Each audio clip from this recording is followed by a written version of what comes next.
Chapter 6:12. Renaissance Palace. Ballard Room. The setting sun shone through the stone window and cast a long shadow on the conference table, like blades of gold and black. "There's such a good thing?" Constellation's Minister of Trade, Viscount Kenny, put down the Jade City Substitute Servitude petition that had just been delivered to the conference room with a doubtful expression. "That master of iris flowers." Kenny looked at his peers at the Imperial Conference. Duke Covendier actually volunteered to pay taxes to substitute servitude, reduce the number of recruits in Jade City, and even support the royal family's expansion of the regular army to fill in the important national defense positions left behind by the recruits. The ministers at the Imperial Conference looked at each other. Only the scarred man from the kingdom's secret intelligence department, who had returned with this petition, stood quietly by the side without saying a word. Setting aside his position, doesn't he know the risks of doing so? Viscount Kenny narrowed his eyes, his expression subtle. If Jadeite City really does as they say in the letter, challenging tradition and shaking their interests. When every conscripted person in every level of fief refuses to serve the Lord because of this reason, Covendier will become a vassal. No, the target of the entire kingdom's noble system. Not the entire system. Military advisor Sauter Ryder was in high spirits, excited by the arrival of the letter. Only those aristocratic suzerains who are conservative, old-fashioned and backward, stubbornly clinging to the conscription of militia, and unwilling to accept taxes in lieu of servitude. Viscount Kenny put down the letter and said slyly, "That's pretty much everyone except the king's partisans?" As soon as he said that, the Imperial Conference burst into laughter. "This letter came at the right time. It speaks up for us and shifts the pressure," Sauter said with a smile. "Whether it's the reduction of the Jade Star private army or the expansion of the regular army, we have strong political support and foreign ministers, as well as the substitute servitude tax paid by Jade City. Kirk, the budget issue you mentioned." But the chief of finance rolled his eyes and did not comment. On the other side, Gilbert took the letter with Iris Flower's wax seal from Kenny's hands and studied it carefully, refusing to miss a single word. Even though this was the third time. Finally, someone realized that the Foreign Affairs Minister's expression was extremely unpleasant, which was incompatible with the relaxed atmosphere of the conference. "This letter," Gilbert mumbled. "What exactly is it, old friend?" Sauter noticed Gilbert's state and looked worried. "Is there any problem?"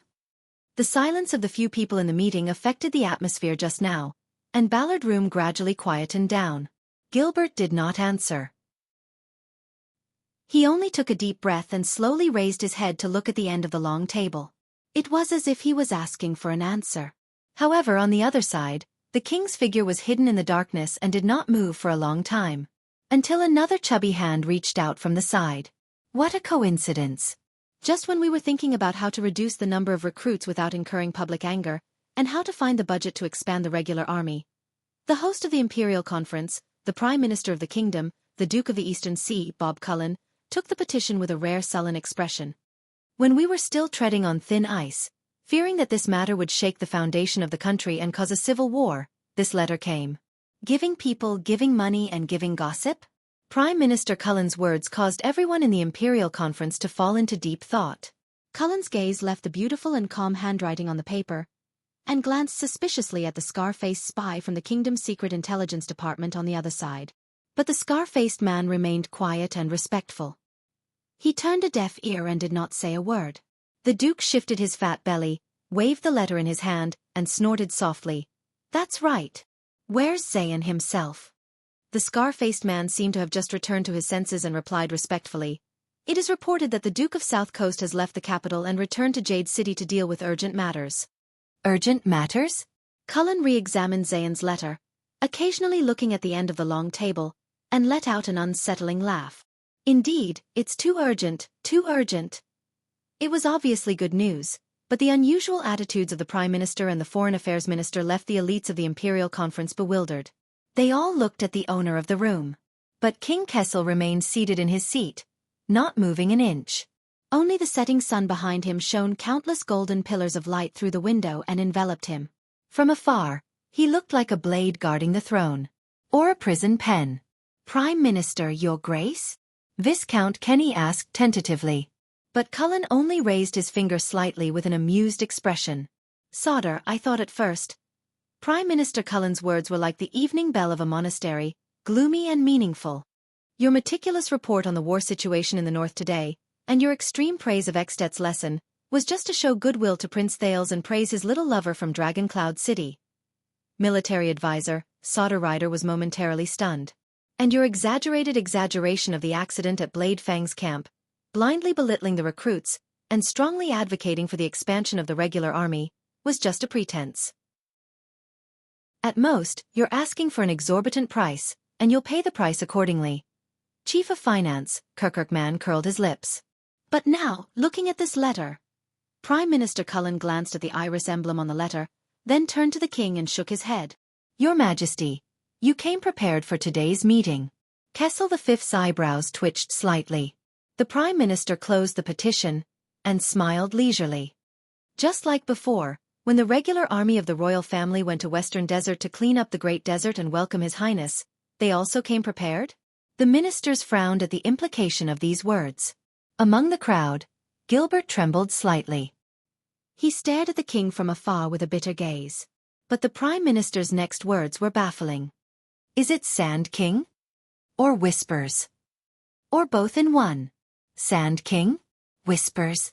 At that moment, the ministers of the Imperial Conference looked at each other, confused.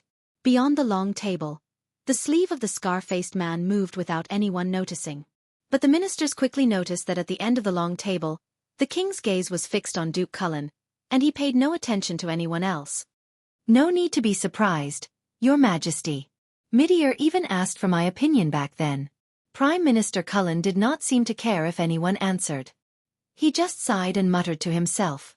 At that time, although I was already plump, I was at least a fat man in the prime of his life. The old Duke's words were filled with emotion and desolation. Now, when I lower my head, I can no longer see my toes. Duke Cullen looked up. What about you? Amidst the confusion, everyone subconsciously looked at the end of the long table, at the silent and majestic figure that was as still as a statue. Bob. After a few seconds of silence, the Iron Hand King spoke expressionlessly. You're not just fat. At that moment, the rays of the setting sun converged into countless golden blades, lying between the two of them. But the Prime Minister did not seem to notice and remained calm. I'm old. The Iron Hand King's voice was no longer thick and powerful. It actually had the sharpness of a knife cutting through ice. And tired. King Kessel and Duke Cullen's gazes crossed the long table and met in the air. The ministers all frowned. Yes, I'm tired. A few seconds later, Cullen avoided King Kessel's gaze and said slowly, not like the kingdom's prosperity, where the wheels roll forward. The Duke of Eastern Sea slowly lowered his head and snorted indifferently, looking like an ordinary old man who had no regrets in his old age. If it's not this horse, then it's that one. Anyway, we have to pick a horse to pull the carriage, right? King Kessel's gaze was cold and he did not answer. But you're not him, Cullen said the last sentence and closed his eyes wearily. Not him. King Kessel still did not speak. At that moment, the atmosphere in Ballard Room was no longer relaxed. In the face of the obscure confrontation between the king and the duke, everyone was very puzzled, but dared not speak. Except for one person. Your Majesty. Gilbert looked up with a complicated gaze and became the next person to break the silence. Please forgive me for overstepping my authority. He raised Zayn's handwritten letter steadily and showed the iris emblem on it. But when was this petition written? Last night? In the wee hours of the morning? Gilbert's gaze shot straight at the throne. At that moment, the usually gentle cunning fox of Constellation's gaze was sharp, even a little aggressive. Prime Minister Cullen snorted and added, intentionally or unintentionally, or just now. Low whispers could be heard among the officials. A few seconds later, the king slowly turned his head and shifted the focus of his gaze to his once most trusted foreign minister. His gaze pierced through the setting sun like ice, instantly dispersing the warmth. King Kessel stared at Gilbert but did not say a word. The atmosphere of the Imperial Conference became increasingly heavy and suffocating, until someone could not take it anymore and interrupted. Is it because of the royal banquet? On the other side, the kingdom's chief of finance, Kirkirkman gulped and asked cautiously. He knew that the matter was of great importance and no longer acted like a rascal. I left early at the banquet, but I later heard that the Duke of Star Lake and the Duke of South Coast had a little discord during the banquet. The Duke of Star Lake, the Duke of South Coast, royal banquet. As soon as these words were spoken, whispers once again arose around the conference table. Discord. Yes, if one brought a sword to the banquet, assisted an assassin, kidnapped a guest, and threatened the prince, it could also be considered a little discord. The king snorted coldly and interrupted the whispers in the imperial conference. A little misunderstanding. King Kessel's words were like the final word, sonorous and forceful. It has been resolved. Resolved. Gilbert's heart sank when he heard this. No one at the conference table was stupid enough to ask, how was it resolved? Viscount Kenny and the Minister of Agriculture, Lord Croppen, looked at each other and interrupted the current awkwardness. Very well, then the Duke of South Coast still wishes to mend his relationship with us, unlike the one-eyed dragon from the Land of Cliffs. That's it. But Gilbert's voice rang out again and disrupted their efforts. Just because he acted against Prince Thales behind the scenes, and you held on to him as a bargaining chip? Uncharacteristically, Gilbert was relentless in his questioning. His tone was stern and urgent. That's why there's this letter? Everyone could sense that the tension between the king and the foreign affairs minister could no longer be ignored, even more so than the confrontation between the former and the prime minister. Gilbert had always been popular. Sauter, the military advisor, gave him a discreet wink, Archdeacon Stylianides tapped the table without batting an eyelid, and even Kirkirk, the treasurer, coughed pretentiously. Zayn is a clever child, the Iron Hand King finally spoke slowly and calmly. He understands everything with a hint. Whenever he does something wrong, he knows how to make up for it. Quite a number of people looked at the petition in Gilbert's hands and seemed to be deep in thought. Make up for it? At that moment, Gilbert stared at the king with an indescribable feeling. Is that so? The cunning fox of Constellation sounded tired.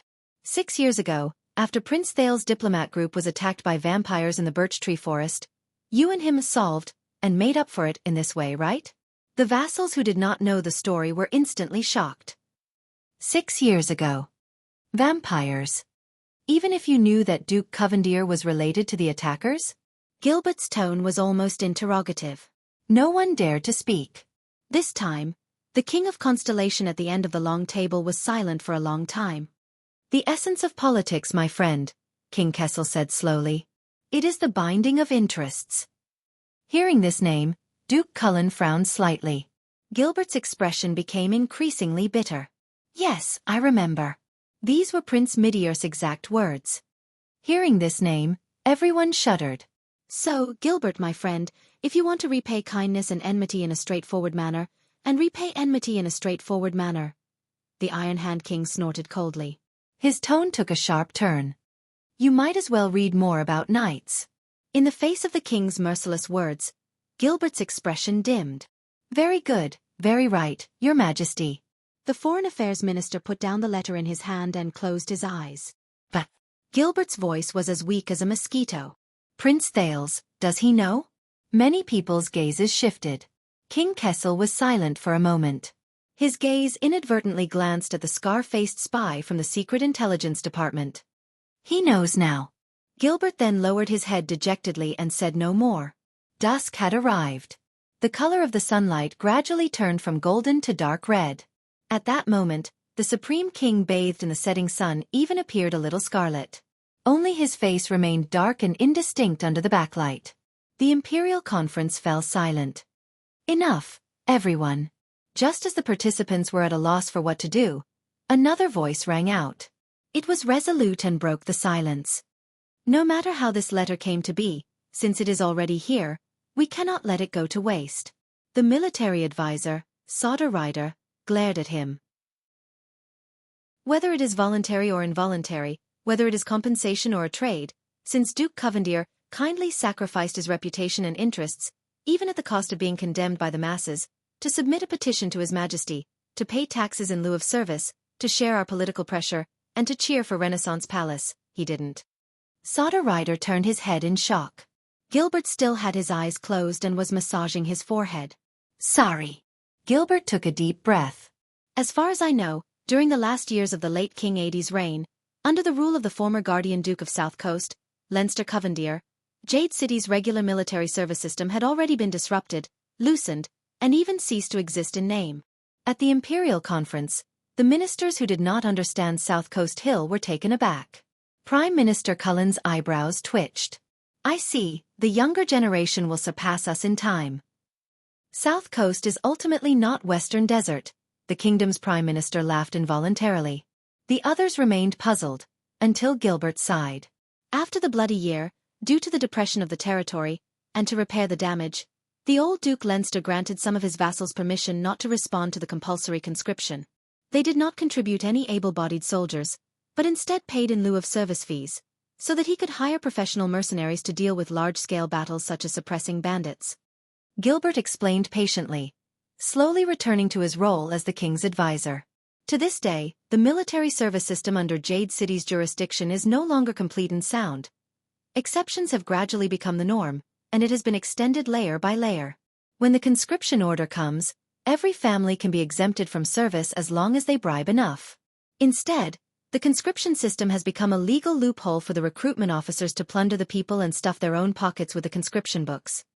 The military advisor, Solder Rider, was deep in thought. Everyone's expressions slowly changed. King Kessel listened quietly to the foreign affairs minister's explanation, his thoughts unknown. I remember now, during the national conference 6 years ago, when everyone was discussing whether to send troops, Prime Minister Cullen shook his head, seemingly having gained some insight. It seems that Zayn wasn't completely lying at that time. Gilbert nodded, his mind preoccupied. In other words, this seemingly costly petition is but a favor at little cost. The Duke of South Coast described the established situation in Jade City as his own sacrifice and loyalty, brought the tacit convention to the surface, and turned it into a decree in black and white. He even claimed that this was a need for the king and the regular army. He didn't have to pay anything. Gilbert pushed the petition for servitude to the center of the conference table. Even if this order is approved by His Majesty, Covendier will not suffer any actual losses. Perhaps he can even purge the corrupt and inefficient governance, regulate the chaos of paying taxes for servitude, and let the people who have worked hard for a long time applaud and praise the Duke of Iris Flowers who serves the people wholeheartedly. On the other side, Moneybag Kirkirk snorted softly and added, he can also swallow all the dirty money that his subordinates plundered during the conscription, of course, in the name of His Majesty Kessel and the regular army of the royal family. The chief of finance rubbed his hands in envy. Covendier has been rich for many years. He really has a way. Gilbert's expression was cold. Also, as Lord Cullen said, the next time there's a war, South Coast Hill will be able to refute with reason at the national conference that they have received the king's permission to pay taxes for servitude and not send troops. The fat prime minister nodded benevolently. Gilbert turned to the astonished advisor Solder. As for what you said, Solder, Iris Flowers' political support and solidarity for Renaissance Palace. Gilbert paused for a moment. Don't forget, Zayn only presented the petition to His Majesty after he was publicly accused of being the mastermind by Prince Thales at the banquet. Prime Minister Cullen continued Gilbert's words. He shook his head and appeared to be in a good mood. If the news gets out, as long as it's done properly, this will not be a symbol of Iris Flowers siding with the royal family, but merely a helpless move by Covendier under pressure from Renaissance Palace. Not only will Jade City not be blamed, but it will also receive the sympathy of his vassals and even the suzerains in the country. The king must have forced him to do this. The prime minister blinked thoughtfully. Is that so? No one answered him. Instead, it's Renaissance Palace. Gilbert's voice sounded again, becoming unhurried, gentle, and drawn out. This matter is sensitive to begin with. If we bear the infamy of forcing vassals, whether it's the reduction of conscripts or the expansion of the regular army, the pressure we face will only be greater. He did not continue, but the atmosphere in the Imperial Conference grew heavier. What a pity! Chief of Finance Kirkirk slapped his thigh in frustration. If only Prince Thales had not howled at Covendier after finding out the truth, but had instead suppressed his temper and quietly reported to His Majesty.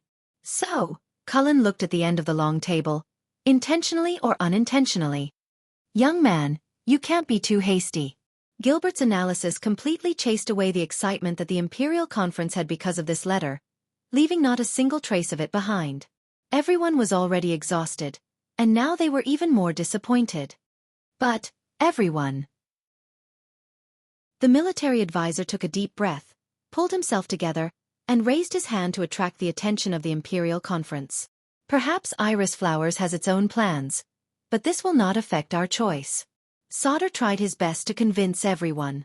Most importantly, if this letter comes to fruition, we will have the surrogate labor tax that Covendier will pay, and expand the regular army. But he was interrupted. I'm not trying to pour cold water on you, soldier. The chief of finance's familiar sarcastic tone sounded again, causing Sauter to frown. But relieving every suzerain of the obligation to recruit soldiers to assist in battle, replacing it with a special tax item, using the collected money to expand the regular army, and in turn, filling up the defense and maintaining law and order of the disbanded conscripts. Sounds like a good idea. Steward Kirkirk cocked his cheek with a smile that did not reach his eyes. However, I have to deal with those profiteering suzerains of Jade City every season. Believe me, they can't do anything else, but every time they collect taxes. Sauter scoffed angrily. They dare to evade taxes? Worse. Kirkirk narrowed his eyes. They know how to keep accounts. Sauter was taken aback. What? Many people frowned. Prime Minister Cullen glanced at Gilbert and revealed an expression that said, I knew it. Kirkirk shook his head disdainfully. I say, their accountants are no less skilled than the Camions. The tax accounts are crystal clear, without a single concealment. But whether it's the calculation of tax rates, the choice of tax items, or the flow of tax, it's all extremely complicated. Can you believe it? Jade City is obviously rich, their land and sea trade has been growing year after year, and their total cash flow is enough to buy several small dukedoms. But their books are still in the red. And our tax collectors can't find a single mistake in their books. Not only do they have nowhere to scrape money from, they might even have to give back their taxes. The chief of finance flipped open the petition, stared at it in disgust, then threw it down again. As for the surrogate labor tax mentioned here, tell me, Sauter, do you think they'll find their conscience and give you a large sum of money out of thin air? Saldus' eyes widened, as if in disbelief that such a thing could happen. Kirkirk turned to the king and his tone became much more respectful. If this is the budget you've been waiting for, Your Majesty, Sauter. With all due respect, it didn't succeed. As for the expansion of the regular army, let's wait until next quarter's revenue. The king said nothing. Sauter, on the other hand, clenched his fists tightly. The words of the chief of finance brought the entire imperial conference back to reality, and plunged it into a disappointed silence. So, Jade City's letter is just empty talk. I mean, if our proposal really passes, they won't have lost anything, and they'll appear reasonable and even make a fortune. The Minister of Agriculture, Lord Croppen, spoke shakily. But we, on the other hand, look like we've gotten the short end of the stick, but end up being the bad guys and losing our underwear? Cunning Southerners. Viscount Kenny threw the petition on the table and cursed unhappily. Say, do you think Iris Flowers is going to react to every move that comes their way, or have they been preparing for this for a long time, and have been waiting for this moment? The ministers looked at each other. They had no answer. Until the king spoke. Of course this is not the best solution. King Kessel's tone was calm as he steered the conversation back in the direction he wanted. But this is already the greatest concession Jade City can make. The Iron Hand King looked at the letter gloomily. That sword from the banquet isn't enough. Gilbert could only sigh inwardly. Damn it, that young master from the western desert at the banquet, why did he only kidnap the guests? The military advisor slammed the table. If only he had committed a bigger crime, such as assassinating a prince. Gilbert reacted and rebuked angrily. Sauter. But Sauter just waved his hand nonchalantly. It's all right, you know that's not what I meant. Sauter turned around and looked at the letter on the table. He sighed and said, Gilbert, think again. Is there really no other way? This letter has finally solved our political and budgetary problems at the same time. Without waiting for the Foreign Affairs Minister to speak, Kirkirk stabbed him coldly from the side. Didn't you listen in class, soldier? It can't solve anything. Gilbert nodded tiredly. If His Majesty approves the proposal of this petition and starts reforming the military system from Jade City, taking this first step that is fraught with controversy. He glanced in the king's direction with mixed emotions. Then, Renaissance Palace will have to swallow all the bitter consequences I've mentioned. Aside from the Duke of South Coast's hypocritical support and the taxes that we don't know where they'll come from, the benefits are really limited. It's not even up to us to approve of it. Duke Cullen seemed to be in a good mood. This is different from a small matter like reorganizing the Jade Star private army. As long as this petition is made public in the form of an official document or warrant, the reform of the military system will definitely cause a huge uproar in the kingdom. We will be at the heart of the storm, and we will not be able to retreat. In the dark corner of the long table, the king's pupils gradually shrank. After all, asking for a sky-high price is just a tactic, Cullen said as he looked at the dejected Sauter. Just return the money on the ground. You can't really hope to sell it for a sky-high price. These words made the military advisor even more depressed. Majordomo Kukirk yawned discreetly, looked around, and said tentatively in a tone that concluded the meeting. Then this letter. Just ignore it. Gilbert's tone was both resigned and resolute. Bury it among the countless official documents and letters in Renaissance Palace every day. Drown it out without causing a ripple. In the Imperial Conference, he was answered with an awkward silence, until the king's voice sounded again. So, King Kessel chuckled softly, but without the slightest hint of a smile, making everyone shudder, we've been sitting here for a day, and my son was attacked by an assassin at a banquet and almost died in a duel. At that moment, the Iron Hand King's face was revealed under the setting sun. There was an inexplicable strangeness about it. And all we got in exchange for this? All the officials in the Imperial Conference lowered their heads. No one dared to answer the question. Only Cullen calmly took a sip of tea and cast his gaze at the end of the meeting table. It's a pity, Your Majesty, but this letter cannot give you what you want. That's right, the wheels roll forward. The Duke of Eastern Sea put down his teacup and adjusted his crooked belt, satisfied. But not by brute force. At the end of the long table, King Kessel was silent under the setting sun. Only his eyes flickered slightly in the darkness. Chapter 6:13. Everyone. In Ballard Room, King Kessel's voice came steadily, heavy, solemn, and resolute. Just like in the past, every time he made a decision for the Imperial Conference, it looked like the outcome was set.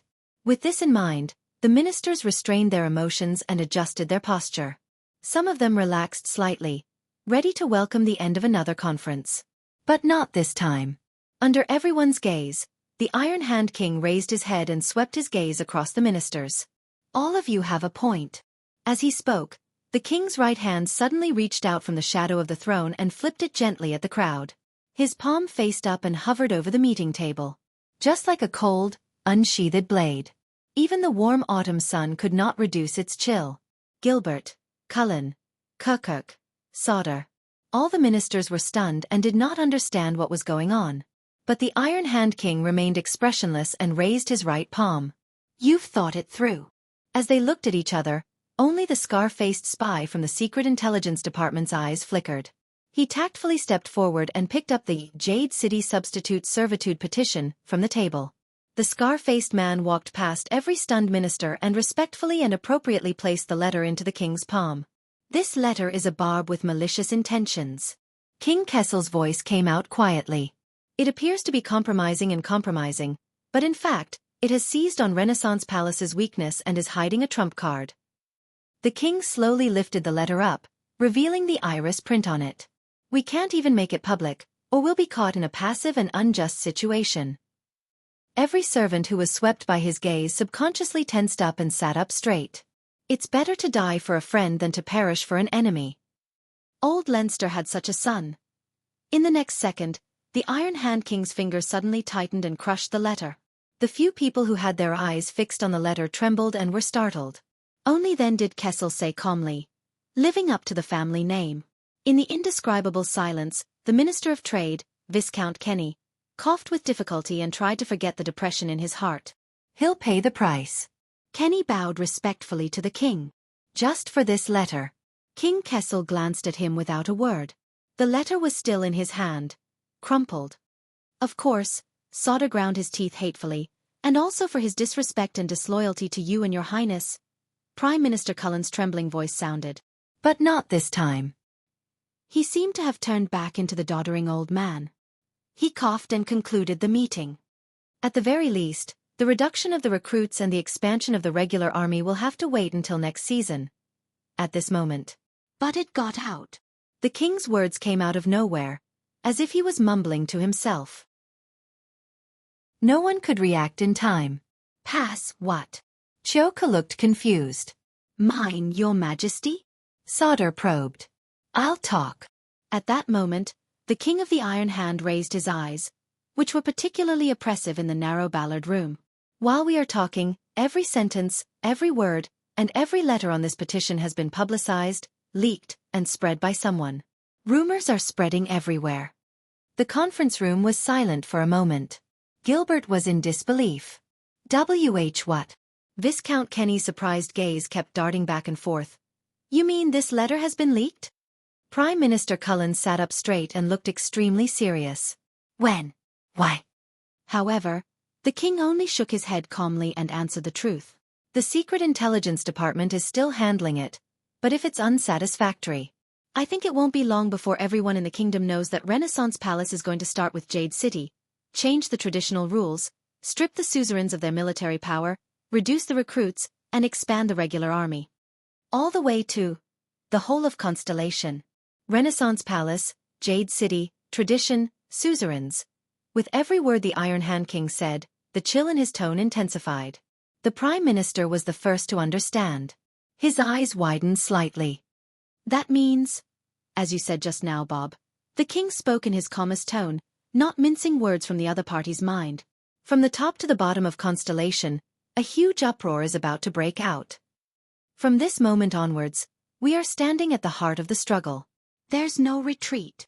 The ministers quickly understood the meaning of this matter. The atmosphere suddenly became tense. What's going on? Who did it? Has the culprit been caught? What do we do now? Investigate the mastermind behind this. Amidst everyone's varying opinions and the same panic, the king leaned back thoughtfully and melted into the darkness. How could such an important exchange of letters be leaked? Advisor Sauder turned angrily to the other side and said accusingly, "What did the Secret Intelligence Department say? What about the rumors? What's the situation now?" Beside the conference table, the scar-faced spy from the Secret Intelligence Department bowed steadily. "We're still tracking down the source, encircling and intercepting it in an attempt to reduce the impact of the rumors." His tone was calm, as if what they were about to face was not a monstrous wave that could shake the country. But the delivery of the letter, the defense along the way, and the confidentiality of the palace are all fine. At this point, the scar-faced man's voice had an interesting rise and fall. There's only one thing we can take into account. This letter was delivered directly into the palace by the Duke of Iris Flower's messenger. Everyone suddenly fell silent. You mean, Zayn? Prime Minister Cullen frowned. When he delivered the letter, he made up his mind to leak the contents and spread the rumors? The scar-faced man neither denied nor confirmed it. We're still investigating. With a target in mind, the anger of the Imperial Conference erupted like a tidal wave. Covendier, how dare he? Damn it. He's more cunning than his father. Did he fly into a rage out of humiliation and overturn the chessboard? Among the officials, Gilbert only observed quietly at first, but at the end he sighed softly. Perhaps after the banquet, when His Majesty questions him for his crimes, the Foreign Affairs Minister put away his dazed expression and said tiredly, "Jade City saw our weakness from the terms of the negotiations." But Prime Minister Cullen scratched his chin and looked solemn. Something's not right. Zayn is not a good person, but he's not a lunatic either. The fact that he wrote this letter is enough to prove his slyness and self-preservation. The Prime Minister pondered. He's not stupid enough to force Renaissance Palace and himself into a dead end. That's even worse. It's done by someone else. Viscount Kenny looked suspicious. Plotting against both of us at the same time. Someone is looking forward to chaos in the kingdom, just like back then. Amidst the chatter, the voice at the end of the long table rang out again. It doesn't matter anymore. Everyone fell silent and looked at the king. Whether he did it or not, it doesn't matter anymore. A cold glint flashed in the king's eyes. The kingdom never lacks enemies. What's important is, how should we deal with it? After King Kessel said this, he let the petition slip from his fingers and fall between the sunset and the shadows. The wrinkled iris insignia faced the ceiling alone. A few seconds later, like a pride of lions awakened by a crisis, the Imperial Conference was no longer languid and slow, and everyone became shrewd and capable. Let the Secret Intelligence Department work overtime. At the same time, we will send a letter to clarify and put an end to such rumors. We might be able to find some clues from the feudal nobles who have expressed their dissatisfaction recently. We have to be careful with the wording of the announcement. There may still be room for maneuver. We need to make contingency plans immediately for the reaction of the nobles, especially the feudal vassals. Send special envoys to appease the feudal lords of the grain-producing areas and explain to them. I'm afraid the preparations for the military reform will have to be delayed. We cannot leave any clues that could lead to misunderstandings. Amid the intense discussion, only Prime Minister Cullen and Gilbert remained silent. The former gazed at Covendier's letter quietly, while the latter quietly tidied up the documents beside him, both deep in thought. Meanwhile, Kessel V sat quietly in his seat, expressionless, indifferent, as if he was the only outsider. Asterisk bang. Asterisk there was a muffled sound. It was military advisor Sauter striking the table with his palm, attracting the attention of the Imperial Conference. Everyone! Saldus' expression was solemn. His gaze was slightly hesitant, but it quickly became focused and determined. I think at this point, things are unavoidable. Our next choice is actually simpler. Gilbert frowned and turned his head, as if he had expected something. Sauter. Sauter said resolutely. Since there's no way back, why not go forward with all our might? At that moment, the military advisor was in high spirits. Your Majesty, give Covendier a formal reply. Grant his petition, and announce to the nation that starting from Jade City, the military reform is imperative. Everyone was stunned. Or rather, they were shocked by this suggestion. Sauter, have you thought about the consequences? Gilbert said with difficulty amid the silence, including what we just discussed. Of course. Sauter turned around and interrupted him. But at this point, our plan to take things slowly has gone south. We have no chance to disguise ourselves, nor do we have room for compromise. Sauter paused. His voice turned fierce. We do it. Or never do it again. There's no such thing as next time. His gaze swept across the room. Many of his colleagues could not help but lower their heads to avoid his gaze. Some looked solemn, while others hesitated to speak. Only the king at the end of the long table remained silent, as if deep in thought. But Sauter could not care less. He waved his hand. Kirkirk, find the money. The chief of finance raised an eyebrow. What? Sauter stared at the chief of finance. If Jade City did it, then we don't have to count on their financial aid. But under these circumstances, the military reform must be put on the agenda. According to the previous plan, we should first reduce the Jade Star private army from the vassals directly under the royal family around Eternal Star City, and expand the regular army. Only then will we have the strength to deal with what comes next.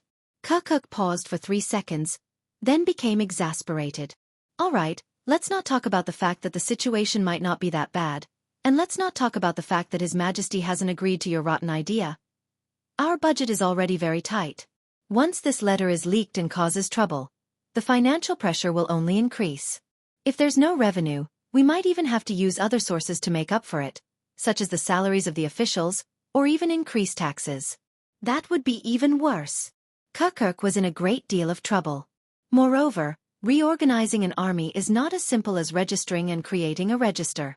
Even if you have prepared all the officers who are waiting to be incorporated, do you know how many Jade Star private soldiers who are called up at the right time cost to maintain a regular soldier, from the salary, equipment, logistics, and station?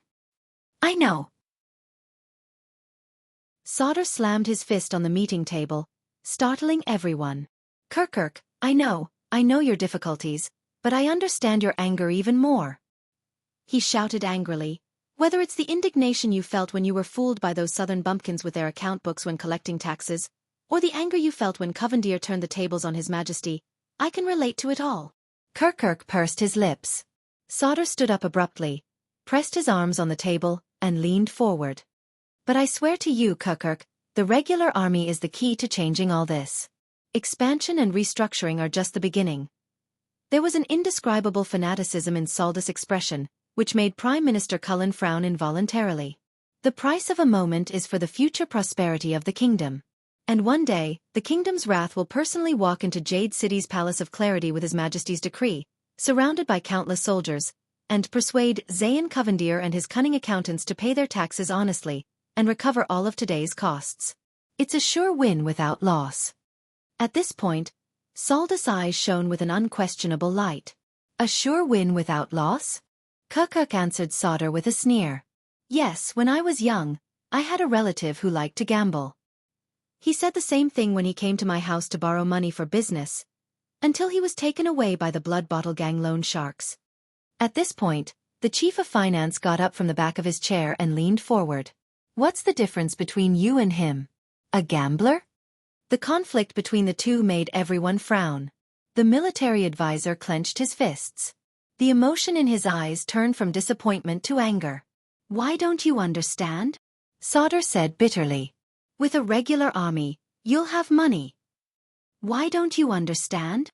Kukuk was equally displeased. Without money, you won't have a regular army. Then find the money. Saldus' furious roar shook Ballard Room. You're the chief of finance of the kingdom. Be a beggar, sell your ass, even if you have to borrow from loan sharks, for the sake of the kingdom, find me that damn budget for army expansion. The two men's disrespectful shouting made their colleagues frown. But the Prime Minister and the rather prestigious Foreign Affairs Minister, who were supposed to be presiding over the meeting, did not make a sound. The king, on the other hand, remained motionless on his throne. You finally King got one thing right. Soldiers. Kukuk stood up. Although he was a head shorter than Sauter, he did not lose in terms of grandeur. I'm the chief of finance. Remember? Last year, it was precisely your military affairs sector that shamelessly boasted here, bragged about the benefits of sending troops to the heavens. You forced the Department of Finance to approve the budget, forced the Department of Agriculture to contribute rations, forced the Department of Foreign Affairs to open up a path for you, forced the Secret Intelligence Department to pave the way for you, and inexplicably sent a large number of regular soldiers, retired, active, reserve, training, and new conscripts, to Blade Fang's camp. Sent to Western Desert. Sent to the desert. The expressions of the people at the Imperial Conference changed as they recalled the incident with sorrow. Without that unprofitable business of yours, would we need to ask Jade City for money? Would we have been fooled by Covendier like that? Kukuk glanced at the colleagues around him who agreed with him and said darkly, What, do you want to do it again? Hey! Sauter clenched his fists. That was to welcome back Prince Thales, the Jade Star bloodline, the heir to the kingdom. You're absolutely right. Kukuk retorted angrily. Then go ask him for money. Sauter was so infuriated by this scoundrel's quibble that he was rendered speechless. Kukuk, be careful with your words. Gilbert could not take it anymore. He stopped him sternly. Sit down, don't be disrespectful in front of the Emperor. Kukuk sat down and even banged his chair to express his displeasure. Sauter snorted angrily and sat down heavily, but had no intention of extinguishing the flames of war. Stop being so sarcastic, shirking responsibility and pretending to be innocent, moneybag. About sending troops to Western Desert to welcome back the prince, you knew about it and even supported it. You had your own selfish motives and were trying to profit from it. It was Kukuk's turn to be stunned. Me? Selfish motives? Profit? Kukuk was caught off guard, shocked and angry. Very well, you coarse country bumpkin who grew up planting grapevines. But Sauter did not hold back. He pointed at Kukuk's nose. I only figured it out after the banquet. But that's right, Kukuk, it's you. After the Desert War, many nobles in the Central Territory targeted Western Desert, where the situation had changed drastically, and illegally invaded and annexed land for personal gain. Now the deadline for the land assessment order is approaching, and they're trying every means possible to clear their names. Kukuk's face paled. Back then, you supported our expedition to the desert, and even privately bribed several frontline officers, all because you wanted the regular army to cause a huge commotion and turmoil in Western Desert. You wanted to catch these greedy nobles and landlords off guard, force them to give themselves away, and turn them into a rolling source of income for the Department of Finance to confiscate and confiscate. The news that the military advisor revealed was no trivial matter. The Imperial Conference was in an uproar, and King Kessel's gaze shifted. Kukuk was exasperated. That slandering nonsense. I have the names of those officers. Why do you want to confront them? Or have the Secret Intelligence Department investigate? Your Majesty, Kukuk was extremely anxious, but he was tongue-tied. Sauter gritted his teeth and pressed on. For this reason, You even secretly leaked the news of the regular army's expedition to the west. And that unlucky Doyle of Mirror River who got into trouble at the royal banquet? They're just one of the fat sheep on your list. At the imperial conference, the ministers were surprised and could not help but look at Kirk in a new light. Viscount Kenny coughed and asked worriedly, "Well, my father-in-law's family also has a few businesses in the Western Desert. You wouldn't?" "How could I, Lord Kenny?" Kirk smiled obsequiously. But he immediately turned to the king and put on a mournful face. "Your Majesty, I was just that." King Kessel just stared at him with narrowed eyes. "Kirk, you're indeed Moneybag." Gilbert saw Kirk's expression and guessed the truth. He could not help but sigh. "No wonder they say that you can even take money out of your crotch. You're good at making money, and can support the kingdom." Kirk's cheek twitched. "Yes." On the other side, Prime Minister Cullen snorted and added a sentence with an unclear meaning. "Someone else's crotch." Sauter snorted angrily, his attitude self-evident. Under everyone's gaze, Kirk swallowed hard and hurriedly raised his hand. "All right, Your Majesty, listen to me." "That's right. We originally had a few extra fines and forfeitures from this expedition, which can be included in the next quarter's budget." "The Doyle family?" Gilbert said in a low voice. Kirk froze, sensing the suspicion in everyone's eyes. His voice immediately weakened. He took a deep breath. "That's right. But the Doyle family deserved it. Over the years, they've crossed the border to occupy land, illegally rented tenancies, smuggled taxes, concealed the population, and violated tradition. All these crimes should have been dealt with long ago. Our Department of Finance is dedicated to the kingdom and does things impartially. Cut the crap. Where's the money?" Sauter ignored his excuses and went straight to the point. "Now, it's been several months since the prince's return, and our mission is complete. Your Department of Finance should be full by now, right?" The military advisor was aggressive. "Why did you make all sorts of excuses during the Imperial Conference about being poor? When South Coast Hill forced us into a corner, you still held onto your wallet tightly and obstructed His Majesty's military reform." Kirk was both shocked and angry at the same time at this accusation. I. He looked around, but none of his colleagues dared to interrupt. Saldus' gaze was sharp and threatening. Kirk felt dizzy. He had to take a deep breath and yelled at the top of his lungs, "Prince Thales!" As soon as these words came out, everyone was stunned again. "What?" Sauter asked, puzzled. Kirk panted a few times and said angrily, "I'm sorry, I didn't want to say what I'm about to say here after all." He calmed his breathing and said in resignation, "That's right. Sauter, based on the standard of the regular army, Doyle's case is enough for you to expand the staffing of 800 to 1,000 heavy cavalry, plus their squires, equipment, logistics, and perhaps more." Sauter slammed the table and mouthed, "I knew it." But Kirk changed the topic. "But after Prince Thales, I mean the incident at the banquet, Doyle's case was exposed to the public. From a simple case, it became a hot potato that attracted the attention of the entire nation. Even the case files were taken away by the kingdom's secret intelligence department overnight." Someone could not help but turn around.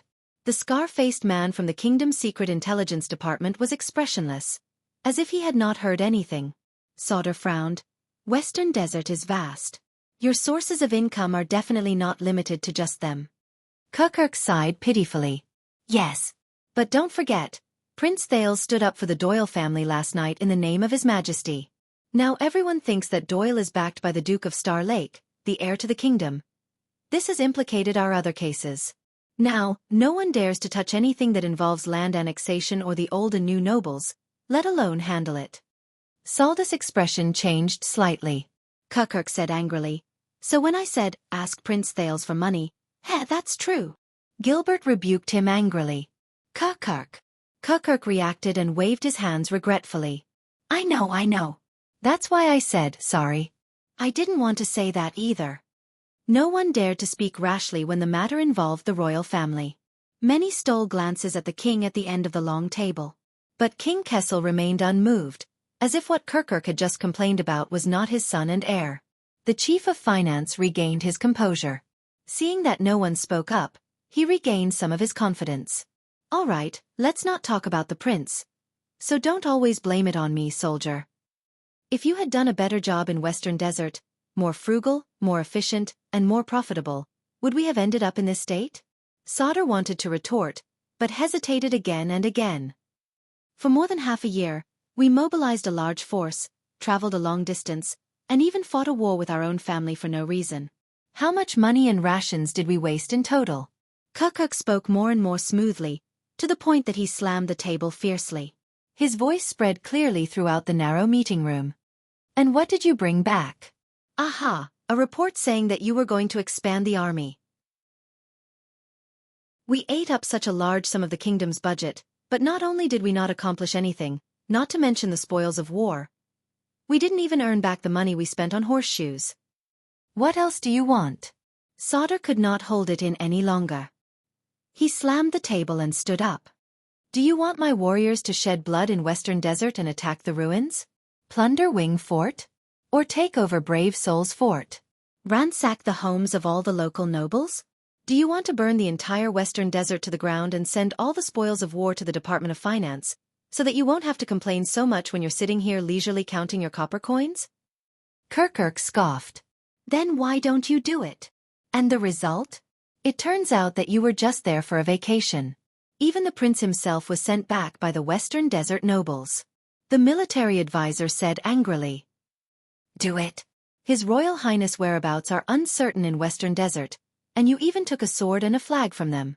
Chroma and Bosdorf escorted him back to the capital in a grand manner, and they were very respectful. What can we do? What should we do? What should we do? Kukuk, who had regained his confidence and was knowledgeable, said without fear.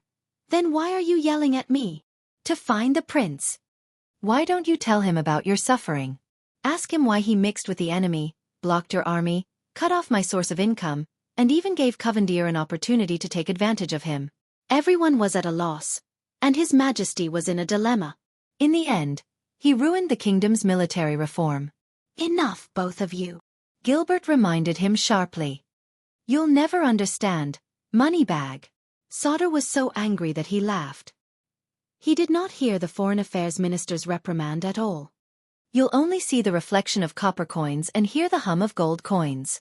You'll never understand the meaning of us sending troops to Western Desert. You won't understand that for the kingdom. Thud. Thud. Everyone turned in unison to see the scar-faced spy from the Secret Intelligence Department standing apologetically. On the ground was a broken teapot. I'm sorry. The scar-faced man hurriedly bowed. It's my fault. I was just thirsty. Only then did the officials turn their heads around. Yes, Prime Minister Cullen mumbled with his head lowered, but his eyes lit up. It's indeed your fault. Interrupted, Sauter and Kukuk snorted and sat back in their seats, turning their heads away from each other. But the Foreign Affairs Minister was furious. Sauter, Kukuk, watch your language. This has nothing to do with His Highness Thales. Gilbert's words were harsh. His Highness's body is priceless. His safe return to the capital is the greatest contribution to the kingdom. Nothing else. And don't forget, we are here to discuss countermeasures to deal with the predicament brought about by the leak of this letter. This is a kingdom's official business. Don't turn this into a personal grudge. Sauter and Kukuk's expressions softened a little. But the Prime Minister coughed at that moment. Don't blame them, Count Casso. Sauter and Sir Kukuk had no choice either. Duke Cullen shook his head. Whether it's the expedition to Western Desert or the royal banquet, it's His Highness's fault for appearing at such a coincidental time. Just like this letter. The Prime Minister shook his head at the king, implying something. He's forced us into a tight spot. There's no other way. Chapter 6:14.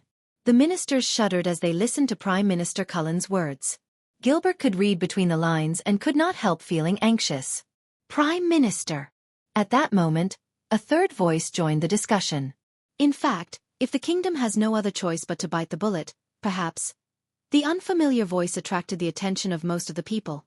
The ministers turned to the interlocutor, the only participant in the imperial conference who did not speak, the Archdeacon of the Sunset Church, Stylia Nysides. Stylia Nysides nodded slightly. I can try to persuade the Sunset Church to invest in solving the problem of expanding the regular army? Many people frowned. What? You? Sauter asked suspiciously. In the corner of the conference table, the archdeacon smiled and nodded humbly. Guy Stylianides, the archdeacon of the Central Diocese of the Sunset Church, attending the imperial conference in place of the ailing Archbishop Xenon. I know who you are, kid, Advisor Sauter interrupted rudely. Say, you can find the money we want? The archdeacon named Guy smiled slightly, then closed his eyes in a prayer gesture. I can't guarantee anything, but I'll try my best. Seeing how straightforward the archdeacon was, Advisor Sauter looked doubtful. If I remember correctly, in the central Sunset Temple of the King's City, Chief Priest Diallo was the one who opposed the standing army system the most. He once said, "The standing army fights for money, greedy and despicable, while the conscripts fight for their duty, holy and respectable." Guy's tone was modest. Yes, most of the archdeacons of the Sunset Temple are of noble birth. They come and go from castles and palaces, and have close relationships with the nobles and dukes. But we're different, Sir Sauter, the archdeacon said firmly. The Sunset Church is not the Sunset Temple. The Sunset Church. Sauter was silent for a while. He collected himself and looked at the priest with a serious gaze. Who did you say you were? On the other side, Prime Minister Cullen said with a look of understanding, a battle of faith between the temple and the church, the ministry of priests and the ministry of evangelism, the archdeacons and the bishops. The archdeacon turned to the prime minister and smiled warmly. No, this has nothing to do with faith, but politics and standpoint. The temple is close to the dukes, and the church is close to His Majesty. It's that simple. If we can reduce the influence of the temple by reducing the conscripts and increasing the regular army, the bishops of the church will be happy to see it. Hearing this, many people began to ponder. Cullen's gaze flickered. Oh, as a believer of the sunset goddess, you really don't hide at all? Cover up. Guy shook his head indifferently. No faith can exist independently of politics, and no religion is not related to power struggles. To avoid politics and talk about faith is to abandon humanity and only ask about divinity. This is a disguise and disguise. This is the contempt and contempt for faith. It is disrespect and dishonesty to the sunset goddess. Even the king at the end of the long table raised his head slightly. Kulun was taken aback when he heard the rebellious words. He raised his brows and said, I think I know why Gilbert recommended you. Compared to those priests who are full of holy teachings, you are indeed a bit more interesting. Gilbert forced a smile. Archdeacon Guy sighed. Thank you for your praise, but not everyone understands this principle, especially the priests of the Divine Hall. Therefore, it is not convenient for the Church to intervene in the kingdom's military affairs in the form of direct funding. Sauter, who was most concerned about this matter, instantly put on a cold expression. Then what do you mean? Guy turned to him and said seriously, to support the expansion of the regular army, the Sunset Church must have a valid reason. Reason? Many people's expressions changed slightly. Guy looked respectfully at the end of the long table. If His Majesty can change the tradition and allow our priests to join the regular army of the royal family, I will be more confident in persuading the bishops to invest. Sauter was taken aback. But we already have military priests. Every time there is a war, the temple will send a qualified officiant to preside over the expedition ceremony. Guy's lips curled up and he nodded calmly. Banish them. What? Sauter was incredulous. I suggest, Sir Sauter, that you banish the regular army's military priests and replace them with military priests, Archdeacon Guy explained patiently. Whatever the temple can do for the regular army, the church can do as well, or even more. Sauter understood Guy's words. His expression changed back and forth in those few seconds. The others in the meeting looked at each other. The king's gaze was still distant and unfamiliar. Prime Minister Kulun snorted. The Sunset Temple's officiants will never like it. Guy turned his head around, and his words were sharp. The temple doesn't like many things. For example, the regular army of the royal family. But this was originally a political issue. With your intervention, it has become a religious conflict, Kulun shook his head and said. It has always been a tradition for priests to accompany the army, no matter, Guy calmly replied. Yes, just like how suzerains regularly recruit militia, it has also been a tradition, until the emergence of the regular army of the royal family. Saldus' eyebrows twitched. The archdeacon looked at the dispirited chief of finance. And if we have military priests, the Sunset Church will be able to allocate a permanent fund from the believers' donations, justifiably subsidizing a portion of the regular army's costs, and relieve the pressure on the Department of Finance. This is something that the lofty and self-proclaimed Orthodox temple cannot do. The initially bored Kirkirk perked up. His beady eyes sparkled. It's not that we can't consider it? On the other side, the military advisor was silent for a few seconds. He asked cautiously, in that case, the Sunset Church can fund the expansion of the regular army, provided that His Majesty grants permission for your priests to join the regular army of the royal family to replace the military priests, right? The archdeacon smiled. Of course not. But his gaze changed. But without this bargaining chip, I'm not that confident in convincing the bishops. Sauter scoffed. This is blackmail and profiteering from a burning house. This is more for the kingdom, Guy swiftly retorted. The priests of the temple are basically of noble birth, and are related to the various feudal lords. They are naturally at odds with the regular army. Following the army is just a story. And us priests are mostly born poor, and are used to educating the lower classes. We will be more competent, more capable, more passionate, and more suitable for the regular army than the priests. Yes, that's exactly what I'm worried about, Sauter sneered. At this point, King Kessel suddenly snorted. His meaning was unclear and intriguing. I say, Guy, you're a priest who serves the gods. On the other side, Prime Minister Cullen narrowed his eyes. Full of benefits and calculating bargaining chips, don't you think that's too vulgar? Vulgar. Stylianides smiled. The king of Renaissance's faith teacher and close comrade, Brother Mohatsa the Prophet, famously said, theology is the knowledge of men. Gilbert stirred slightly. Divinity exists in human nature, and human nature carries divinity. Only by exhausting every corner of human nature can we hope to find that glimmer of divinity. Guy smiled. Who says the secular world isn't holy? There's a kingdom of heaven in the mortal world. Ah, you're not just a little interesting, Guy. The Prime Minister's tone changed. You're also very scary. The archdeacon made another prayer gesture, very devoutly. The goddess test always makes the path of truth seem more treacherous and rugged. No. After a few moments of hesitation, Sauter figured it out and firmly rejected the offer. The regular army of the royal family does not require priests to accompany them. He said decisively, the regular army cannot be restricted by forces other than His Majesty, especially in terms of financial resources. As Sauter said this, he glanced at King Kessel. But to his disappointment, the king remained unmoved. Guy was unperturbed and continued the discussion. If it's limited by the form of payment, we can discuss it. For example, the church can donate the money to the Department of Finance, and the Department of Finance can allocate it to the budget of the Ministry of Military Affairs. Sure. The Chief of Finance's eyes lit up. If this succeeds, you'll have saved my life, Guy.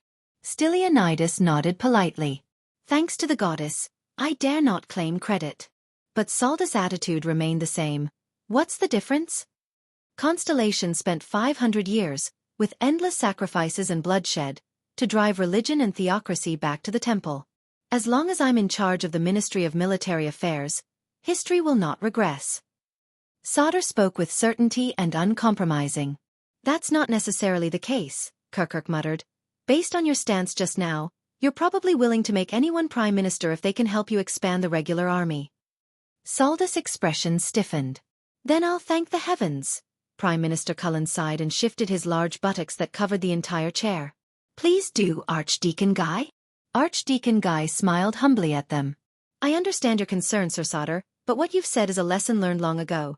The priests of the temple fell into the self-righteous path of the youngest, arrogant, greedy and corrupt, allowing their selfish desires to overshadow the public, condoning lies to obscure the truth, flaunting the might of the gods for worldly gain, fighting for power through faith, and never turning back. Archdeacon Guy nodded, as gentle as ever. And it was precisely because my ancestors, the priests of the missionary department, saw their mistakes that they broke away from the temple and established themselves, upholding the teachings of the goddess, and established the Sunset Church. It's been nearly 4 centuries since then. The head priest and the archbishop are not subordinate to each other. The priest department and the missionary department abide by their boundaries. We do not. Sauter waved his hand impatiently and cut him off. The temple or the church, the priests or the priests, in my opinion, there's no difference, they're all jackals of the same tribe. When we were weak, we asked for help, of course we'd be obedient. When we're strong, we're greedy and bound to take a mile when given an inch. He said warily, times have changed, the days when the Sunset Temple had unlimited authority and hundreds responded to a single call, and even dared to challenge Renaissance Palace and interfere in the succession of the throne are gone forever. These words sent a chill through the entire imperial conference. Guy heaved a long sigh, making no attempt to conceal his disappointment. I understand, Sir Sauter. It looks like the wishes of the priests to serve the country can only be realized in the future. At the end of the long table, the king's cold gaze was once again overshadowed by the setting sun. In that case, in the face of such a dilemma, it's unlikely to force through military reform, Prime Minister Cullen, who presided over the imperial conference, said with a sigh. Hearing this, Sauter glared at Kirkuk again. Don't look at me. If you want money, Guy and the church have it. Kirkuk knew what the other party was thinking and was unconcerned. As for whether you want it or not, it's up to you. It's not just a matter of money. Unexpectedly, Prime Minister Cullen spoke up again, interrupting the dispute over military wealth that was about to erupt once again. This caught the attention of all the officials. In fact, speaking of the prince's banquet, I thought of something else. Duke Cullen's eyes burned. Last night, that minor Western Desert noble made a scene at the royal banquet, but was saved by Duke Thales. Gilbert furrowed his brows. This inevitably reminds people that His Highness returned to the country under the protection of the Western Desert Army, and that sort of fakin' has. This could easily give people false expectations, or even be interpreted as the royal family's stance. Things will be troublesome, especially at this juncture? Cullen shook his head as he spoke, seemingly extremely regretful. Prime Minister. Gilbert reminded him sternly. Cullen shuddered slightly, as if he had just understood, and smiled apologetically. But after hearing the Prime Minister's words, many people nodded thoughtfully. Right, the Doyle family in question. The Minister of Agriculture, Lord Croppen, who had not spoken much all day, spoke up. Their Mirror Lake district has been a major grain-producing region for the past few years, and also an important source of soldiers for the Jade Star Private Army and the Central Regular Army. Moreover, they are part of the 7 Jade Star attendants, which may affect the attitudes of the other families. This will also affect the process of military reform. He looked at everyone cautiously. I think we need to determine the nature of the case as soon as possible, sort out the clues, and make a judgment. Indeed, the incident at the royal banquet has brought us a lot of trouble, whether it is the upcoming military reform or this letter. King Kessel's figure moved slightly on the throne. Viscount Kenny glanced in the direction of the king. Seeing that he did not react, he cleared his throat. Forgive me for being blunt, but I heard that Mindy's Hall has become the new place that everyone in the capital flocks to. Look at the Doyle family, they made a huge mess, but His Highness still risked his life to protect them. I do not want to criticize Duke Thales, but his attitude at the banquet is sometimes easy to misunderstand. Kenny! Gilbert sensed the direction of the meeting, and he was shocked and angry. There is no problem with His Highness's handling of the matter at the royal banquet. He is merciful, magnanimous, and impartial. Governor Kirkuk shrugged his shoulders. But now, looking at this letter, what we need the most is merciful and magnanimous. Viscount Kenny nodded in agreement and added, and impartiality. Gilbert was incredibly anxious. Regardless of the consequences, His Highness has saved 2 lives and 2 families with his superb skills, preventing a worse situation. But it is a barbaric method of a bloody duel, another voice said. May the setting sun forgive him. Gilbert turned his head around in disbelief and stared at his best friend. Guy! Archdeacon Stylianides nodded apologetically. Before I entered the palace, the bishops were discussing this matter. The officials exchanged glances and understood each other's intentions. The archdeacon made a penitential salute. With the setting sun as witness, the Duke of Star Lake dueling in person and resorting to the ancient rites of barbarism and heresy, that's a terrible signal and demonstration. No, that happened at night, Prime Minister Cullen scoffed sarcastically. It should be, witness of the North Star. All the officials in front of the Emperor lowered their heads. Gilbert sucked in a deep breath and explained to his good friend. Guy, my friend, as far as I know, the duel was unreasonably proposed by the other party, and Prince Thales agreed to the duel out of pity. Putting himself in danger was just an expedient measure. Guy nodded in understanding. Of course, I understand the prince's difficulties, and I admire his benevolence, magnanimity, intelligence and wisdom. But do you think that after this story spreads throughout the kingdom? Duke Cullen clicked his tongue and shook his head. When people mention a duel, will the first thing they think of is the prince's benevolence or Jade Star's violent duel? Gilbert furrowed his brows. The archdeacon smiled as well. What Lord Cullen said is not without reason. Just like how the bishops of the church are also worried. In Northland, the Extension warriors may have given His Highness the courage to fight to the end, but they also numbed His Highness' thoughts in the midst of violence and bloodshed, causing him to not reject the barbaric and backward ancient rites. Gilbert stared at his good friend deeply. He could not hide his disappointment. And the king still did not move. As time goes by, His Highness, as the heir to the kingdom, has not avoided heretical beliefs and rites time and time again. Guy's tone became worried. This will have a profound impact on people's attitudes and ways of doing things, causing young people to be hot-blooded, desperate people to take risks out of desperation, and imitators to advance wave after wave. This will be greatly detrimental to the kingdom's existing governance. Moreover, the goddess will not be happy to see her believers bleed because of barbaric duels, and the same goes for her believers. Count Kroppen looked at everyone's expression and interjected with great interest. That I also think. Enough! The Foreign Affairs Minister's rare outburst of anger silenced the gossiping crowd. Everyone! His Majesty did not summon us to this room for us to judge right from wrong and pursue the matter to its roots. Gilbert's breathing quickened. He stood up and glanced angrily at each of his colleagues. Sauter, I know that the regular army's expedition to the Western Desert has involved a great deal of effort, but it was not a complete success. You have your own difficulties and are brooding over it. The military advisor pursed his lips. Chief Kirkirk, I also understand that the accident at the banquet caused the Department of Finance to lose a considerable amount of forfeiture money, and caught you off guard. The Chief of Finance crossed his arms in annoyance. As for the Prime Minister, you are trying your best to avoid unnecessary conflict between Renaissance Palace and the vassals, so you have used His Highness as a target to divert attention. The plump old Duke chuckled nonchalantly. Viscount Kenny, please be rest assured that no matter how popular His Highness is, or how he recruits talents, it will not affect your position as a pillar of the King's support party. The Minister of Commerce's expression darkened slightly. As for Guy, old friend, I swear to you that it is not His Highness' fault that you failed to become the Prince's theology tutor, and it does not mean that His Highness is closer to the temple. The Archdeacon closed his eyes and lowered his head. And Lord Kroppen, you have been silent for the entire day, and that is already smart enough. Echoing the crowd at the end will not make you look smarter. The Minister of Agriculture coughed in embarrassment. Gilbert took a deep breath and calmed his emotions after he made all the officials in front of the Emperor shut their mouths. He resisted the urge to look at the figure at the end of the long table. That's right. I can feel it. I know that all of you have your reasons, your thoughts, and your resentment, the Foreign Affairs Minister said solemnly. But, all of you, I implore you to put yourselves in the Prince's shoes and understand his situation. Then you will understand that for the kingdom, His Highness has many times no choice, many things he has to do, and many encounters are beyond his expectations. And he has done his best in those tasks that he should have completed. Gilbert slowed down his speech and unknowingly, there was a hint of regret in his voice.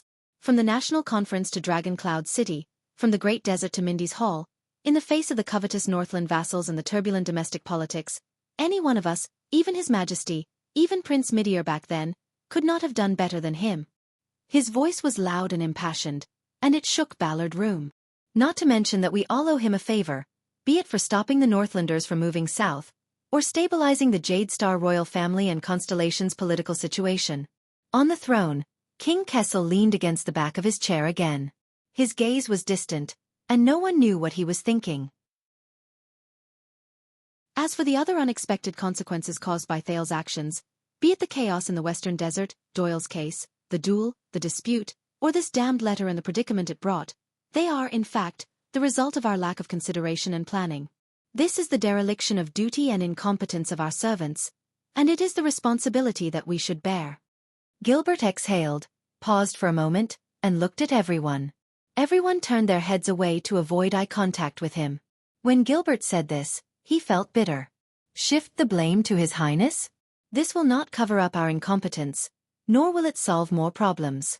And that child should not be responsible for a mistake that he is unaware of. At this moment, Duke Cullen suddenly spoke. Even if he is a Jade Star? Gilbert's expression changed. He turned around abruptly and showed no signs of weakness. It is precisely because he is a Jade Star. Prime Minister Cullen frowned. After pausing for a few seconds, the Prime Minister sighed. I know, Count Casso, you are his teacher. But Gilbert quickly interrupted him. I am not saying this just because he is my student. Gilbert turned around and faced his other colleagues. His tone was resolute and brooked no room for doubt. It is also because of Prince Thales himself. Whether it is his courage and achievements in going north as a hostage, his experience in traveling thousands of miles back to the country, or his courage in saving people at the banquet, all of these prove that he is worthy of being the Jade Star descendant, the Duke of Star Lake, and the bloodline of the kingdom. When he said this, Gilbert's voice trembled slightly. We should all feel honored and proud to have such a prince. We should be the long swords in his hands, not the stones in his boots. We should help him, not obstruct him. When he finished speaking, Gilbert raised his hand and pressed it against his eyes. He took a few deep breaths. The Imperial Conference was silent. The king's gaze was still like a sharp blade in the snow, emitting a cold glare.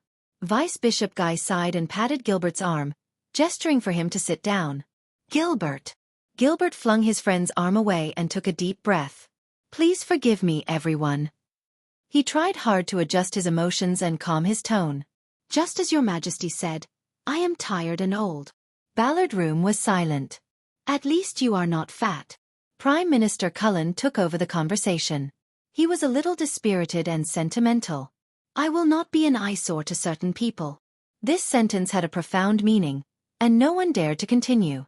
That was until the King of Constellation tapped her fingers lightly and broke the dull atmosphere. Gilbert. Kessel V's gaze was directed at him. He could not hide the complicated and subtle tone in his voice. Old friend. But Gilbert suddenly raised his head. And you, your Majesty. The Foreign Affairs Minister's voice suddenly rose. Many people were taken aback by this. Gilbert stared straight into the king's eyes, which were filled with pressure. His chest rose and fell.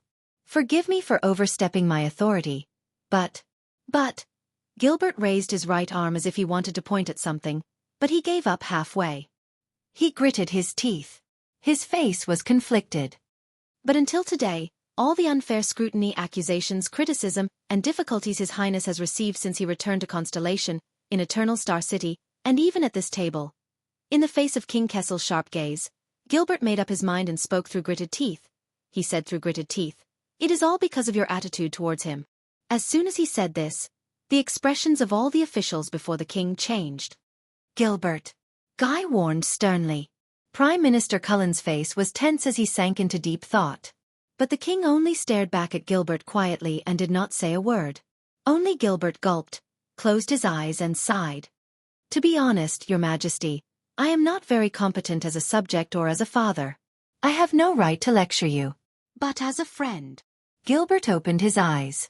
He was sincere and serious. Kai, Your Highness, Fifth Prince. These titles made everyone's thoughts stir. King Kessel did not speak. But at that moment, his fingers that were tapping on the table stopped. You really should be proud and gratified that you have such a son. You should be proud and gratified by his awareness and ability, his character and intelligence, his strength and optimism, and the fact that he didn't collapse under the heavy burden of the entire kingdom. Gilbert stared at him from afar. I believe, and I am not the only one. We all believe from the bottom of our hearts. Prince Thales will be the future that we all look forward to. At that moment, no one in the Imperial Conference spoke. The silence lasted for a whole 10 seconds. You give him lessons every day, Gilbert. The king's deep voice traveled, and his emotions could not be discerned. You are too close to him. Gilbert was stunned for a moment before he smiled. No, you are the one who is too far away from him. Just like the late king. At that moment, the Iron Hand King's eyes suddenly moved. It was like the first crack on a flawless iron wall. But at that time you still had Mindy's hole. Gilbert looked at the throne quietly, but he seemed to be looking at something else. And now, he has nothing. King Kessel seemed to be fixed in his chair. Even his gaze did not move. Get close to him, Your Majesty. At least try to get close to him. At least talk to him. Gilbert took a deep breath and sat down shakily. He pressed against his eyes and flashed an ashamed smile at the people around him. My apologies, everyone. Ballard Room seemed to have sunk into an ice cellar. The king and his ministers were all silent. They either lowered their heads in silence or looked at each other. Only the sound of breathing remained. After a long time, everyone trembled slightly. King Kessel's voice was like the first ray of sunlight that broke through the ice and broke the silence. Don't worry about my son. I have already talked to him. At the end of the long table, the Iron Hand King slowly raised his head, but he did not look at anyone. He will not be a problem. He closed his eyes and exhaled softly. Everything is under control. His voice faded away. Prime Minister Cullen curled his lips. Gilbert forced a smile onto his face. The others had different reactions. They were all worried. Duke Cullen picked up his teacup, sat up straight, and performed his duty. All right, everyone. Now, back to what we were. But the Prime Minister's words came to an abrupt halt. Everyone looked over in confusion. Only then did they realize that Cullen's expression had changed. The Duke of Eastern Sea was staring intently at the teacup in his hand. There were tiny ripples on the surface of the teacup. Almost at the same time, the ministers in Ballard Room sensed something amiss and turned around. Asterisk thud. Thud. Thud.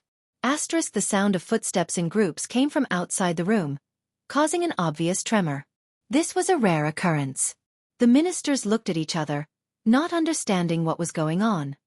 These footsteps, there are at least 30 people. As a military advisor who had served for many years, Sauter looked up warily. What happened? But no one answered him. On the contrary, different orders were faintly heard through the crack in the door.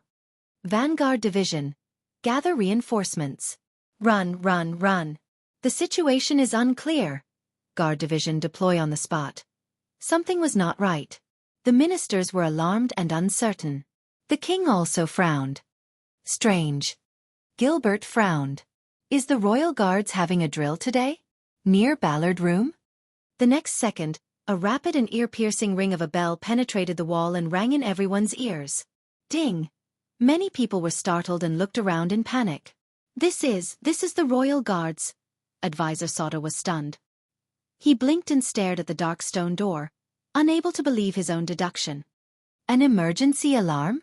The king remained calm, but his frown deepened. The scar-faced spy from the Secret Intelligence Department was the first to move. He reached for the door. But before he could touch the doorknob, the door to Ballard Room was flung open. Chapter 6:15. Your Majesty, gentlemen. The head guard of the Royal Guards, Lord Fabio Adrian, carried an everlasting lamp and walked through the door in a dignified manner. A few well-trained Royal Guards followed behind him. Forgive me for interrupting, but it's time for dinner. Although they were acquaintances, the sight of them fully armed and ready for battle still gave everyone a fright. Fabio, you look good. Duke Cullen touched his belt and shifted his but without batting an eyelid. His eyes never leaving the sword at Captain Adrian's waist. Just to call us for dinner? Thank you. Adrian flashed a friendly smile and bowed deeply to King Kessel. Please do not panic. We are just doing a small drill. Now, please follow me out of here in an orderly manner. But an impatient voice interrupted him. Fabio, what's going on? Advisor Sauter frowned as he looked at the Royal Guards and the increasing number of guards outside, paying particular attention to their hands on the hilts of their swords. Why are there so many people in this guard formation? Lord Adrian smiled. He first glanced at the king at the end of the long table, then said politely, It's nothing. Sir Sauter, we brought forward the drill this month, that's all. But Sauter did not buy it. That's enough, Fabio. The military advisor snorted coldly. We served in the regular army together and experienced the bloody year together. You and I both know that this is not some bullshit routine drill. You are facing the entire Imperial Conference, and everyone here is an elite of the kingdom. What is there that you can't say? This sentence made many of the ministers, who had no military experience, nervous. As they spoke, the commotion outside Ballard did not stop, but grew louder and louder. Shouts and hurried footsteps could be heard from time to time. Captain Adrian looked at Sauter solemnly and sighed deeply. He glanced at the king again, hesitating to speak. At the end of the table, King Kessel was as calm as ever. He crooked his finger and gestured for Adrian to come closer. Lord Adrian. Gilbert could see some clues, and he spoke gently. If there is any inconvenience, of course we can cooperate. We are hungry anyway, aren't we? But just as Adrian approached the table, the footsteps outside the door suddenly grew louder, almost deafening. What followed was the sound of weapons being unsheathed. They're here. Guard division, hold steady. Who the F***CK called the sniper team over? Protect His Majesty. Back off. The shouts of the royal guards rose and fell one after another. They were all different, but it made Lord Adrian's face turn pale. The captain of the royal guards turned around and protected King Kessel behind him. Sauter immediately reacted. He instinctively reached for his waist, only to remember that he had left his weapon at the palace gate. Only then did the officials in the room realize that something was wrong. Duke Cullen sprang up nimbly from his chair and drew a small dagger from his belt. Gilbert grabbed his staff and rushed towards the king. Kuckle disappeared with a whoosh, leaving only his but exposed under the table. Viscount Kenny was the first to rush to the door, but he remembered something and quickly returned to approach the king. Lord Croppen's face was ashen, but he forced himself to remain calm. Archdeacon Guy closed his eyes and muttered something. Enough! Lord Adrian's angry roar shocked everyone. Following his order, the chaos outside the door was the first to stop. In Ballard Room, 3 crisp thuds came from the conference table and drifted away. Thud. Thud. Thud. Hold steady. King Kessel retracted his fingers and calmly looked at the officials who had different reactions. It's not like I haven't seen it before. He remained seated behind the conference table, seemingly unaffected. The officials who had overreacted finally reacted. They were either embarrassed or embarrassed as they hurriedly tidied themselves up. Gilbert exhaled and sat back in his seat. Prime Minister Cullen nonchalantly tucked the dagger that should not have been there back into his belt. Sauter, on the other hand, bent down disdainfully and lifted Kirkle out from under the table. Everyone returned to their proper appearance.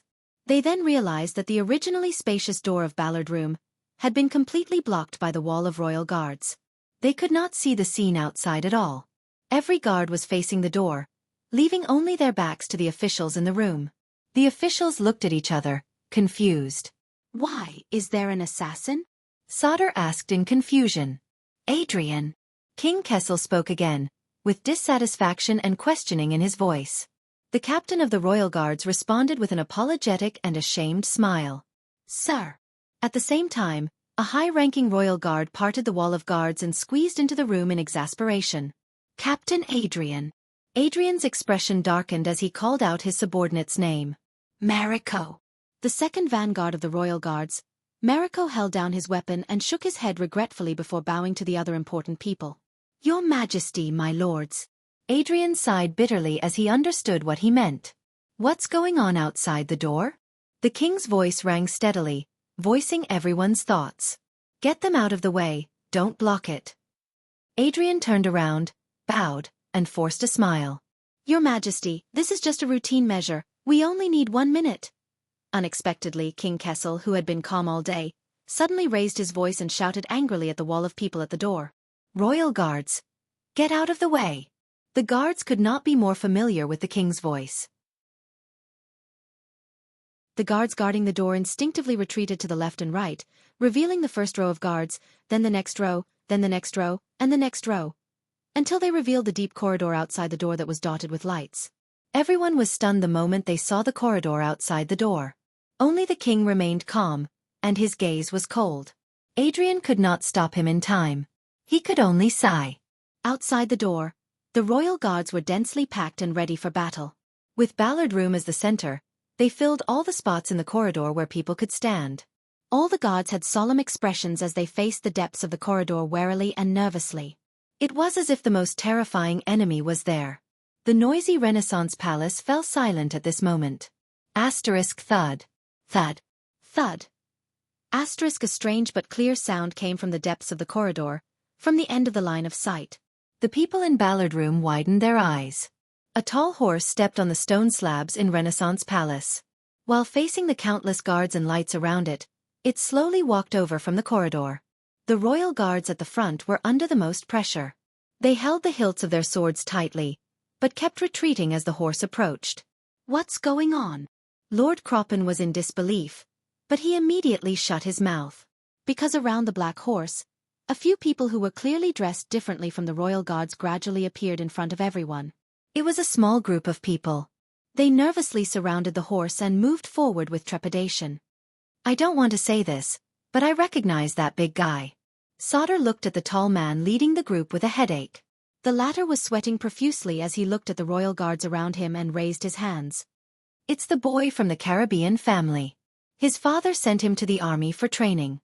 He seems to have made some contributions. I even praised him when I went to the Western Desert to work in the army." "Caribbean?" Everyone was stunned. "Damn it, that's the youngest son of the Glover family." Jolene narrowed her eyes and looked at the companion beside the tall man who was even stronger than the former. "Lozano asked me to do him a favor and help his younger brother solve the problem of jealousy in Red Street Market," Lin Yun said. "Glover." This surname increased everyone's suspicion. "Ah!" Duke Cullen's voice rose in a thought-provoking manner. His gaze focused on another person who was panting and limping. "That unlucky guy who got into a duel last night, from the Doyle family. What's his name again? I think it's Danny? David Doyle." Everyone's mood became more and more solemn. The small group of people was getting closer and closer to Ballard Room, but the royal guards in front of them did not stop them. They just kept retreating.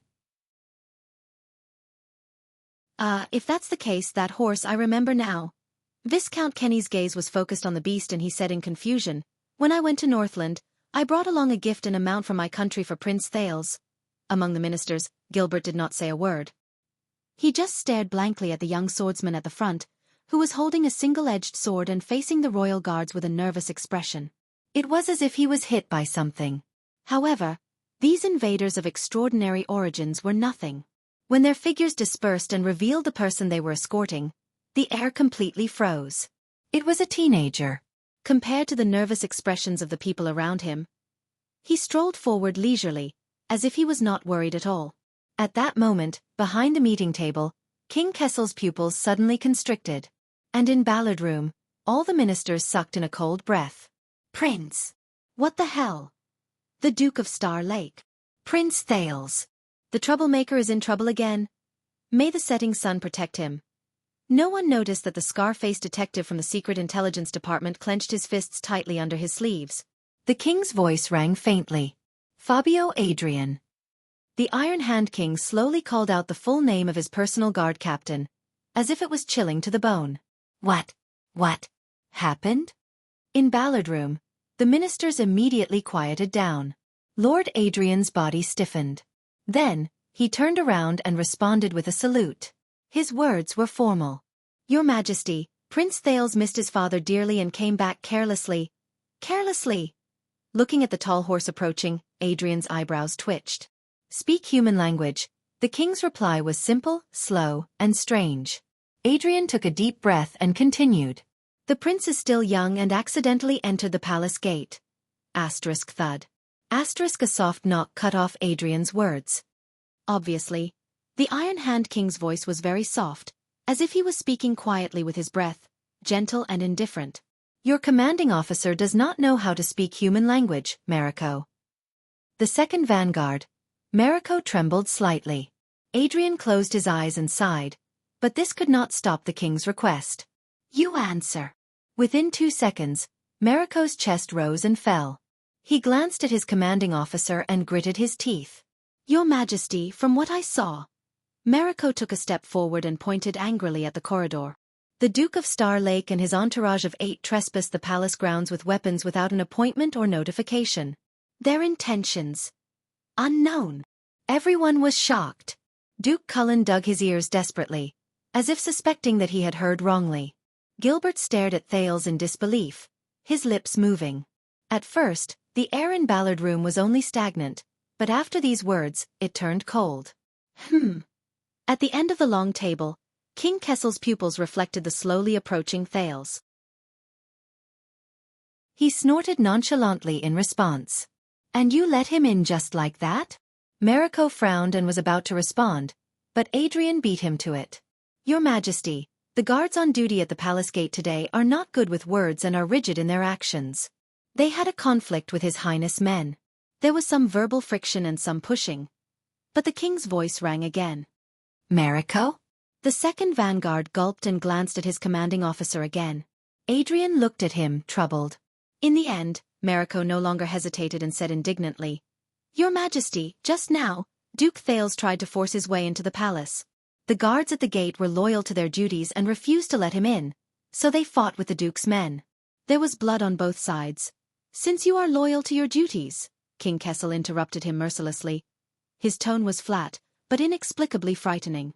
Then how did he get in? Mariko shuddered and immediately lowered his head, unable to hide his shame. The vassals' gazes moved back and forth between the slowly approaching Thales and Mariko, and finally returned to the king. Mariko! Adrian reminded him softly by the side. But Kessel glanced at him and cut off Adrian's words. Mariko took a deep breath and gritted his teeth. After the blood, things became strange. Many people quickly gathered at the palace gate to watch, and the scene was very big. Adrian coughed and continued Danger's line of thought. I was the one who made the decision. We had to let His Highness in and deal with this matter in the palace, or else the entire Eternal Star City would have seen that scene. For the sake of the kingdom. Asterisk bang. Asterisk there was a loud sound, but it was the king who slammed his fist on the table. What followed was his extremely cold and angry rebuke. Is there no one who saw it now? Once he said this, Adrian and Mariko bowed together and knelt down on one knee. The vassals in the room did not even dare to breathe loudly. At that moment, Father! The unique voice of a young man came from afar. Why are you angry? The vassals turned their heads in unison. At some point, Thales had already walked to a distance where they could see his movements clearly. In this tense moment, the prince's voice had a hint of laziness and ease. The strange thing was that the prince was actually carrying a sword on his shoulder. The blade of the sword was pointed backwards, and as he walked, it swayed and swayed, pointing straight at the ceiling of Renaissance Palace. King Kessel frowned. Mariko, what happened? The second vanguard who knew his mistake was shocked and did not know how to answer. Adrian, who was beside him, immediately understood. He knew what the king was asking, and he answered respectfully. After entering the palace, we were about to capture him, but His Highness immediately put the sword to his own neck. He used so much force that it even drew blood. The vassals were shocked. They focused their gazes, and only then did they realize that there were traces of unusual red on Thales' collar. He walked forward step by step, and his sword never left his neck. We did not dare to act rashly. To prevent accidents, we could only retreat.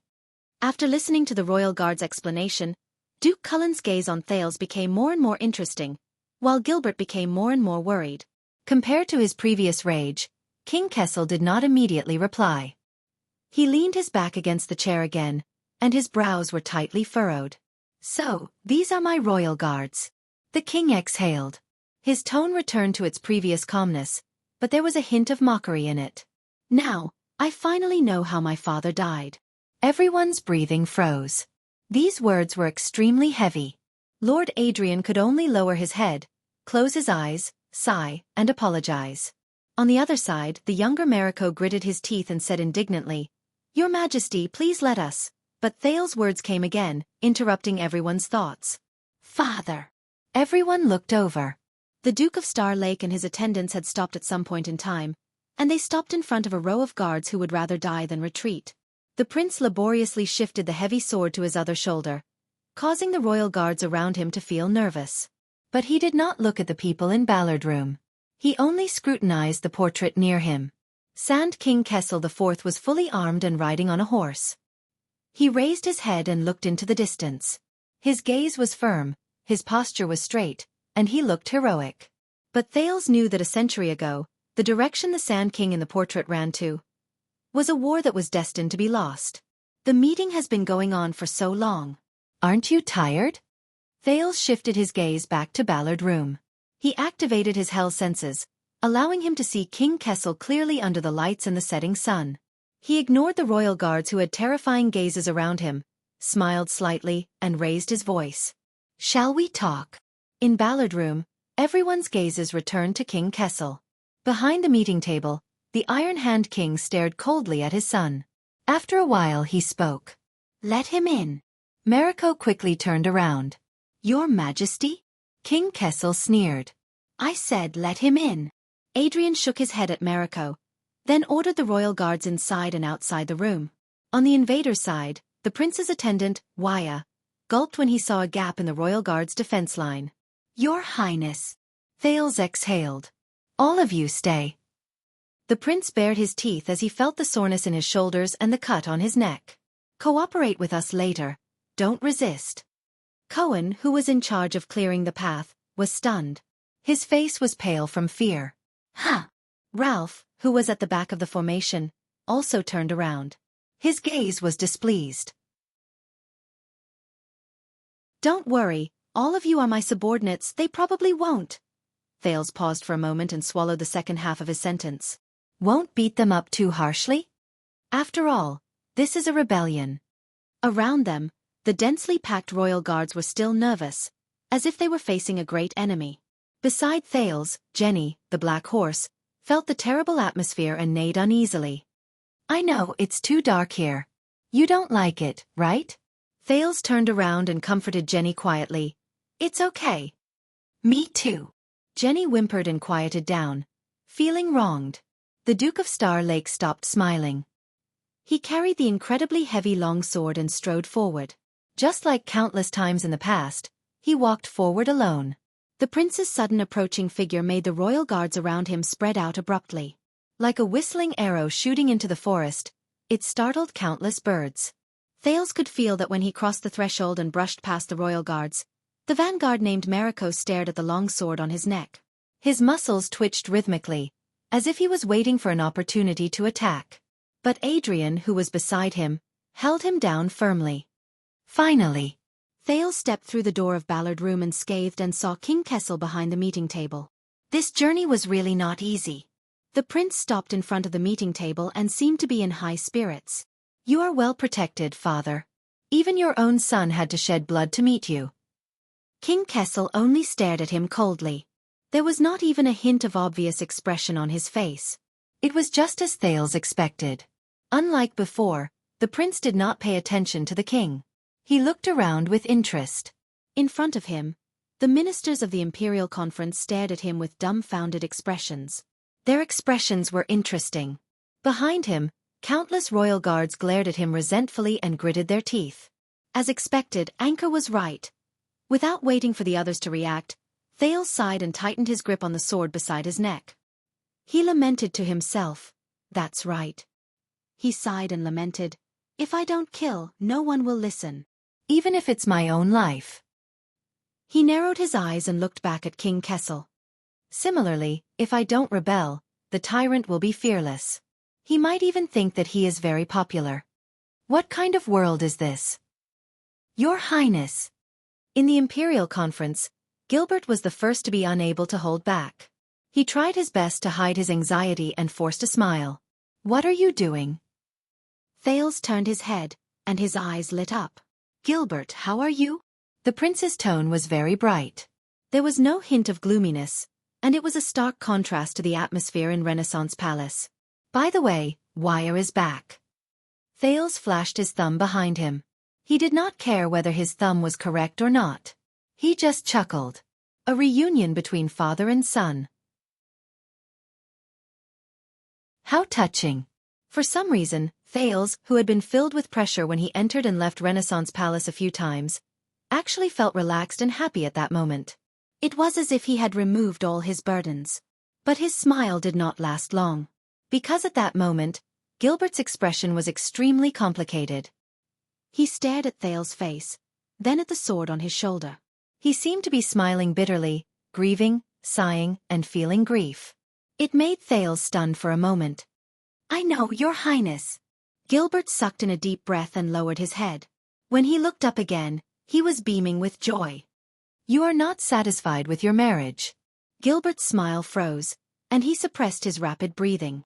I understand. When he said this, many people were confused. Thales was also stunned. Marriage? What marriage? But you don't have to be so anxious. Gilbert cut him off fiercely. While he talked to himself, he gave Thales an anxious look. I told you. Just wait for me at the entrance of the palace. I will explain it to you. Gilbert laughed, turned his head and smiled bitterly at the others. You know, young people are not satisfied with their marriage candidates. They are a little impulsive and wanted to clarify things with me. And our meeting went on for too long. He could not stay, so Thales blinked and gradually understood. He could not help but feel warmth in his heart. But it was a pity. Gilbert. I see. Deputy Bishop Guy reacted quickly. He smiled faintly and nodded. Marriage is indeed a big matter. May the goddess bless. Viscount Kenny was born noble. He also reacted and laughed heartily. Oh yes. Of course, we were young once, we understand. Prime Minister Cullen also blinked and shook his head like a kind and amiable old man. I still remember that His Majesty once made a fuss about marriage in front of the late king. The ministers in the Imperial Conference laughed continuously. They had excellent chemistry and soon got along well, making the atmosphere in Ballard Room much more comfortable. Most of the royal guards also understood what was going on. Unknowingly, they began to laugh and relax their tense muscles. But Adrian sadly noticed that in the face of such an atmosphere, only two people were unmoved. King Kessel did not laugh. He stared blankly at Thales, as if there was no one else in his eyes at that moment. Thales put on a fake smile. There was no warmth in his eyes when he looked back at the king, only an eager challenge. Fabio, very good. You are very responsible. It was just a false alarm. Advisor Sauter exhaled and gave Adrian a thumbs up. But the exercise was very effective. I suggest that we reward our brothers. Clang! A muffled sound of metal colliding suddenly rang out. The royal guards who had not completely relaxed shuddered and unsheathed their swords. Steady! Adrian bellowed, calming down a possible conflict. The royal guards who had just come to their senses breathed rapidly and looked at each other nervously. Only then did they put away their weapons under the strict orders of their commanding officer. The ministers in front of the Imperial Conference were tongue-tied in disbelief. Sorry, it's too heavy. The person responsible for the muffled sound, Thales, breathed heavily. He laughed and dragged the blade from the ground. No wonder it's called load-bearer. King Kessel narrowed his eyes. The emotions in his eyes became more and more indescribable. After this incident, the minister's efforts were completely interrupted. Gilbert's expression only became more bitter. This made Thales feel a little guilty. But soon, he put this behind him. He stepped forward nonchalantly and reached out his hand. Swoosh! A few of the royal guards unsheathed their weapons again. Don't worry. This time, Thales chuckled and walked to the discussion table. He gestured for everyone to relax. I just want to give myself. The prince sat down casually, patted the shoulder of the person next to him, and looked into the Iron Hand King's eyes. Find a chair. Near him, Chief of Finance Kirk looked at the prince's hand patting his shoulder and revealed a smile that was uglier than crying. Sensing the puzzled and uneasy gazes around him, Thales smiled. Yes. Be it in the Hall of Heroes or here. He had to find a chair for himself. He had to wield a heavy sword that was beyond his means. He bet his life. Thales stared at King Kessel. He suddenly realized that every time he looked into his father's eyes, he could feel the heaviness and pressure. Gone. Even though the king's gaze was still sharp, he still felt a slight sting when he looked into it. Sorry to disturb you, everyone. Thales slapped his thigh and leaned against the discussion table. He smiled and said, I'm afraid that today's Imperial Conference will end early. In Ballard Room, both the courtiers and the guards looked at each other, not knowing what to do. The king's gaze became more profound. Thales looked at the sky outside the window and could not help but smile. Perhaps it's not too early? He suddenly had a feeling that on the small table in front of him, there were surging waves that were constantly moving, pulling back and forth lines that were drawn back and forth. At this moment, he stepped into this room, just like a ship parting the water, cutting the Gordian knot. Finally, What are you doing? King Kessel's voice rang in the silence. He enunciated his words slowly, very slowly. Son. Son. When he heard this title, Thales felt a little dazed. Me. Thales paused and showed a sincere smile. I'm here to save you. The prince's inexplicable answer made everyone frown. In front of everyone, the Iron Hand King let out a faint laugh. Save me? He leaned back and blended into the darkness where the sunlight could not reach. He became indifferent again. It was as if his anger and madness had reached its peak, and he had returned to extreme calmness. Yes, father. Thales' attitude was relaxed and cheerful, as if he was enjoying a conversation between father and son. I'm here to save you. The prince also leaned back and entered the warm embrace of the setting sun. Only his gaze suddenly turned cold. It was like a sharp blade being unsheathed. To be free from the burden of that crown. Thales curled his lips and looked at the Iron Hand King with a smile. The crown. When he said this, the faces of the ministers in front of the emperor immediately turned ashen. The royal guards were all stunned. Gilbert could not hide his panic. He lost his composure and shouted, Your Highness! At that moment, the light in King Kessel's eyes changed back and forth. But in the end, it all came to one. It was directed at the Duke of Star Lake's smile. Thales raised his eyebrows and his smile froze. Oh, I'm sorry, I forgot. While countless people lost their composure in fear, Thales reacted and pointed at King Kessel's forehead without a crown. He smiled apologetically. It's not on your head.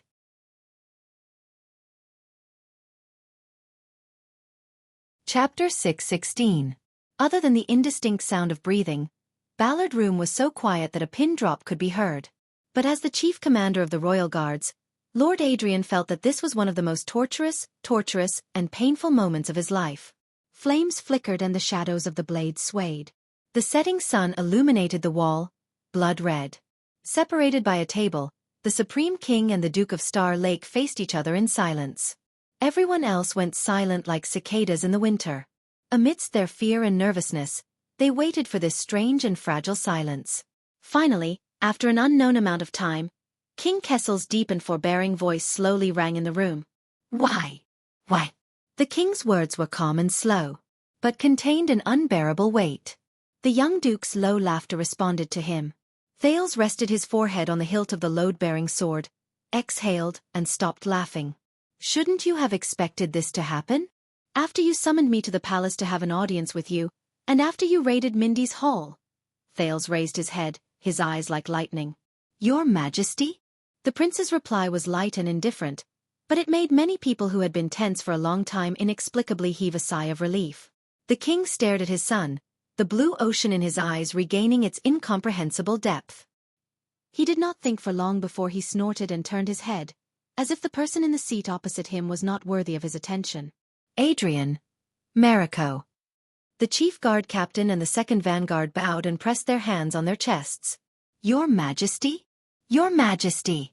King Kessel picked up the letter on the table and began to read. The Duke of Star Lake is overtired and mentally unstable. The king's casual words instantly made everyone's expressions change. Even Thales frowned slightly. Let the royal guards escort him back to Mindy's hall to recuperate. Keep a low profile. The Imperial Conference continues. Mariko gladly accepted the order, and before he could wave his hand, one or two of the more daring and disgruntled guards had already stepped forward. Gilbert's face turned pale with fright. Your Majesty! No. Even Prime Minister Cullen frowned. Your Majesty, will you reconsider? The people from Mindy's hall outside the door were just as anxious, but Waya and Ralph, who were the first to move, already had a few swords pressed against their necks. Glover was pinned to the ground by a few of his comrades from the Vanguard Division, and he could not even breathe.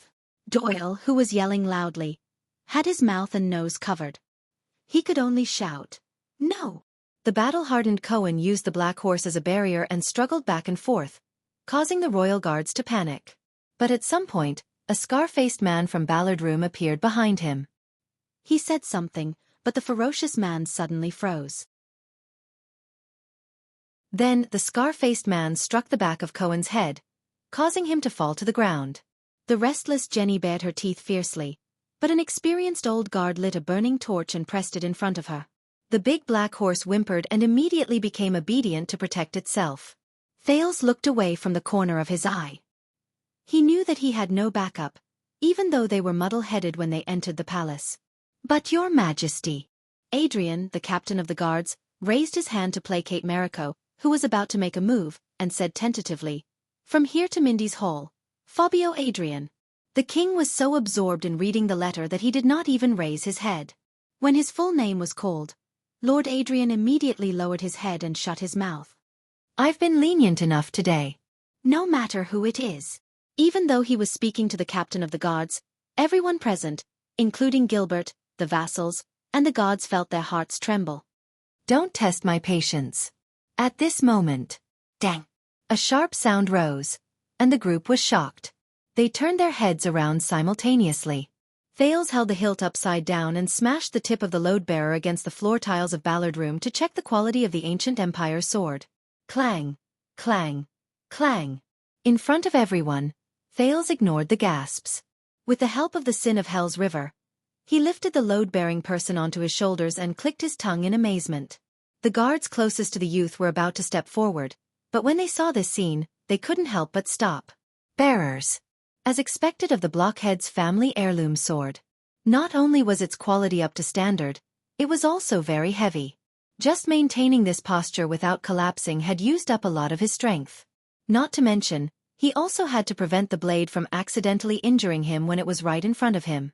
It was just like his title. "I keep thinking that this room is too monotonous." Feeling the cold blade on his shoulders, the prince raised his head and faced the tense people with a cheerful attitude. "Maybe I should hang one more painting, such as..." Thales narrowed his eyes, and his tone instantly became serious. "Ascension King's sacrifice?" At that moment, many people could not help but hold their breaths. Thales saw their reactions and smiled coldly. He became even more unruly and unruly. "Or the Iron Hand King kills his son?" "Kills his son." The group was first stunned. Then they looked at the king nervously. "Stop fooling around, Your Highness." Seeing that the situation was getting worse, Gilbert spoke sternly. He had always been polite to the prince, and his face was filled with pain. He called Thales by his name. "Thales." But Thales only returned him a smile and said nothing. Only the setting sun shone on his collar, casting a bright red hue. Faced with the prince's response, Lord Adrian sighed helplessly and looked at the king again. At the end of the long table, the Iron Hand King seemed to come back to his senses and slowly looked up from the letter. "This is the kingdom's imperial conference." He glanced sideways at his son and snorted without a care. "I don't have time to listen to an aggrieved brat cry his heart out." The vassals looked at each other. King Kessel's tone suddenly turned cold. "If he wants to commit suicide, let him be. Let him be." In the midst of his shock, Thales could not help but clench his teeth. Jade Star does not need idiots. The Iron Hand King lowered his head and returned his gaze to the letter. "Or cowards." Everyone's gaze returned to the Duke of Star Lake. The vassals nervously paid attention to his gaze and words, while the guards stared at his movements and the tip of his sword. Thales felt a chill in his heart. At that moment, it was as if he had returned to Dragoncloud City and the Hall of Heroes in Heroic Spirit Palace 6 years ago. At that time, the Born King and the 5 Archdukes' gazes were the same as now. Like thousands of sharp arrows, they shot towards the sword in his hand that was too heavy to hold. They were waiting for him to commit suicide. Or surrender.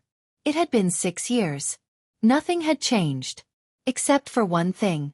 Thales' gaze became determined. The Sin of Hell's River gathered like a trickle, helping him to grip the bearer on his shoulder.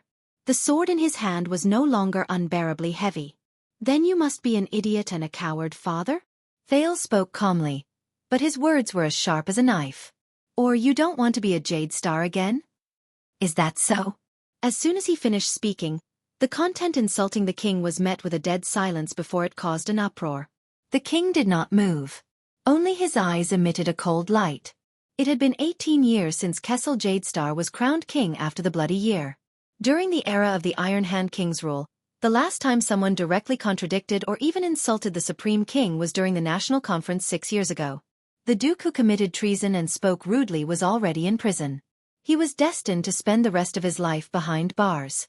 Many people who hoped that the situation would calm down had their hopes dashed.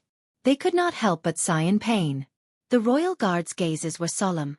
They pressed on their weapons and nodded to each other as a final confirmation. "Your Highness." Gilbert's face was ashen. He closed his eyes and did not speak anymore. But unexpectedly, the king moved slightly and put down the letter. "Oh." King Kessel's questioning voice rose, stopping a few guards who were prepared to launch a sneak attack from behind. The king stared at the prince for a very, very long time. But this time, there was something else in Kessel's gaze. "Why?" Even though it was just a word that came out of nowhere, Thales knew what he wanted to ask. It was like a telepathic connection unique to Jadestar's. "You know why?" Thales tapped the ridge of the sword and said calmly, "Regardless of the reason, if the heir to the throne dies in Renaissance Palace, your rule will suffer an unprecedented destructive blow. The same goes for Constellation." The heir to the throne. Die in Renaissance Palace. With just a few words, the vassals in front of the king frowned, their hearts filled with countless schemes. King Kessel continued to stare at Thales, his eyes slowly widening. "Father, if you force me to my death here, you will be destroying your own path and digging your own grave." "Of course," Thales shrugged, relaxed and content. "If you want to commit suicide, it's up to you." In that second, the Iron Hand King's gaze was cold. But Thales did not avoid it. His gaze met the king's. Anyway, Jadestar does not need an idiot. Or a coward.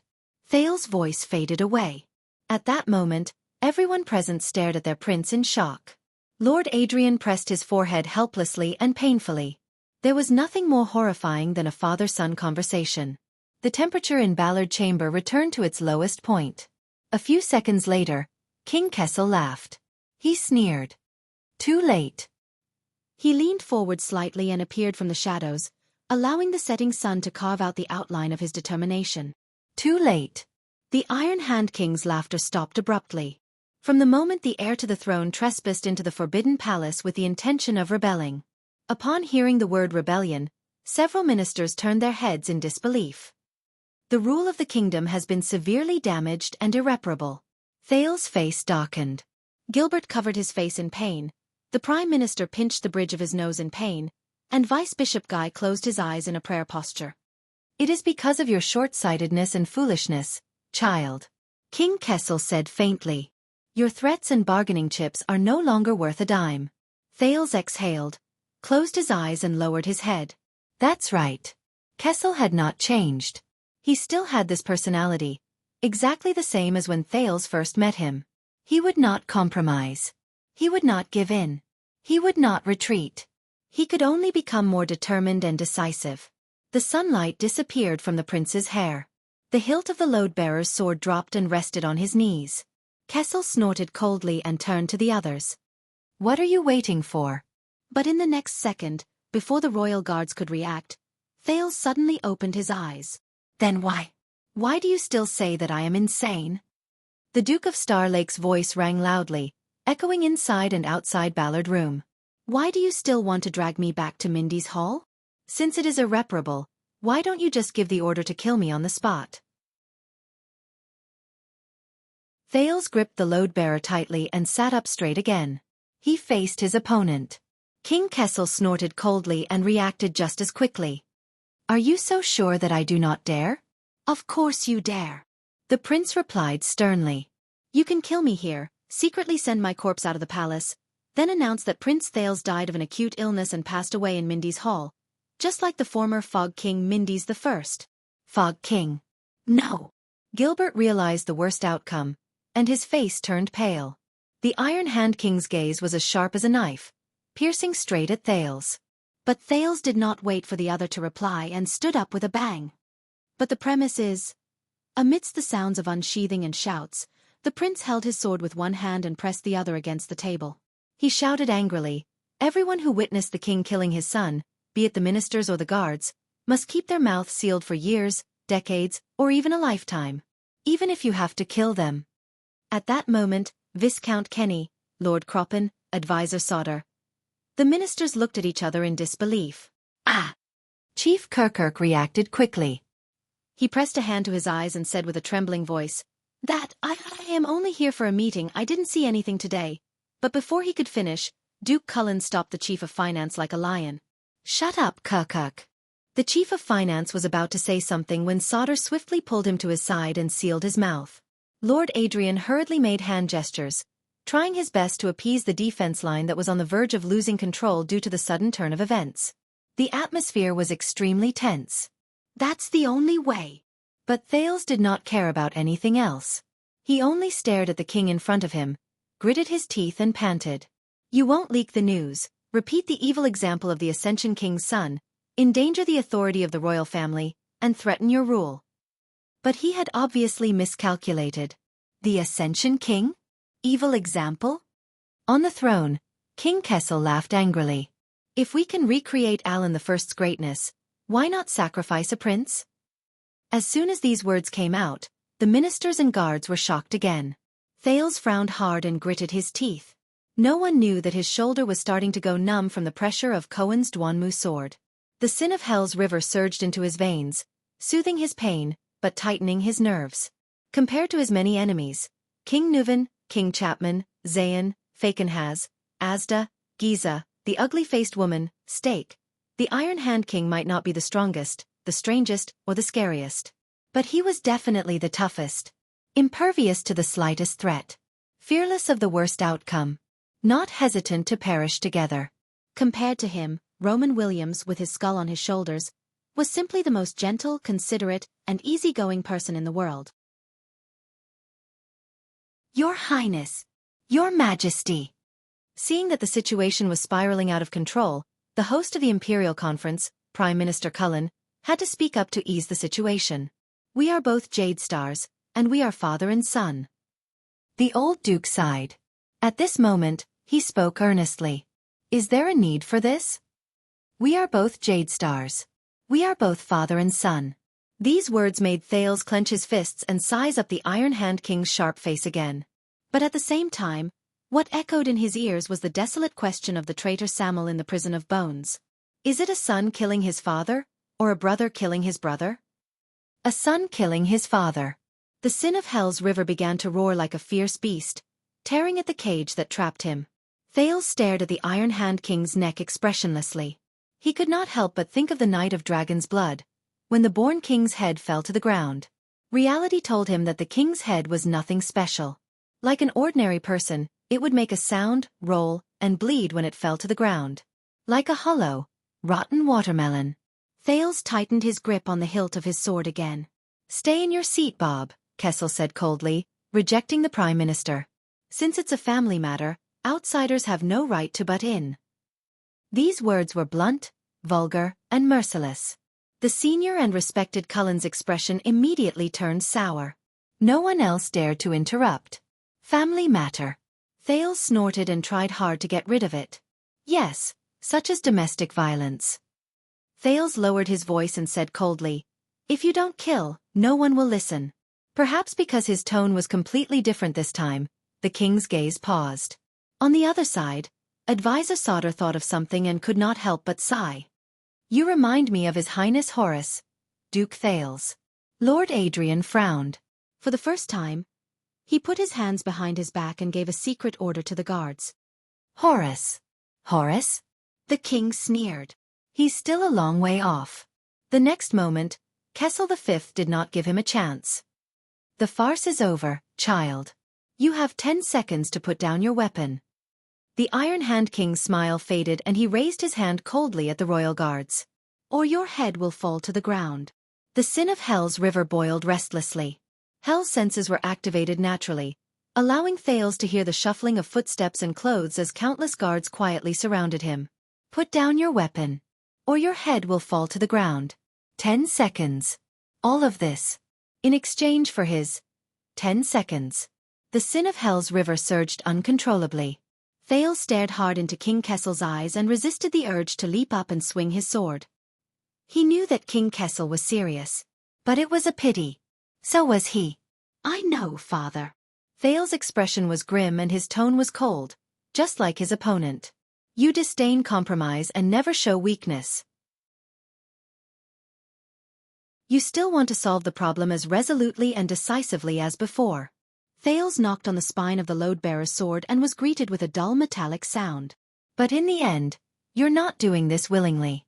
The young man forgot the different looks of the courtiers, forgot the footsteps of the guards following the king's gesture, and even forgot the heavy sword on his neck. He only had eyes for the end of the long table, for the opponent he could not choose and could only face. The sin of hell's river kept surging. You don't want to lose the entire game because of one chess piece. Thales looked deeply at King Kessel and moved the blade in his hand an inch closer to his neck. The entire game? The Iron Hand King sneered. 10 seconds are up, and you're not as important as you think, child. Then the same goes for you, father. Unexpectedly, Thales shouted. He held the hilt of the sword with both hands and placed the blade horizontally in front of his throat. The sin of hell's river surged wildly. Compared to a kingdom of 680 years and an empire of 2,000 years, you and I are nothing. Thales glared angrily. His abdomen pressed against the table and his body leaned forward to the limit. The heavy sword on his shoulder trembled due to the lack of strength. Just a speck of dust. The sin of hell's river roared, unwilling and indignant. King Kessel sneered and raised his hand to swing down. Unless, father, Thales gritted his teeth, ignoring the stinging pain in his neck. He felt that everything around him except for the pair of blue eyes had become dazed. We were born for constellation. Born for constellation. The Iron Hand King's expression changed. His hand gesture stopped in mid-air, motionless. Time seemed to stop at this moment. Stop. Retreat. Retreat. Retreat. Lord Adrian spoke hurriedly, stopping a few royal guards who could not restrain themselves and wanted to make the first move before His Majesty gave the order. Well, Viscount Kenny took a deep breath and mustered up his courage to smooth things over. Why don't we? But Prime Minister Cullen's large palm hit him hard on the shoulder. The Minister of Trade's sincere words were smashed back into his stomach. The Duke of Eastern Sea was expressionless. He just put his index finger to his lips. Accustomed to all sorts of situations, he knew that this was a conversation that only Jade Star could participate in, a language that only the royal family could understand. The silent oppression lasted for a long time, until the king's voice came faintly. What are you going to do? His voice was like fine sand, and his words were like a blade hidden in a sheath. Thales took a deep breath and smiled. At this moment, his tone was relieved and relaxed. A quarter of an hour. The prince said absent-mindedly. Constellation, the entire kingdom, all we need is for us to be alone. A quarter of an hour. Gilbert's eyes widened.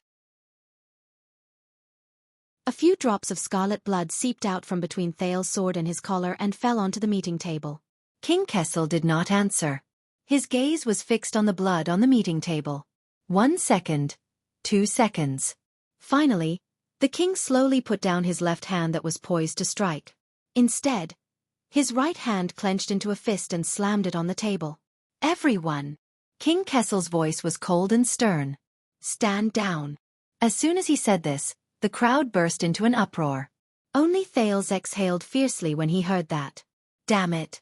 The sin of hell's river subsided unwillingly. The prince took a few deep breaths. He fell back into his seat and put the load-bearing sword down between his knees. Only then did he realize that although winter had arrived, the hilt of the sword in his palm was already soaked in sweat. At this moment. No, Mariko. At that moment, the sin of hell's river in Thales' body suddenly woke up and roared violently. Oh no! Thales subconsciously wanted to raise his sword. But he was too late. Just like Adrian's exclamation. Thud. Thales only saw a shadow flash before his eyes. His chin hurt and he immediately saw stars. Bang! There was another muffled sound. Thales felt a sharp pain in his abdomen, and all his resistance was drained from his body. Asterisk clang. Asterisk under everyone's astonished gazes. The load-bearing sword fell to the ground and swayed endlessly. 3 seconds later, the dizzy Thales opened his eyes and panted in pain. The rebellion is over, Your Highness. The second vanguard of the royal guards, Mariko, pressed him firmly to the ground. His arms were locked under his armpits, and his knees were pressed against his neck, making it difficult for the prince to breathe and make a sound. This punch is for our brothers who guard the palace gate. The vanguard looked at the blood at the corner of the prince's mouth, and furiously retracted his fist before spitting to the side. Brat!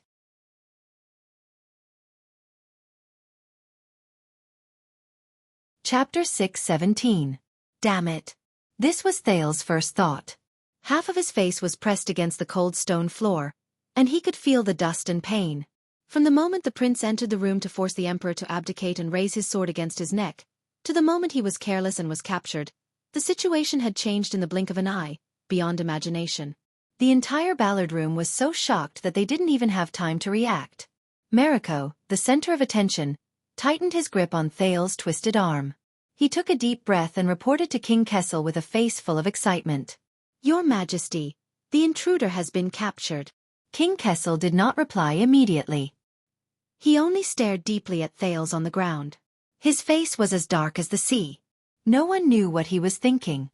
The royal guards were about to swarm forward, but Captain Adrian, who was frowning, raised his hand in a timely manner and stopped them 5 steps away. Many people finally reacted and heaved a sigh of relief. "Is it over?" Sauter stared blankly at the immobilized prince. Gilbert did not say a word. His face was dejected, and his eyes were red. Prime Minister Cullen remained silent as well, lowering his head in deep thought. God, thank sunset, I knew it."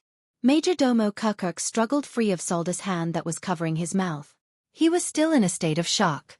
Finally, the atmosphere in Ballard was no longer as oppressive as before. But Mariko keenly noticed that his superior Adrian, who was standing beside His Majesty, had a serious look on his face as he shook his head at him. The king's voice rang out, silencing the room once again. "By the looks of it." Kessel stared at Thales, who had slipped and been captured, and he seemed to be deep in thought. "It won't be that easy for you to commit suicide, child." Everyone had different moods, and their gazes all turned to the young captive on the ground. Of course. Thales tried his best to resist Mariko's suppression. He sucked in a mouthful of air between the dust and the ground and gritted his teeth. "Stop wasting time." Vanguard Mariko, who was riding on him, snorted disdainfully. Seeing that the Duke of Star Lake remained defiant and unruly despite his defeat, whispers broke out in Ballard room. King Kessel narrowed his eyes. The sharp glint in his eyes almost tore Thales apart. Beside the meeting table, Gilbert, who had witnessed the entire process, heaved a long sigh and slowly stood up. "Your Majesty, as you said." The Foreign Affairs Minister was in a daze and did not look at Thales on the ground. "Prince Thales is overtired. He indeed needs rest." Kukuk rolled his eyes. Your Majesty, why don't we call it a day?"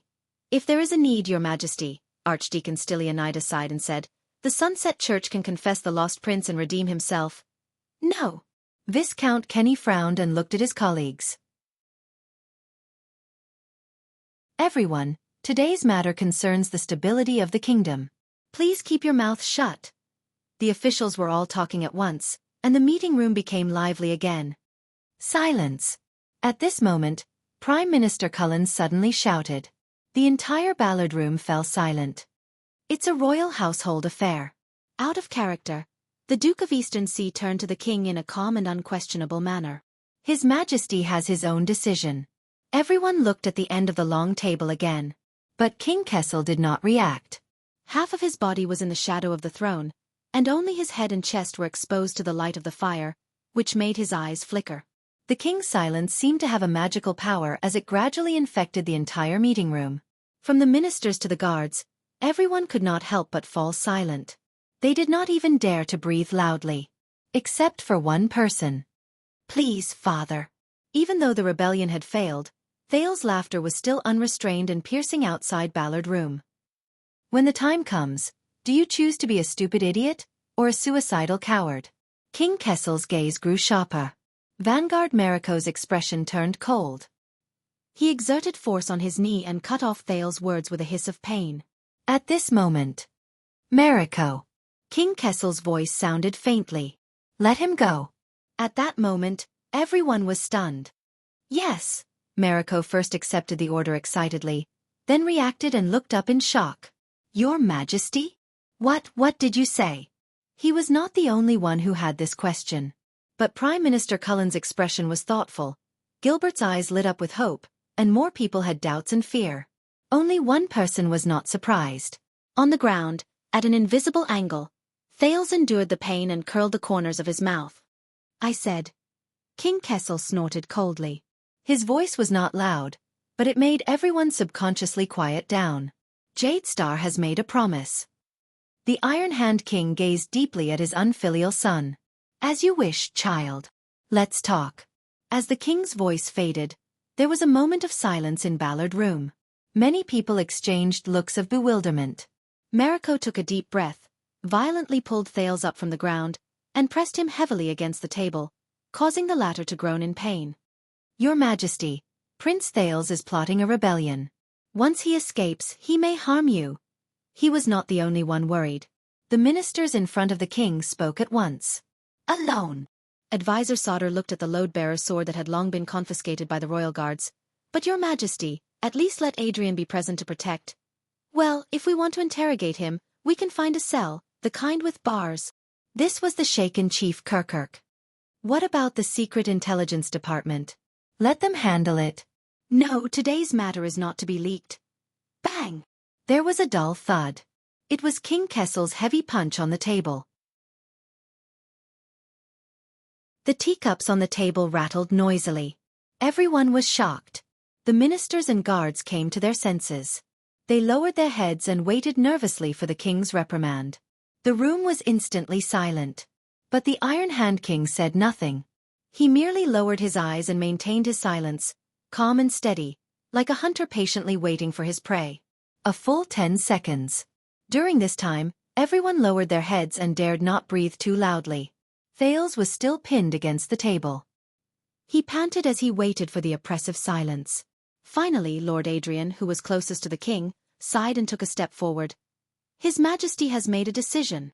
Royal guards, everyone, leave the room immediately. When the guards heard this order, they looked at each other in dismay. Sir. Mariko looked up hurriedly. We can't take the risk. The Emperor's Praetorian Guards.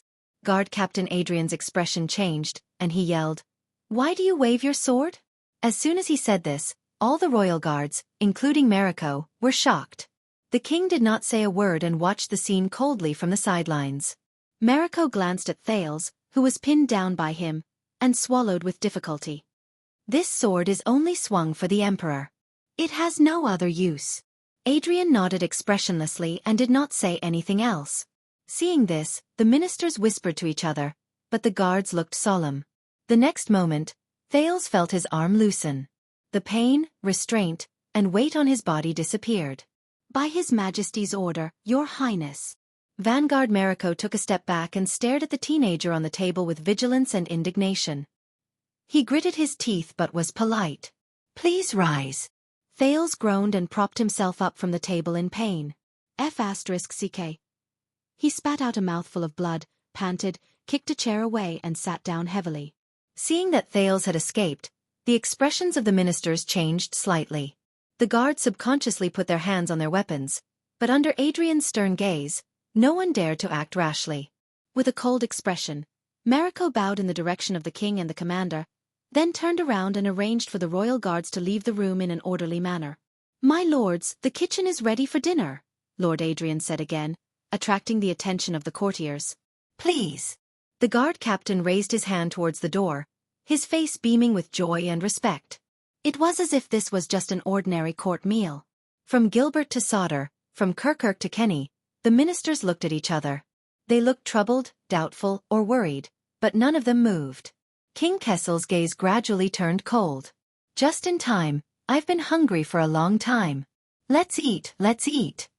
Duke Cullen's cheerful voice rang out just in time to break the tension and awkwardness. The Prime Minister stood up excitedly and stuck out his belly. At that moment, he seemed to have reverted to the charmingly naive, pot-bellied Duke.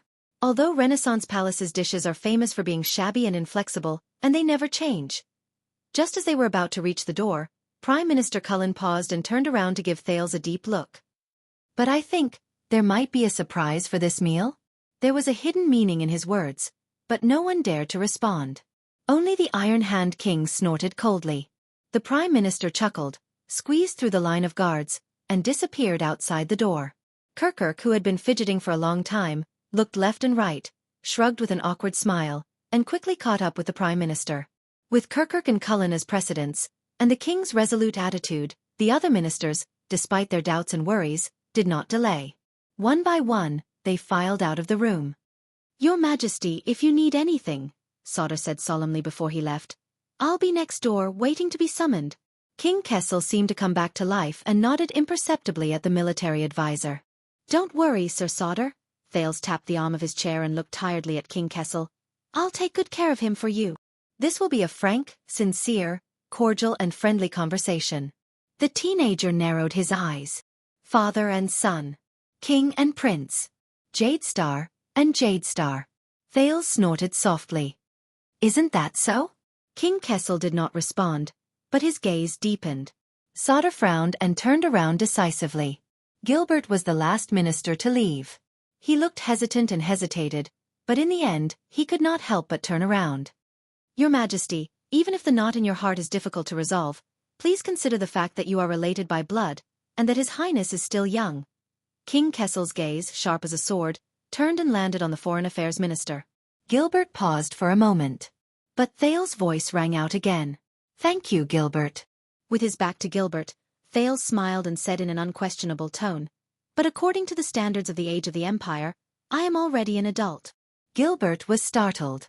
Thales turned around and flashed him a bright smile. "I can already wield a sword and fight, marry a wife and have children." King Kessel did not move, but Gilbert's gaze was complicated. The Foreign Affairs Minister sighed and said nothing else. He staggered away with his colleagues. Seeing that all the important figures had left, Adrian secretly breathed a sigh of relief. On the other side, Mariko led the last few royal guards out of Ballard Room while keeping an eye on Thales. "Be careful, Vanguard." Thales' sudden voice caused Mariko, who was holding the bearer, to stop in his tracks. "That sword is the heirloom of the Caribbean family." The prince turned his head. "It's very heavy." Mariko took a deep breath. But before he could reply, Adrian had already spoken. "The sword may be heavy." The chief guard captain came forward and tidied up Thales' messy clothes. He did not forget to tear off some clothes and bandage the wound on Thales' neck and shoulder. "But it is our duty to carry the burden for the royal family." Looking at Adrian, who was bandaging his wound, Thales' tone became much better. "Thank you, Lord Adrian. Please apologize to the guards at the palace gate on my behalf." "They do not need to apologize." Adrian interrupted the prince. His attitude was still gentle, but his gaze was different. "What awaits them is the examination of the flag-bearer, the sentencing of the penal officer, and a lifetime record of dereliction of duty." Thales froze when he heard that. His tone became gloomy. "I am sorry." Lord Adrian smiled slightly, treated the prince's wound, and patted him on the shoulder. "I have already said, Your Highness." The chief guard captain nodded slightly. "It is our duty to carry the burden for the royal family." Mariko, who was behind him, snorted angrily. He pushed the bearer heavily against the ground and turned to leave.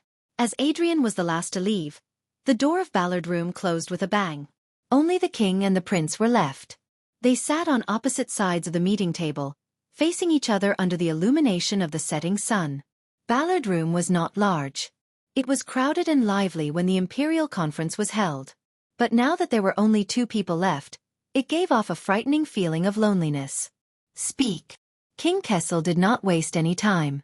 His cold words rang from the other end of the meeting table, as if separated by mountains and seas. "How do you live for Constellation?" Thales did not answer immediately. He first touched the corner of his mouth, which was gradually becoming red and swollen. He cursed Mariko's old fist in his heart, then patted the seat under his butt and sighed with emotion. He finally sat down. After all, he had risked his life to get this seat. And it was not Gilbert who gave it up for him. And now, his battle was just about to begin. If you want to fight, be fully armed. As he thought of this, Thales raised his head and gave his opponent the most sincere smile. "Oh, I thought you didn't understand." The second prince picked up a teacup on the table. He did not care who had used it before, and drank the rest of the tea in one gulp. "Or you simply understood, but pretended not to know." "Jade Star." Hearing this surname, King Kessel moved slightly. Thales finished his tea and tossed the expensive teacup behind him. Crack. The king looked at the prince's rude and undisguised actions. His gaze turned slightly cold. Seeing his father's gaze, Thales wiped the tea stain from the corner of his mouth and snorted. All right, for the sake of this teacup, Baron Quinton would definitely criticize him in a sarcastic manner again. But, who cares? I say, why don't you step down as well? Thales suddenly turned his head and looked at the void around him. Yodel? Hearing this name, King Kessel narrowed his eyes. But Ballard Room was silent. There was no response except for the flickering firelight. Instead, King Kessel snorted coldly and looked at his son thoughtfully. Thales did not wait for an answer, so he scratched his forehead and laughed self-deprecatingly. I thought he was here. King Kessel snorted coldly without mercy. Following Constellation's tradition, if a member of the royal family makes a mistake, the Iron Hand King's eyes were as sharp as blades, pinning him firmly to his seat. Their punishment will be personally carried out by the chief penal officer of the royal guards, from flogging to hanging. Penal officer. Personally carried out. Recalling the scene of Mallow's whipping Glover and Doyle, Thales was silent. Therefore, this position tends to favor those who scrupulously abide by the law, are impartial, and do not fear the powerful. King Kessel had no intention of waiting for Thales to answer. There was a hint of threat in his gaze. Based on what happened today, the second vanguard, Marek, is a good candidate. Marek. Candidate for penal officer. Thales recalled Marek's glare at him before he left. Feeling the pain in his chin and lower abdomen, the corners of his mouth twitched slightly. He said with a headache, yes, Vanguard Mariko is quite good. Even Cohen and Glover together couldn't take him down. Of course, these two big guys don't cooperate at all, and they get in each other's way. No matter what you're going to say next. King Kessel interrupted him coldly. Your foolish actions tonight have made the situation extremely ugly. The worst consequences have already occurred. Irreversible. King Kessel's gaze swept across him like a sword. The same goes for punishment. Including you and all those who followed you in your foolish actions. Punishment. Him. And the people who followed him. Wuxia, Ralph, Cohen, Glover, Doyle. When he recalled these people who followed him into Renaissance Palace in a muddle-headed manner, the corners of Thales' lips curled up. Just like 6 years ago, when they followed him into Heroic Spirit Palace, didn't they? The teenager exhaled and leaned against the back of the chair. All right, I admit. Now it seems that my actions were a little hasty, as well as risky. Thales shrugged and accidentally affected his injury. He could not help but grimace. I'll pay attention next time? Unfortunately, his father's face was still cold, and he had no intention of cheering for his joke. It seems that you have learned nothing in the Secret Intelligence Department. Still impulsive, stupid, ridiculous, lame. King Kessel used 4 adjectives to complete this sentence. Thales pursed his lips and nodded politely. Impulsive, stupid, ridiculous, lame. And do you know how many important things you've delayed on this occasion and at this time? I know. Thales answered quickly. But I also know, he collected himself, returned to his battlefield, and looked up at the king. As we speak, there are still people in the kingdom who are waiting, anxious and dying in despair. Thales' expression became serious. There are even more people who do not know what kind of fate awaits them. He met his father's gaze. So I had to come. Had to come? The Iron Hand King sneered, but there was no smile in his eyes. I didn't bring the crown, but I brought the head. The king's voice turned cold.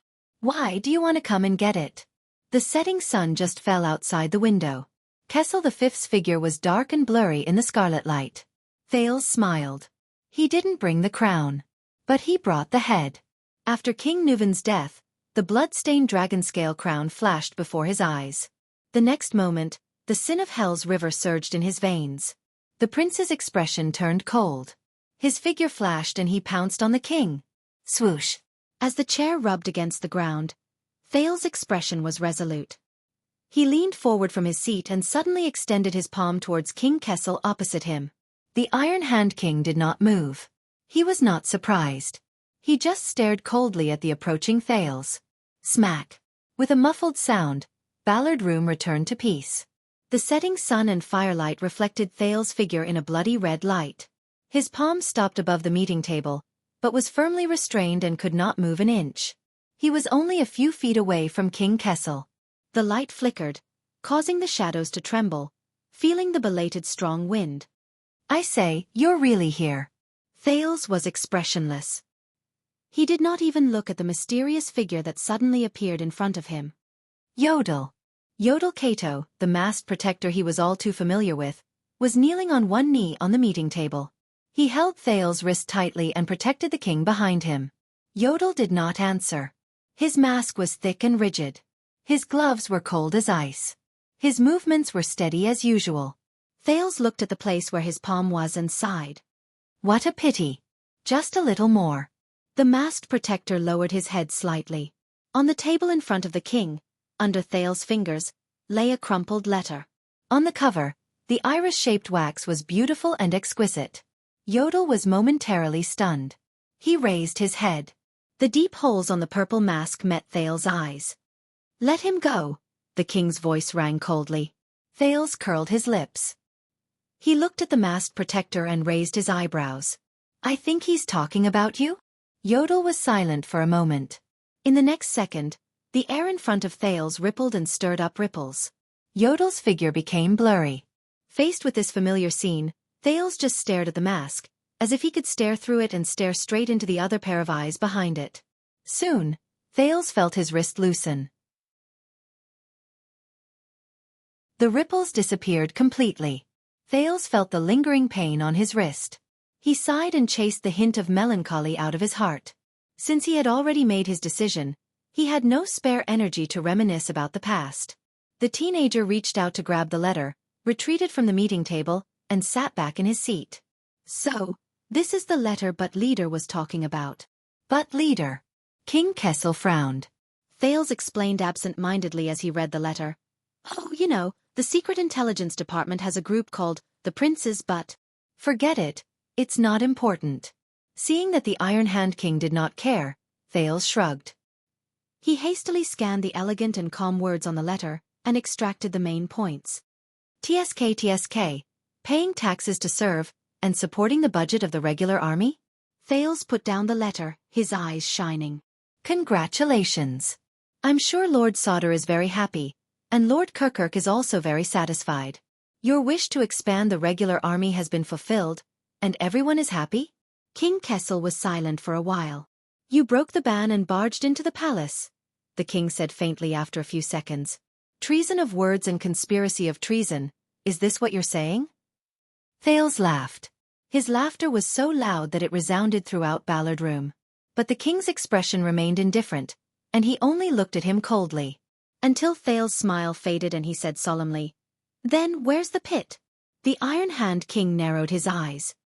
His silhouette became brighter and clearer under the light, no longer a blurry shadow against the light.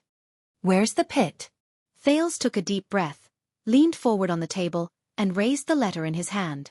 "I say, this petition is both flattering and self-justifying. Not only does it want to pay taxes, it also wants to abolish military service, and it doesn't even care about tarnishing its reputation in order to make a public appeal for the nobles in the country to follow suit.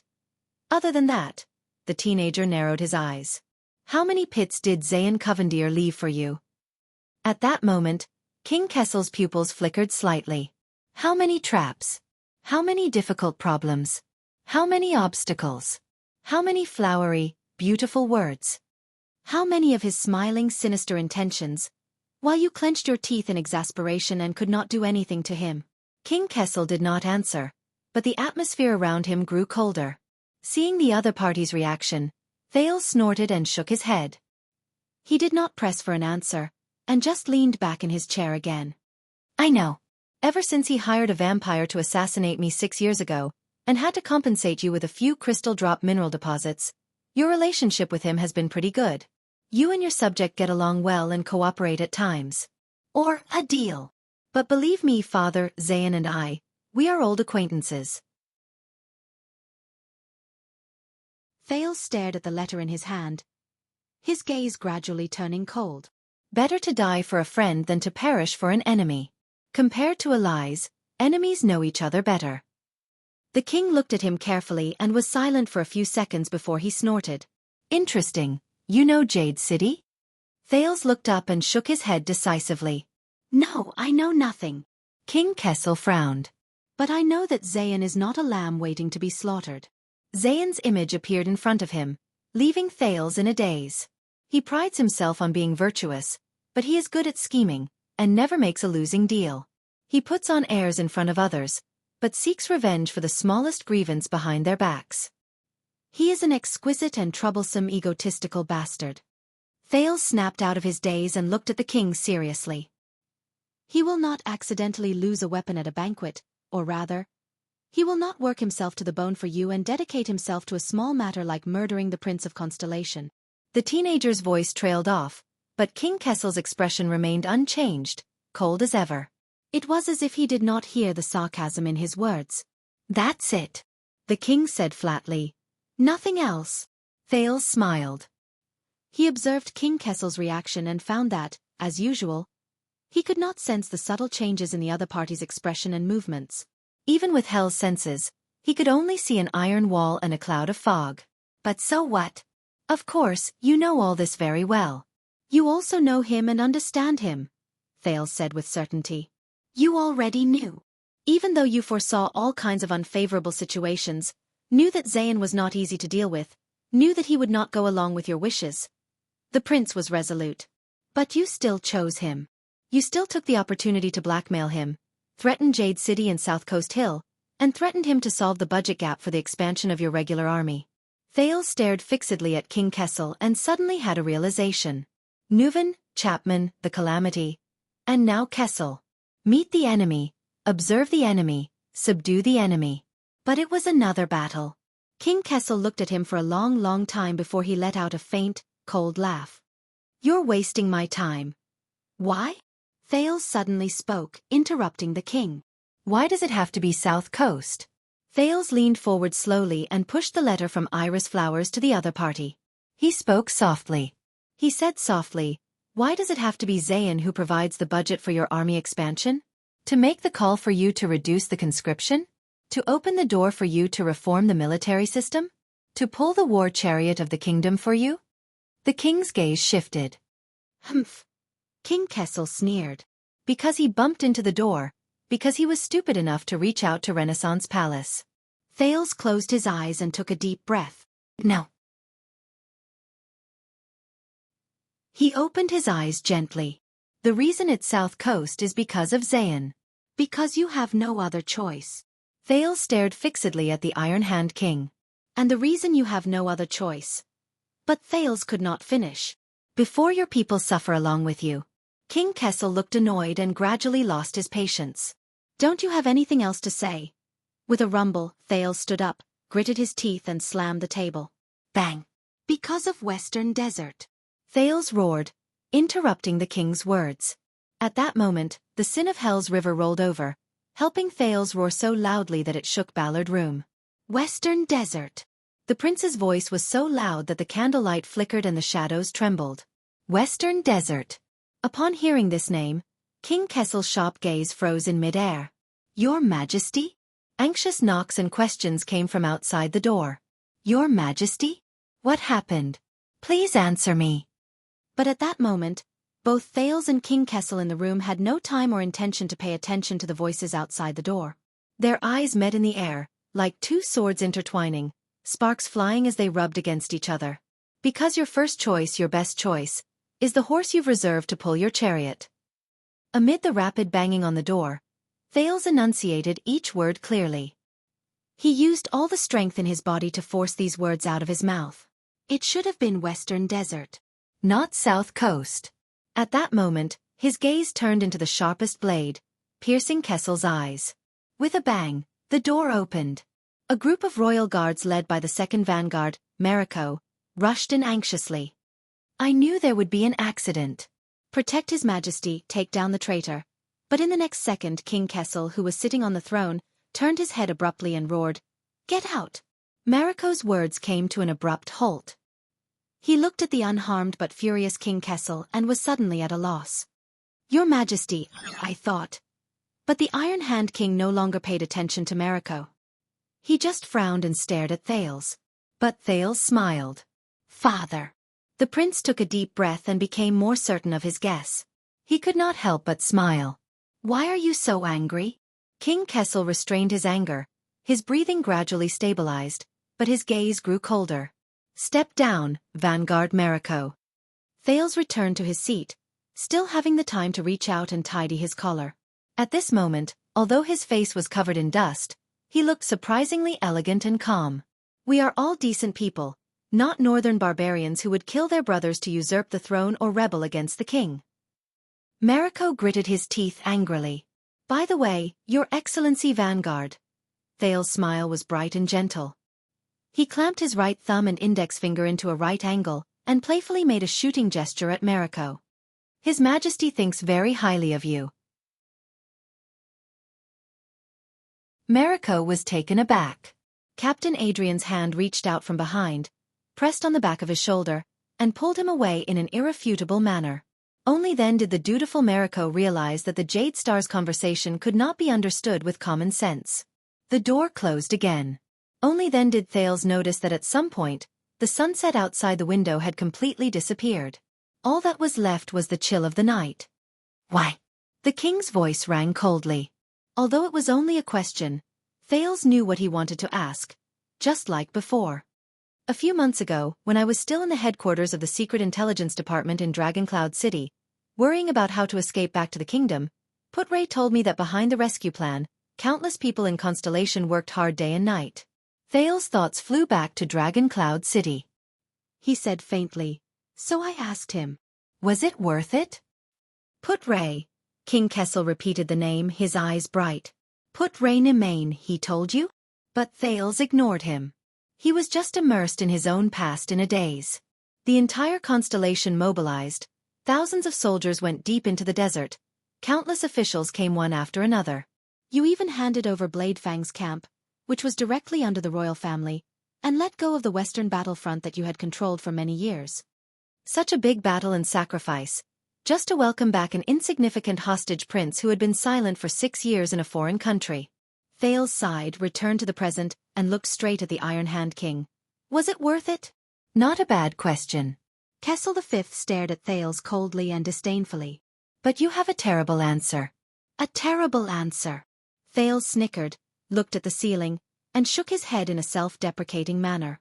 "Of course not." King Kessel did not speak. His silhouette flickered under the illumination of the everlasting lamp. Thales raised the letter in his hand. "In 6 years, from the vampire to the banquet, I was murdered twice by Covendier." At that moment, his eyes were filled with complicated emotions.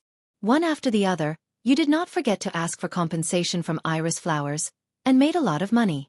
You haggled over the smallest details, you were calculative, and you were shrewd and calculative, father.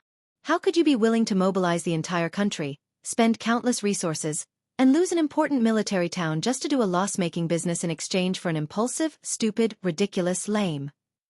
Thales paused for a moment, and sarcastically spat out the last word. "Son."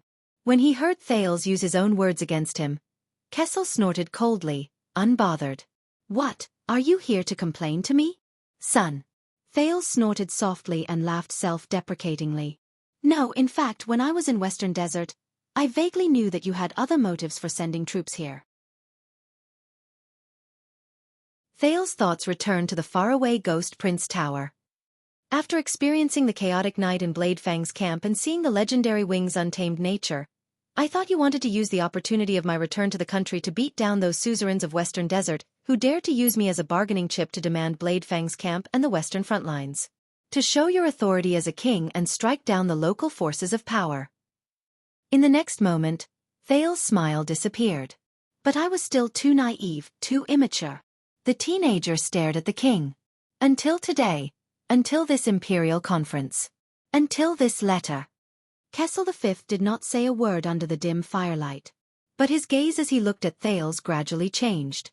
"A few months ago, father, the reason why you gathered the royal regular army of an unprecedented scale and entered Western Desert to join forces with the local suzerains was because..." Thales' eyes dimmed. "It was not to intimidate Northland and bring back the prince, much less to recapture Bladefang's camp and beat down the suzerains of Western Desert. It was for a higher, greater, and more shocking grand goal that could affect the future of the kingdom and even the world." At that moment, King Kessel's gaze sharpened like never before. Yes, I underestimated you. Thales took a deep breath, and with a stern expression, he called out the king's name. Kessel Jadestar. I also forgot that you are not a merchant in the marketplace, but the king of a country. Your thoughts and desires are not limited to a single item, not even a city or a place. The light flickered, and the shadows trembled. The Iron Hand King stared at his son from afar, like a falcon staring at its prey. Thales furrowed his eyebrows tightly, feeling an unprecedented weight and pressure. You should not be described as haggling over every penny, being calculative and shrewd, but as... Thales gritted his teeth and stared at the Iron Hand King in front of him as if he was looking at the most terrifying enemy in the world. Stubborn and obstinate. Insatiable greed. Bone-crushing and marrow-sucking. Kessel did not speak. Thales stared at his father, just as the other man's gaze was fixed on him. 1 second, 2 seconds, 3 seconds. Now, yodel. Just when Thales thought he could no longer withstand the king's gaze, Kessel V's emotionless voice rose into the air. You may leave.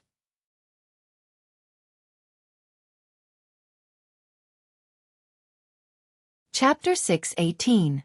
Thales subconsciously turned his head to look around, but the narrow Ballard room was still quiet. There was no movement at all. The sun had set, and the lights were faint. Only King Kessel's cold gaze pierced towards him from afar, like a knife to his throat. How nice! Thales sighed and gave up on trying to find Yodel. He's never been so obedient when we were outside. Thales narrowed his eyes and tried to adjust his mood, just like relaxing his muscles and joints before a big battle. But are you sure he really left? But the Iron Hand King's answer was simple and direct, his tone cold and unhesitant. You have 15 minutes. 15 minutes. Thales was silent for a second. Clearly, this was not the time to talk about a father and son reunion. As he thought, he snorted and nodded. Not bad. You know, the Northland barbarians only gave me 2 minutes back then. Kessel V snorted coldly. And you've already wasted half of it. His tone made Thales feel pressured. Listening to Kessel's merciless words, Thales had no choice but to take a deep breath and brace himself. After all, he had already come so far and sacrificed so much. To come to the windmill that belonged to him. Wasn't it? At this thought, Thales put away his expression and put on a stern face. After last night's banquet, you extorted this petition from Little Flower. The Duke of Iris Flowers, forcing him to pay taxes as a substitute laborer, and calling for the rest of the country to follow suit. Thales leaned forward slightly and pressed the letter on the table. Now it seems that you did that to solve the problem of today's Imperial Conference. Lord Sauter wants to expand the regular army, and is in urgent need of money and reputation. King Kessel shifted his gaze to the petition, and did not say a word. That's why you and Advisor Sauter are echoing each other in Ballard Room today, Thales said coldly with a cold gaze. Or rather, it was the two of you who communicated with each other in advance. He charged in front, and you sat in the tent, coordinating with each other from inside and outside. But his words obviously did not have any effect. Ha, you must be a genius to have seen through the dark side of the kingdom. King Kessel mocked him expressionlessly, completely unaffected. Why didn't the other lords at the Imperial Conference think of this? Thales frowned slightly. Yes, this matter is very obvious. Perhaps even the Star Killer can see it. The ministers just don't want to expose it. Or, he didn't dare to say it out loud. In the next second, Thales' expression changed. But something isn't right. The youth picked up Zayn's letter and leaned forward. Timing. King Kessel narrowed his eyes. Thales fixed his gaze on him. Neither of them spoke. The flame of the everlasting lamp flickered, and the entire conference room was illuminated by ripples. Shadows flickered. It was as if he was at the bottom of the sea, enduring the surging undercurrents. An accident that happened last night has solved this morning's problem? Thales spoke slowly, his eyes never leaving the Iron Hand King's face.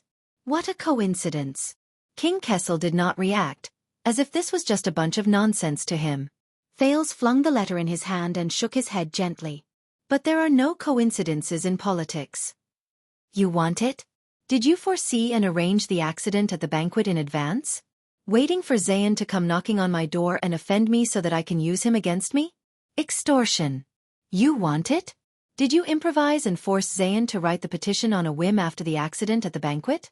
Instructed Lord Sauter to propose it in front of the Emperor? Made a prompt decision and did it in one go. Ballard Room was silent for a moment. Self-righteous?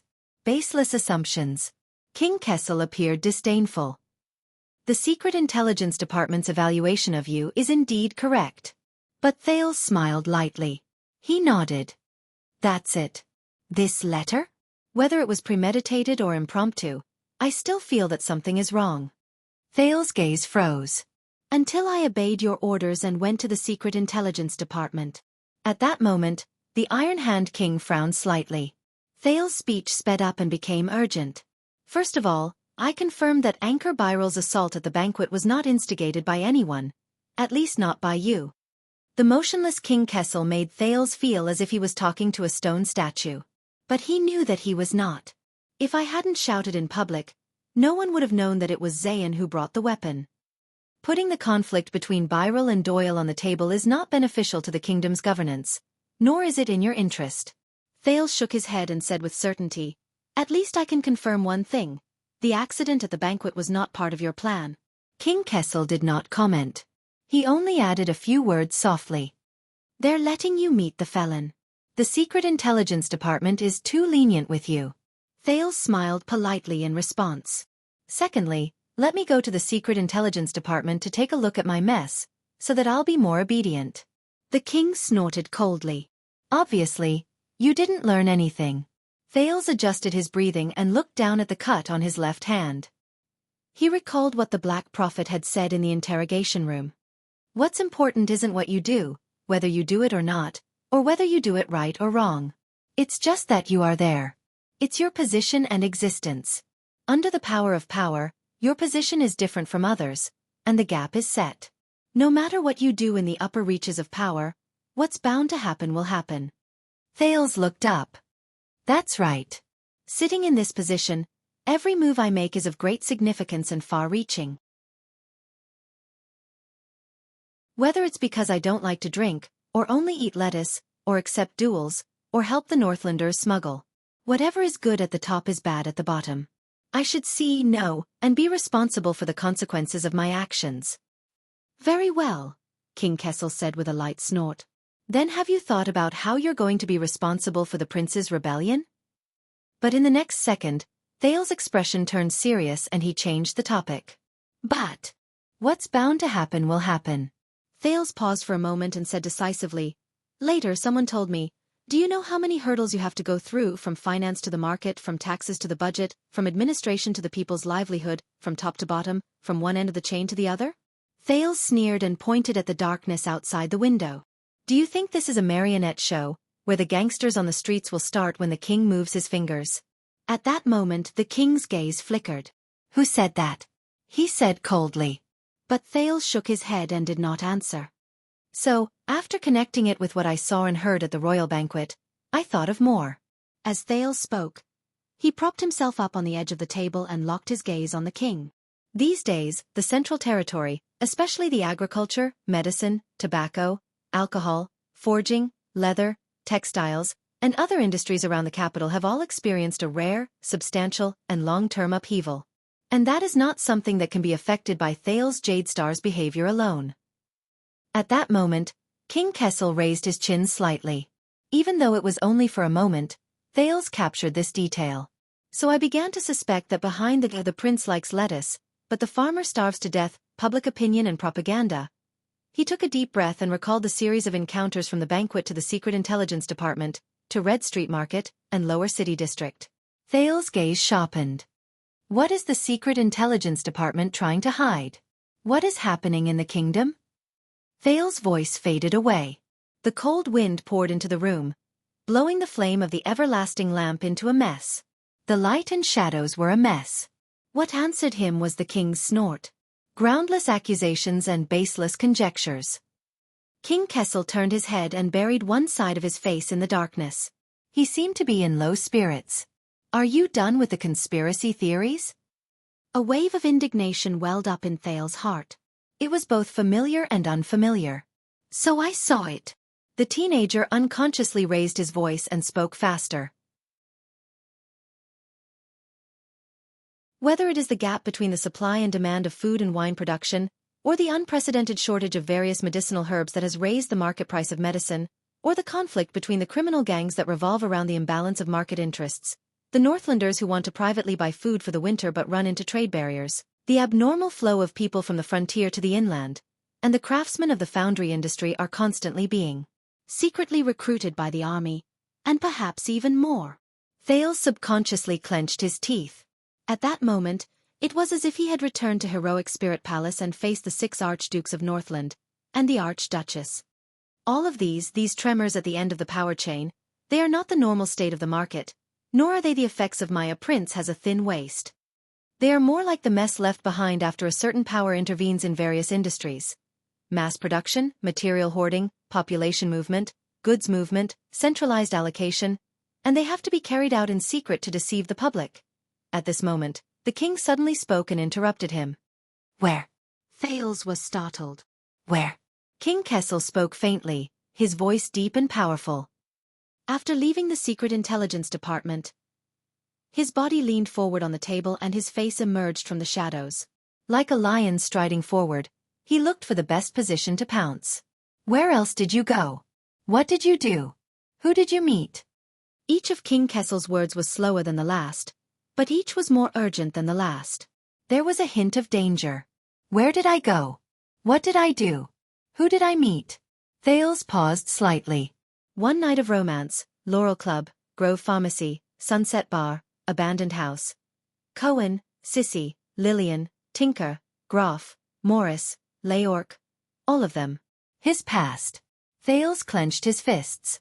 But he took a deep breath and dispelled the faint fear he had when facing the king. In its place was 100-fold vigilance and carefulness in the face of a powerful enemy. "Let me think." He leaned back in his chair and smiled. His voice was confident and relaxed. Red Street Market. Lower City District. Prostitutes. Brawls. Men, women. And people outside of these too. King Kessel frowned. Thales smiled as usual. "If you ask Buttass leader or those who are following me in the dark, they'll probably tell you this." The next second, the king's frown slowly relaxed. "That beggar's den, right?" King Kessel snorted softly, as if he was talking about a trivial matter. "After so many years, you still belong there. Beggar's den. Every time you're injured, you still run back, feeling wronged, like a cub returning to its mother's arms. You cry loudly and find your courage there." As his voice faded, King Kessel turned his head and glanced at him lightly. Thales shuddered slightly. He looked at the king's gaze and suddenly understood. Thales knew where the indignation that was both familiar and unfamiliar at the same time came from. The teenager recognized that gaze from the king. 6 years ago, he was brought back from the abandoned house by Yodel. It was the first time he saw this dignified man in Mindy's hall. At that time, the man had the same expression on his face. Disdain. Indifference. Indifference. Thales closed his eyes and took a deep breath. But this time, a long time ago, the moment I was taken away by my grandfather, everything changed. Glover's dejected words rang in his ears. "We, Lillian, Tinker, we can't go back. Forever." The teenager opened his eyes abruptly. "So, from the above, I've confirmed the second point." Thales' expression was cold and stern as he grabbed the letter from Iris Flower. "What this letter involves is not something you came up with on the spur of the moment, father." King Kessel frowned, as if he was surprised. Thales enunciated his words clearly and his logic gradually smoothed out. He broke through the layers of awkwardness he once felt when he faced the king. Long before Lord Saldus' radical proposal, the large-scale expansion of the regular army of the royal family had already begun in an orderly but unstoppable manner, in the entire Central Territory, and in all walks of life. Rations, supplies, equipment, weapons, logistics routes, and even possible future sources of conscription and garrisons, were already in full swing and were in full swing. If we take into account the time taken to conceive, plan, prepare, investigate, coordinate, mobilize and take action, it may have lasted several months or even a year or two, and has far-reaching implications.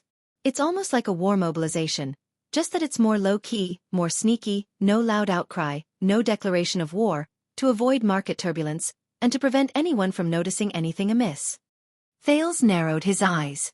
So much so that the kingdom's secret intelligence department has no choice but to cover up leaks everywhere, and even use the prince's name. King Kessel's gaze turned sharp. Smack! Thales slapped Xian's letter onto the table. From this, it can be seen that Lord Saldus' expansion proposal wasn't as simple as informing you and getting your approval. He stared intently at the king's cheek and said coldly, "You and the kingdom's secret intelligence department, you must have been planning this for a long time, and determined to succeed." Ballard Room fell into a long silence. Humph. A few seconds later, the Iron Hand King's snort sounded faintly. "In that case, you're not too stupid after all. At least a little smarter than the money-minded Kirk. Why would Banker promote him back then?" Seeing the king's reaction, Thales was even more certain of his judgment. He chuckled, forgetting the previous oppressive feeling. That brings us to the next question. If Xian's letter in support of the expansion wasn't premeditated by you, but the expansion proposal wasn't something you came up with on the spur of the moment. Thales' expression turned serious. His voice was slightly cold. "Then what exactly are you up to?" In the face of the prince's questioning, King Kessel responded in silence, but his gaze grew sharper. Thales pried open his fingers and began to speak. From secretly preparing for the expansion, to the accident at the royal banquet, to blackmailing Xian's letter, to the debate at the imperial conference regarding the expansion, all these steps to achieve the goal, some were clearly planned and prepared, while others were purely coincidental. He sneered. "Don't tell me that when it comes to the politics of the kingdom, you can still plan half by chance, half by calculation and half by luck?" King Kessel responded with an equally cold smile. "Isn't that what you're doing now?" The king clicked his tongue. "Breaking into the palace to seek a voice, killing people to gain an audience. Half by calculation and half by luck?" Thales' words faltered. He paused and exhaled softly, reminding himself not to fall into the other party's trap. Then, I remembered this morning's imperial conference. Today, Lord Sauter spoke highly of the drawbacks of conscription and advocated for the expansion of the regular army, but met with unprecedented opposition.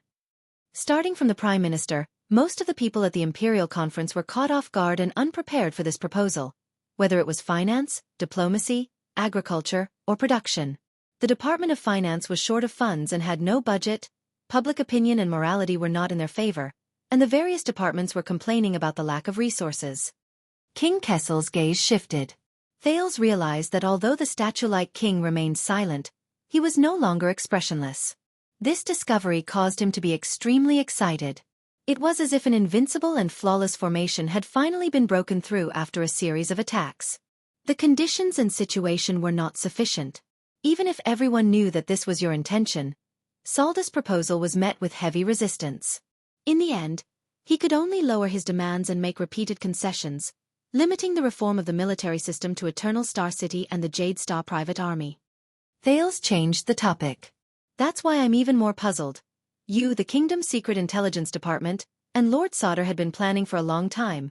A large-scale national policy decision that had already been quietly rolled out in secret. Why didn't you inform your own people beforehand? And didn't you inform them at the Imperial Conference? So that when it came down to it, you ran into a situation where the kingdom was strapped for cash, and the vassals objected in unison. You lacked money, reputation, and manpower." Thales stared at the king, waiting for an answer. "In the end, you still had to rely on an unlucky sucker, Xian, who bumped into you yesterday, to wave the flag for you and provide the initial funds?" Silence. In that instant, King Kessel's eyes turned cold, as if Thales was the problem. "Why?" He restrained his unnecessary expression and said in an unfriendly tone, "Because you know nothing." "Nothing." Thales smiled. He was even more certain of his guess. "I really don't understand." Thales said seriously, "This initiative of yours was clearly prepared in secret for a long time, and you were determined to carry it out.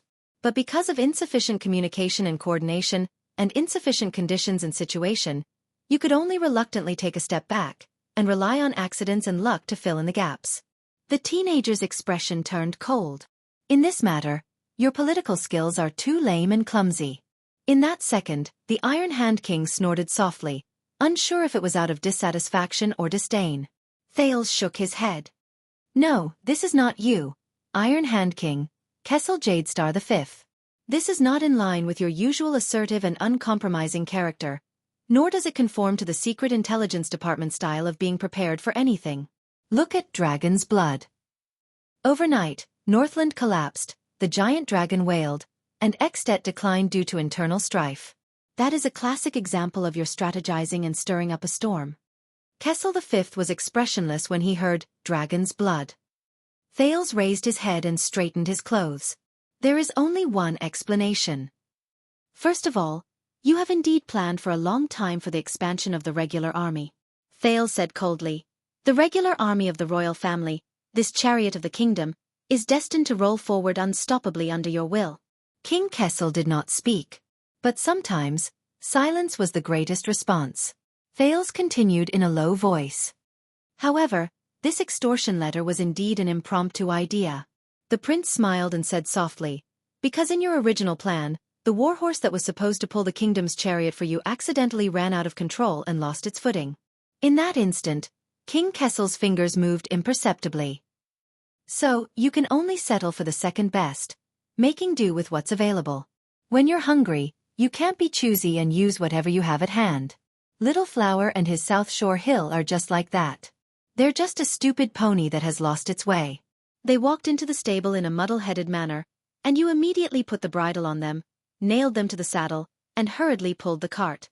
Thales fixed his gaze on his father. He pushed Zayn's petition to the middle of the table so that the iris emblem was facing the king.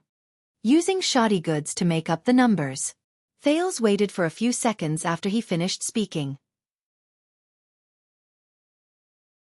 Until King Kessel's face finally showed a few unusual changes. Warhorse pulling the chariot. The king snorted and reached out to pick up Zayn's letter. Interesting. Thales took in the entirety of his expression. The youth smiled slightly. But as I said, Little Flower is not a lamb waiting to be slaughtered.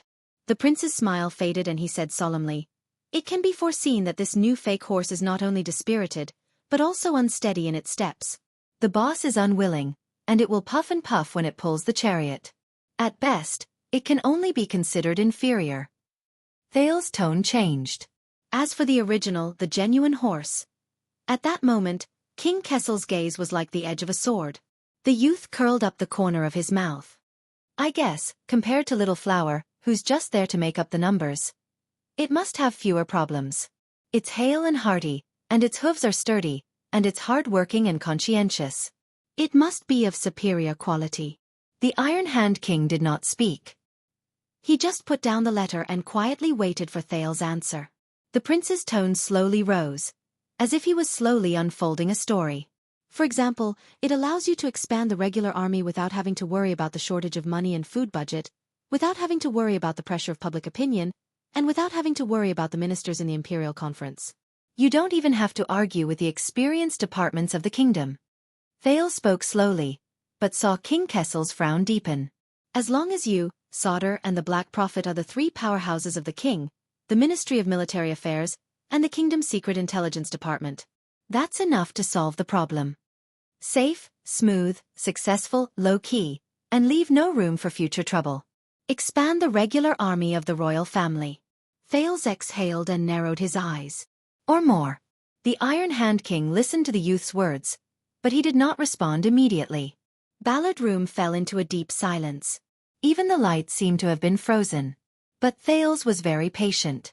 He was familiar with the battlefield he was in. The Iron Hand King was silent for a long time before he spoke in a low voice. So, how did you find that genuine horse? Thales stared at him for a very long time before nodding slightly. I learned about the situation in the West from many sources. The West. King Kessel did not speak. Thales said slowly, I know that since the Bloody Year, the Western front line has been maintained for so many years. The vassals of the Western Desert, led by Fakenhaz, are so experienced and cunning that they have long reached the peak. No matter how you try to comfort them, warn them, or even beat them up, it will be useless. But you can't risk universal condemnation and fall out with them.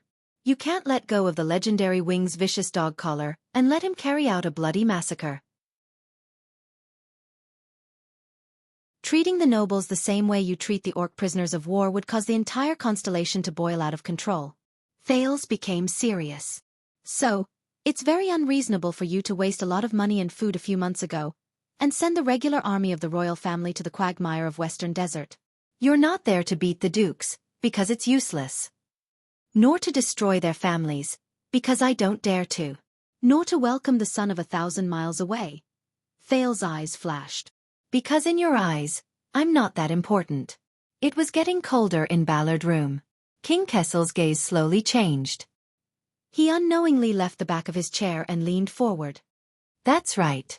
Sir Salda's proposal this morning, such as reducing the Jade Star private army and experimenting with the expansion of the regular army in Central Territory, is just the tip of the iceberg. As for the months or even years of preparations in secret, it's not just for the expansion. Thales' voice grew colder. A few months ago in Western Desert Hill, on the eve of my return to the kingdom, you dispatched the main forces of the 3 divisions of the regular army of the royal family to conquer the desert in the west regardless of the losses, for no other reason than, as the prince spoke, King Kessel's pupils slowly contracted. Thales spoke softly, and in the calmest and most indifferent tone. He revealed the most shocking truth. Just to legitimately expand your regular army of the royal family on a considerable scale after the Desert War, during the most urgent and tragic invasion of the Orcs and Barren Bone people, you had to seize the rare opportunity of the Western Desert's feudal lords gathering in one place and using all their assets to plunder their wealth, absorb their nutrients, and fill up the army. Then, take advantage of the moment when the feudal lords mysteriously lost the war and suffered heavy losses to disband their bloated and incompetent conscripted army in one go without any opposition. The cold wind whistled and the shadows of the lamps swayed. Thales' gaze froze and his heart was heavy. Based on the advantage that the Western front line has been under military control for a long time, implement a military reform on the spot, redesign the border defense, and re-establish rules and regulations.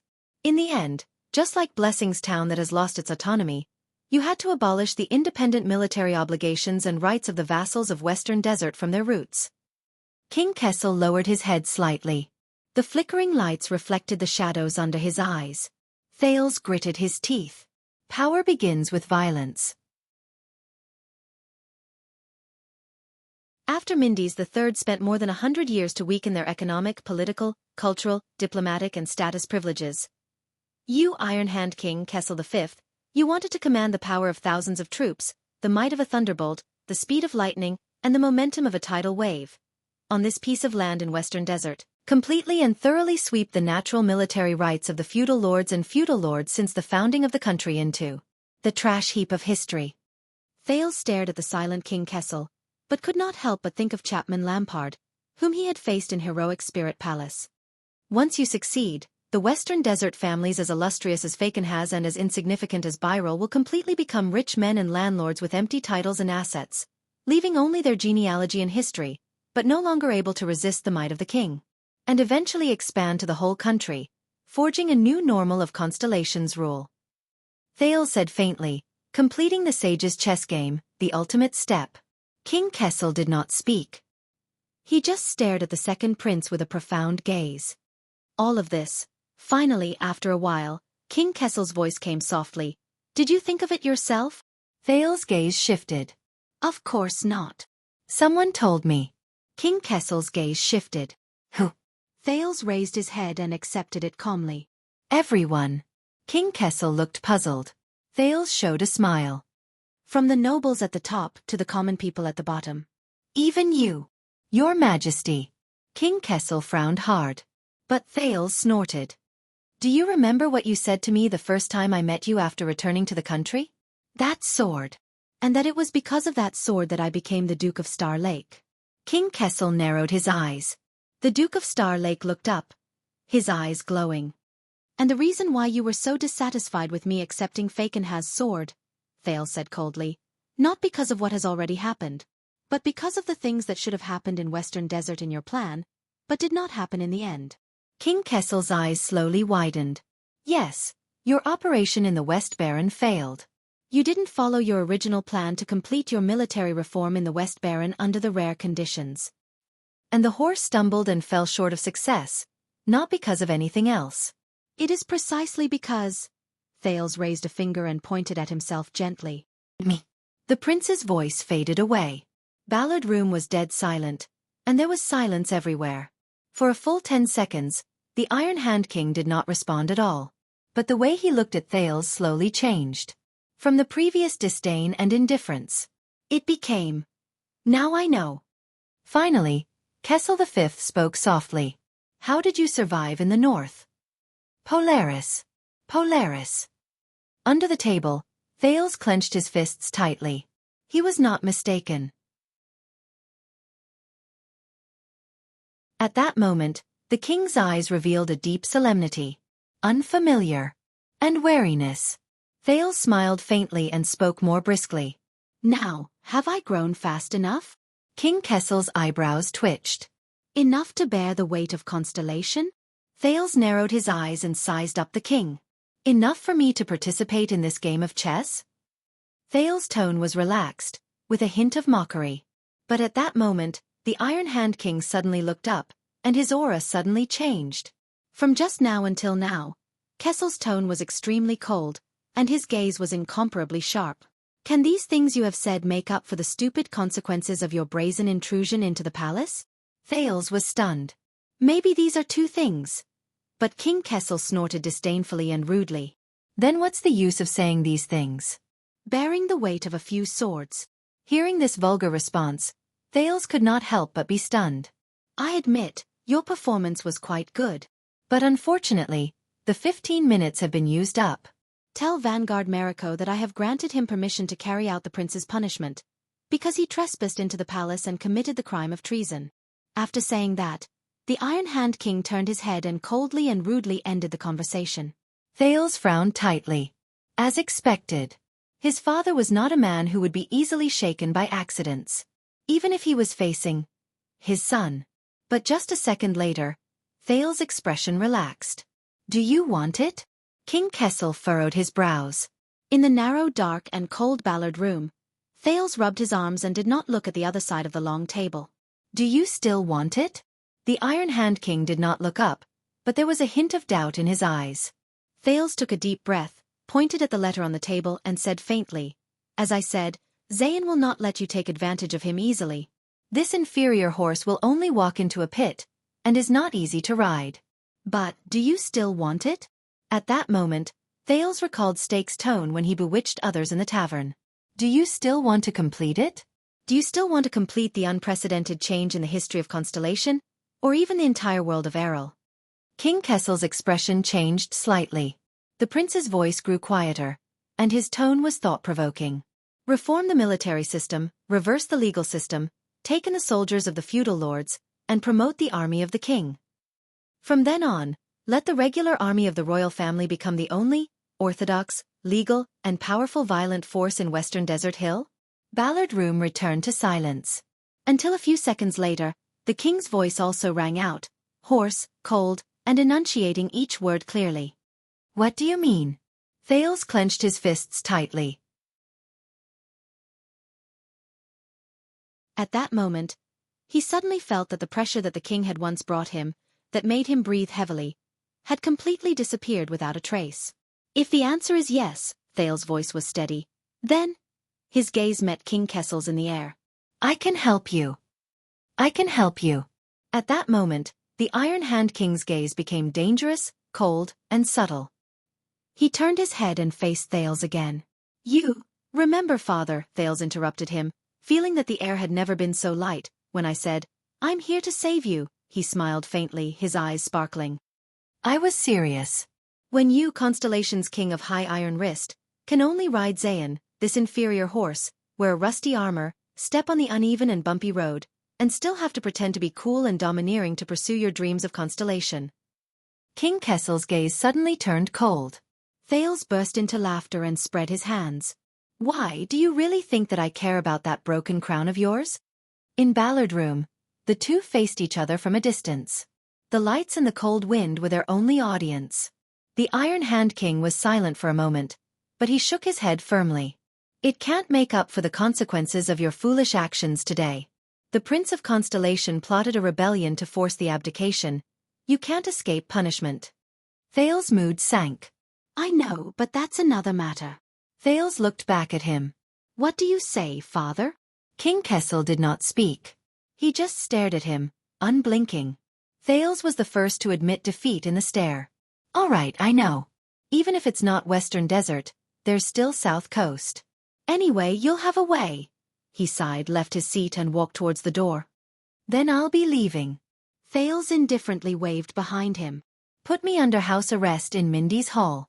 Whether it's flogging or hanging, it's up to you. Wait, forget about hanging.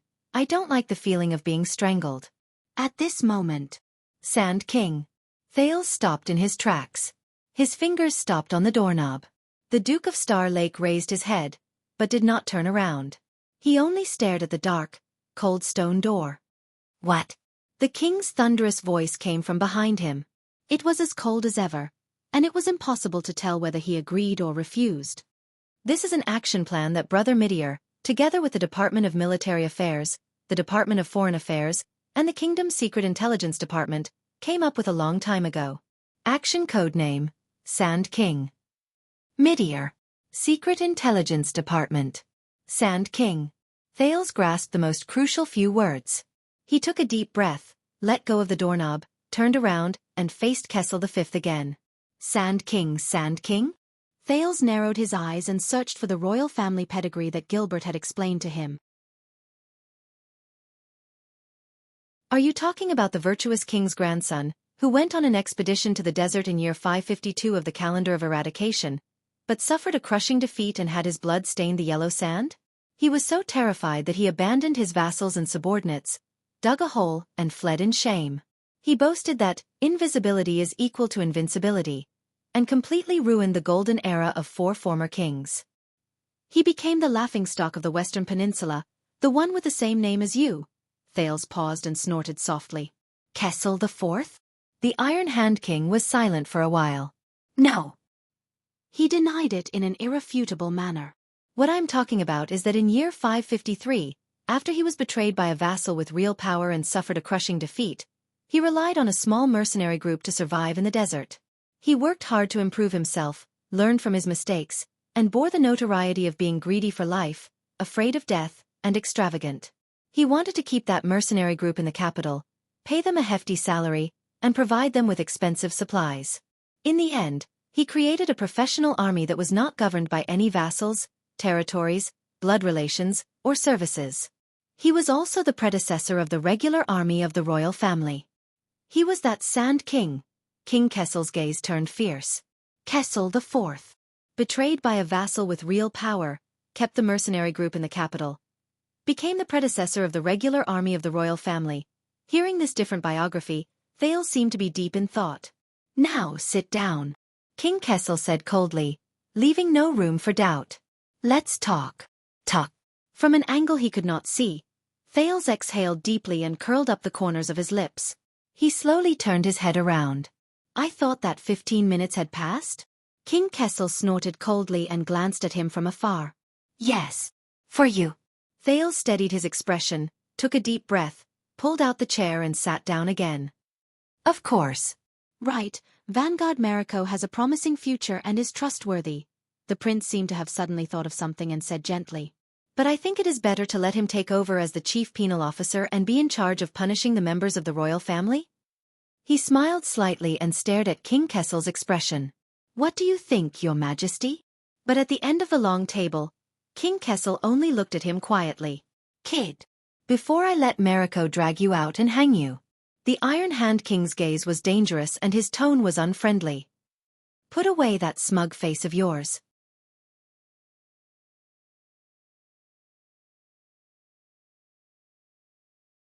Chapter 6:19. Cold wind blew into the room. Thales could not help but tighten his clothes.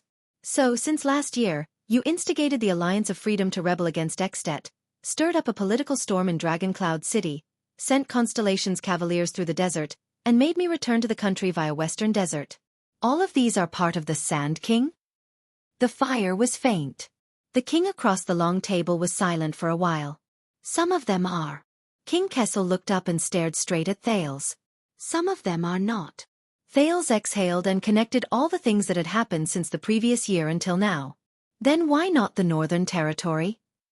The prince sounded slightly tired. Why not the place where you also have Broken Dragon Fortress as a fulcrum and the Duke's family has been completely overthrown by you? It's almost like a direct jurisdiction? The king did not answer. He only stared coldly. Thales sighed and looked back at the king. Please, if you don't tell me, I can't help you. King Kessel did not reply. His gaze was deep, and no one knew what he was thinking. Thales stared into the king's eyes, trying to find something in those blue eyes. Finally, King Kessel snorted and looked away. Precisely because Vala Rund is still in my prison, and because the first heir of Cold Castle is an orphan girl who can't convince the masses, all eyes will be on the Northern Territory and Renaissance Palace's every move. The king's voice became deeper. And the officials sent by the kingdom to the Northern Territory are still young and lack prestige. In comparison, Western Desert state of emergency control is still in effect. It's more convenient for us to do things. State of emergency control. More convenient. Thales could not help but think of Blessing's town and what he saw and heard on his way to Western Desert. This makes sense, Thales said calmly. But it's not enough to stop you from reaching out to the Northern Territory. The Iron Hand King suddenly looked up. A few seconds later, he spoke slowly. The Northern Territory is, after all, adjacent to At. Thales raised his eyebrows in realization. That was the reason. King Kessel said in a low voice. It is adjacent to an enemy king who has just been crowned and is in his prime. Chapman Lampard can bring too many unexpected and unpredictable surprises. As he said this, he glanced at Thales and changed his tone. Of course, compared to you, he is still far behind in this aspect. Thales ignored his sarcasm. Why me? The prince said calmly. What's the Sand King's plan? Why did it have to be me? The Iron Hand King didn't say a word and just looked at him coldly. Thales sighed. Do you always talk like this? You can't even say a word? The king stared at him, but his eyes were strange, as if he were looking at someone else. After a long time, King Kessel finally spoke. Because we need a reason. Reason. King Kessel shifted his gaze and looked at the dark night outside the window. Because we have to deceive the cunning and treacherous people of the Western Wilderness, so that they won't be suspicious of the regular army of the royal family marching into the Western Wilderness, and use it as a bargaining chip for all our actions. Thales understood now. Oh, to ensure the safe return of the heir to the throne. That's a good enough excuse, Thales snorted softly. They probably think that there are very few kings in the world who would not care about the safety of their heir. The Iron Hand King's gaze was as sharp as a blade. It was just a joke. Thales shrugged. That's it? I'm a reason to cover the regular army's march to the west? King Kessel said coldly. We also need a guarantor. Thales frowned. King Kessel continued. So that the people of the Western Wilderness will believe during the bargaining that the regular army of the royal family was forced to give up Blade Fang's camp and withdraw from the Western front line, in exchange for the support of the troops mobilized by the Dukes of the Western Wilderness so that you can be protected and brought back to the capital. And I will be that guarantor, Thales said faintly as he came to a sudden realization. He said faintly, I guarantee that there is nothing fishy about the Western front line that is within their reach. I guarantee that this bait is not harmful and can be taken without worry. The Iron Hand King nodded, seemingly disdainful. Because there are very few kings in the world who would not care about their heir.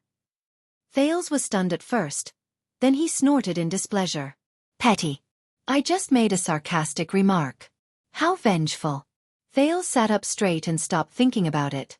So, in order to carve up the vast territory in the western front line that you gave, the suzerains of the Western Desert who took the bait will gather their troops, willingly walk out of the castle that they have been entrenched in for many years, and walk into the camp of the regular army of the royal family without any precaution, so that you can capture them all in one fell swoop and save yourself the trouble of taking them down one by one?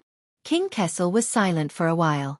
More than that, the king said in a deep voice, for this once-in-a-lifetime opportunity, and to seize the huge profits from the desert trade route, the Dukes of Western Desert who have been envious for more than a decade have prepared their assets, prepared their supplies, and even found business opportunities to make money from the war. They have done everything they can. King Kessel looked at the door. All of that will become the budget for the expansion of the regular army of the royal family. Thales snorted softly, not surprised. Sure enough, it saves time and effort to make up for lost gains on the spot. The prince lowered his head, his gaze frozen.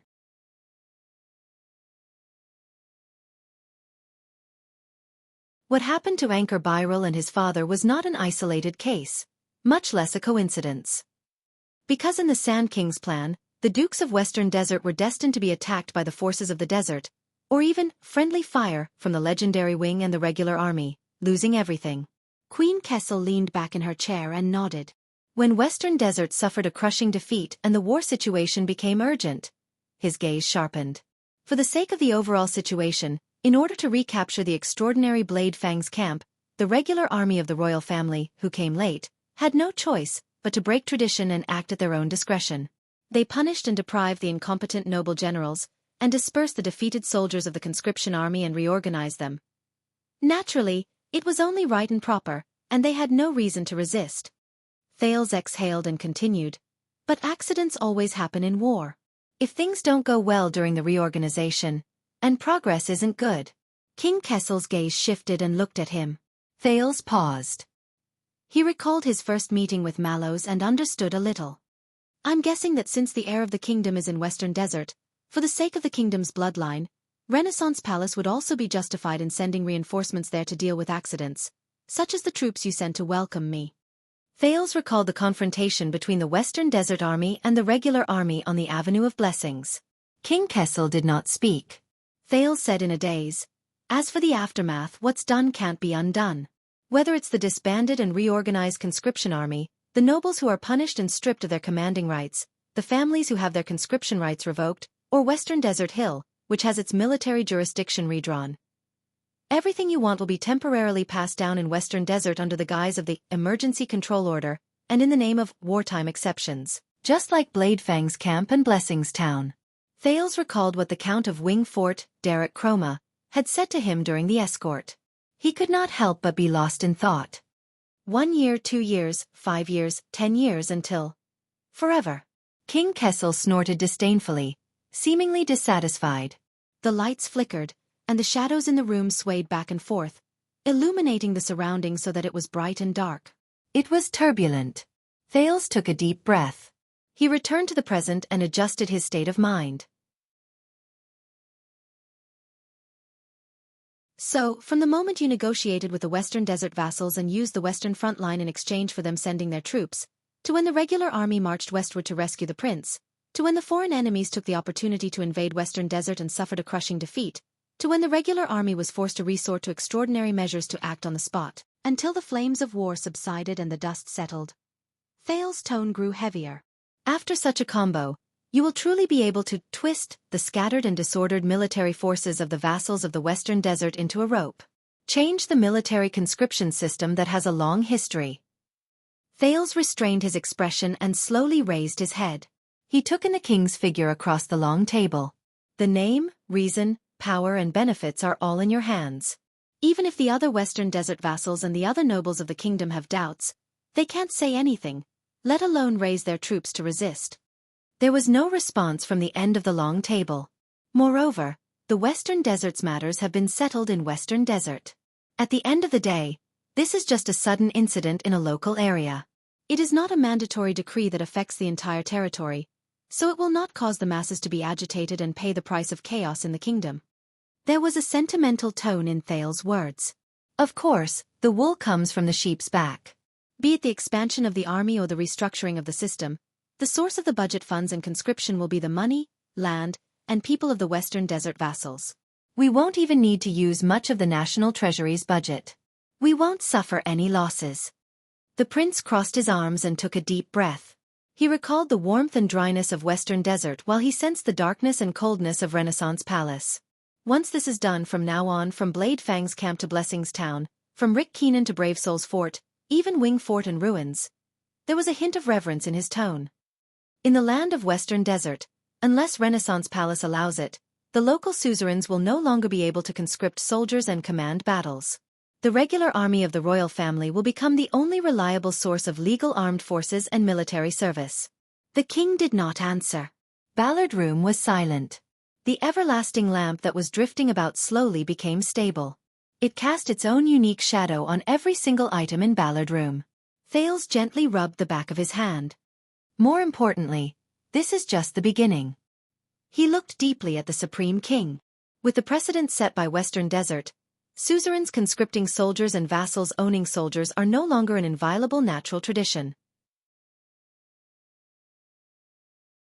When people slowly got used to the idea that only a king can have an army, the reform of the military system in all of Constellation also had precedents to follow.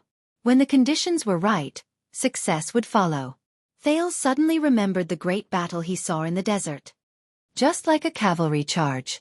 No matter how flawless a defensive formation is, once a gap is breached and the flanks are exposed, he said in a daze, what's left is a wave sweeping through, like a hot knife through butter. King Kessel still did not speak. But this time, he turned his gaze away and no longer looked at Thales. What a sand king! Thales could not help but sigh. In that case, Western Desert is really a good horse. It can completely pull the chariot of the kingdom. But, until you appeared. The king's voice suddenly rang, interrupting Thales' thoughts. The prince could not help but frown. The Secret Intelligence Department's report after the incident stated that you encountered the regular army's patrol unit in the Great Desert, but you did not meet up with them according to the plan. Instead, you concealed your identity and disappeared without a trace. The king's words seemed to have power. Accompanied by the howling of the cold wind outside the window, the everlasting lamp in the room kept flickering. Thinking of the past, Thales hesitated. But King Kessel did not allow the prince to interrupt. His gaze became sharp and cold. On the night the operation started, you mysteriously appeared in the eye of the storm, and you even brought quite a lot of friends with you. Shadow Shield, Northlanders, Secret Room, and even quite a number of sword sellers followed you into the Prison of Bones. One-day tour? Thales' heart tightened. About this?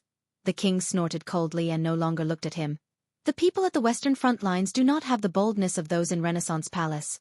They are cowardly and hesitant, not daring to take the risk of losing their heirs, so they bided their time and dispersed their manpower, causing the operation to be seriously disjointed. And our spies should have urged the warlike orcs and barren bone people to attack the suzerain's army while the regular army was away, but they seem to have sensed something beforehand.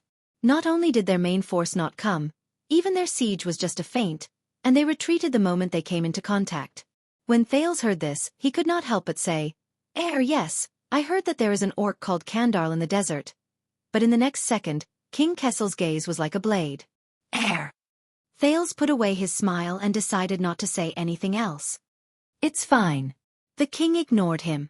Instead, he stared at a weak and drifting everlasting lamp.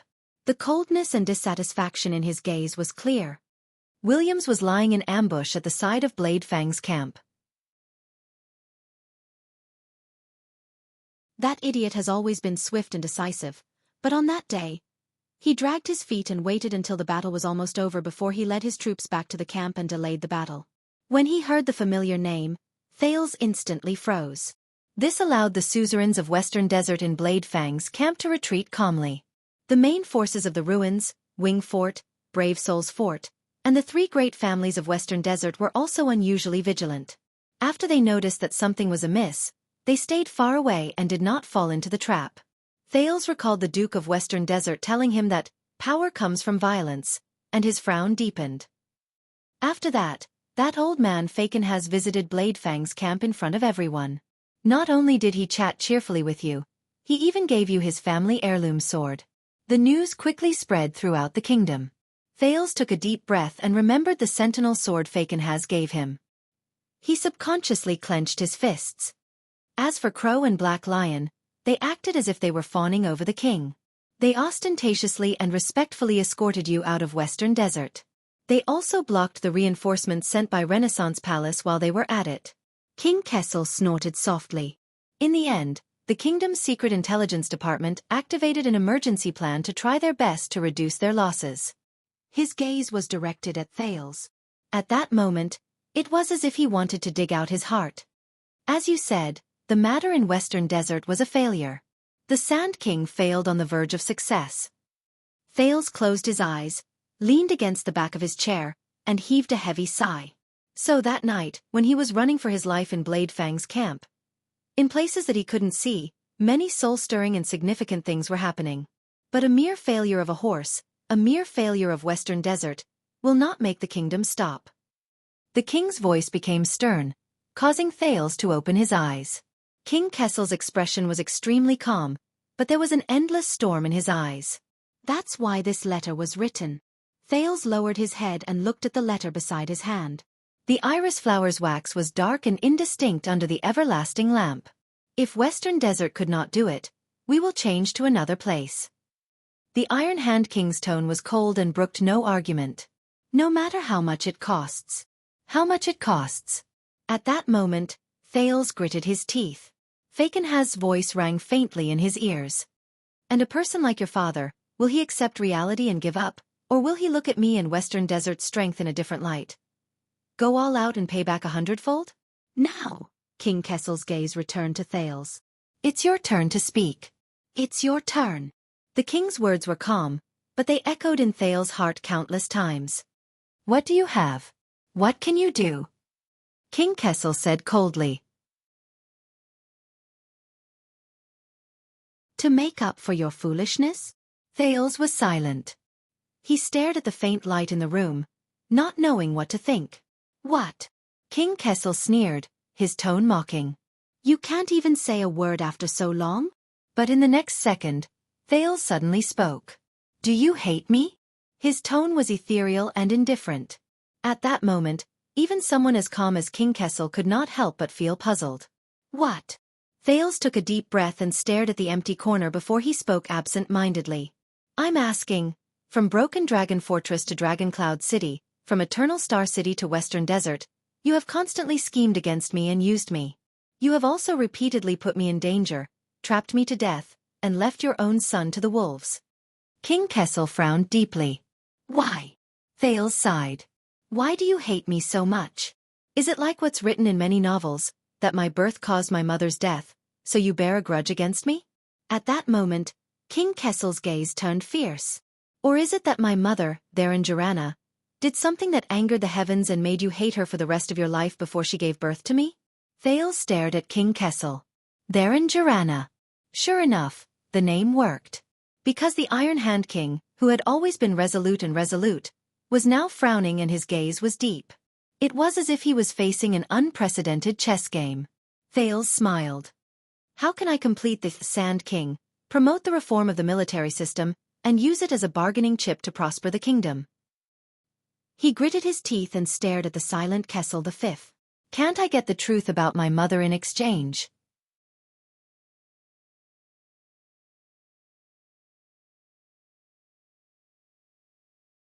Chapter 620.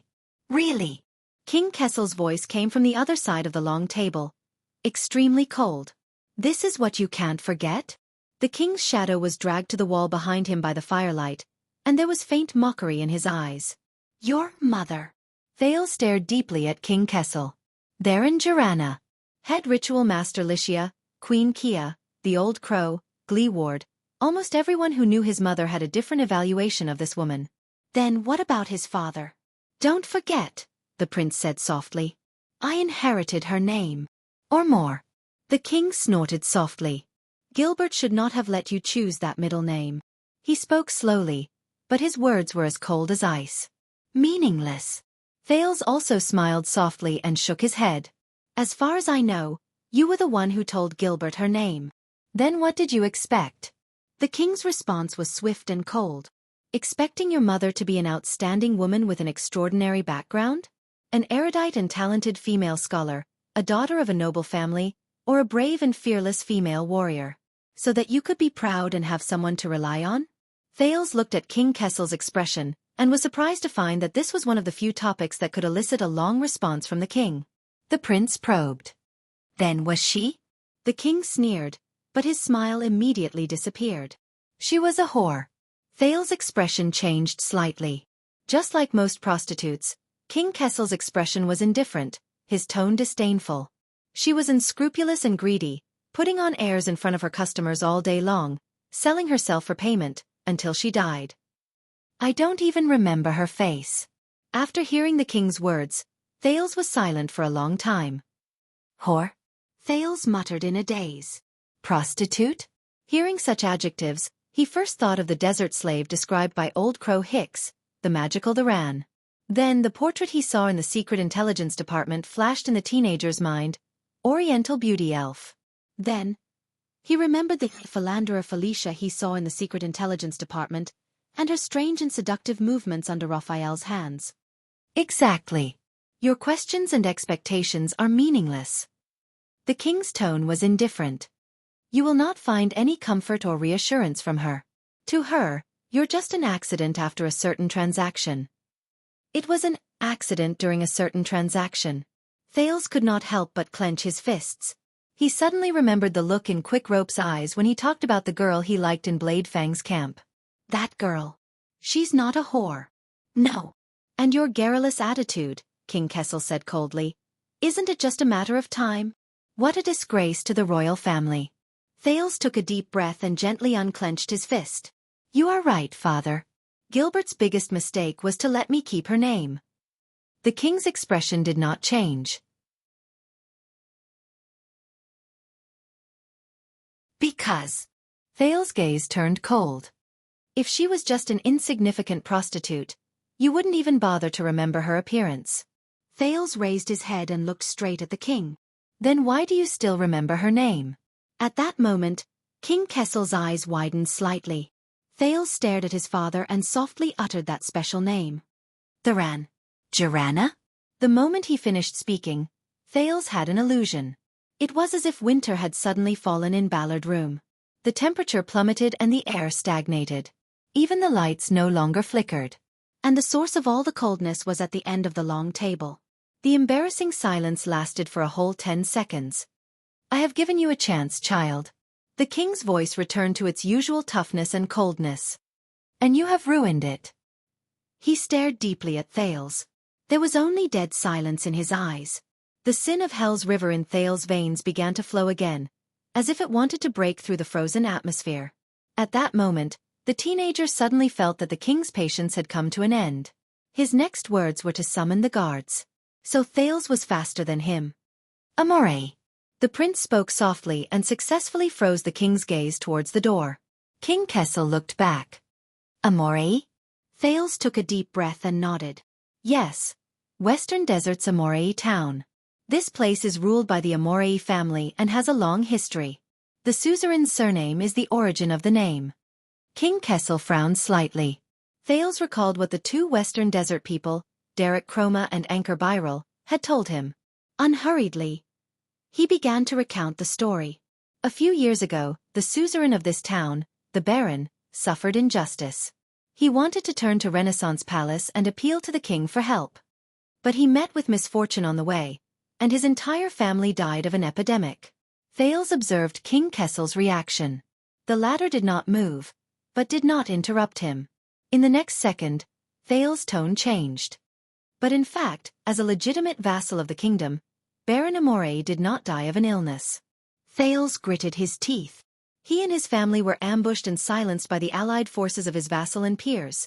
The three major families in power in Western Desert, Falkenhaz, Chroma, and Bosdorf. Both of them were silent for a few seconds. Interesting. The king thought for a while and said slowly, Where did you learn of this? Thales' eyes dimmed. In the secret intelligence department's prison, Anchor's pained voice rang in his ears.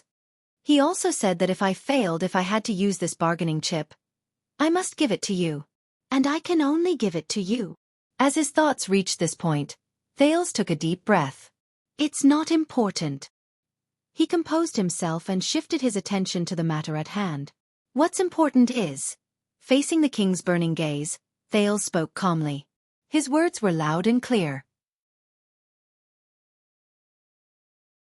In year 414 of the calendar of eradication, the creditor, Hermann II, issued the no bloodshed order, forbidding the vassals within the kingdom from waging war and killing each other. His voice became serious.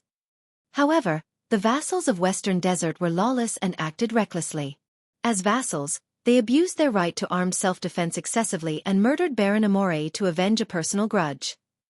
As Thales spoke about Western Desert, he stared at the Iron Hand King's face. Their methods were cruel and terrifying, and their crimes were shocking. The Iron Hand King's eyes brightened and the corners of his lips curled up. The prince's gaze turned sharp. This reason, this bargaining chip, this horse, is it enough to complete the Sand King? As Thales' voice faded, the everlasting lamps around him flickered. He stared at the king. King Kessel was silent for a long time, the light in his eyes surging back and forth.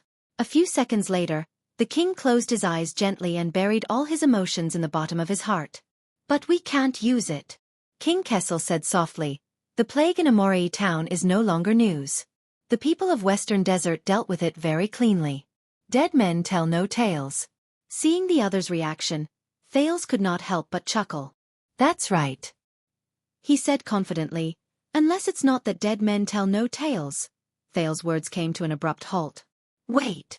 He looked at King Kessel's indifferent expression and figured something out. The youth's expression changed slightly in disbelief. You know. Thales stared at Kessel and frowned. You knew about Amorei town and this case a long time ago? The next second, King Kessel opened his eyes gently. The king was expressionless and did not answer. But Thales had already gotten his answer. The youth could not help but frown. When? King Kessel replied calmly. When it happened. Thales was stunned. What? Why? Thales realized that at some point in time, the conversation between him and King Kessel had become extremely tacit. For example, now, he did not even need to complete a sentence like, why did it happen? King Kessel stared at Thales quietly. A few years ago, the Border Development Tax Exemption Order affected a group of suzerains. Lord Amorei of Western Desert was just one of them. The Iron Hand King narrowed his eyes. The most impatient one. With a little provocation, he took the bait. Thales' gaze froze in midair. With a little provocation. He took the bait. At that moment, Raven Derek Chroma's words rang in Thales' ears once again. According to the Baron, the countless nouveaux riches spawned by that decree are nibbling away at his interests every day, taking away his subjects and cutting off his livelihood. At the bottom of the Secret Intelligence Department's prison, Anchor Biral's desperate words reappeared. Obviously, Baron Amorei could not bear the pain. The king's decree dealt him a huge blow. King Kessel sighed slightly. His next tone was slightly regretful.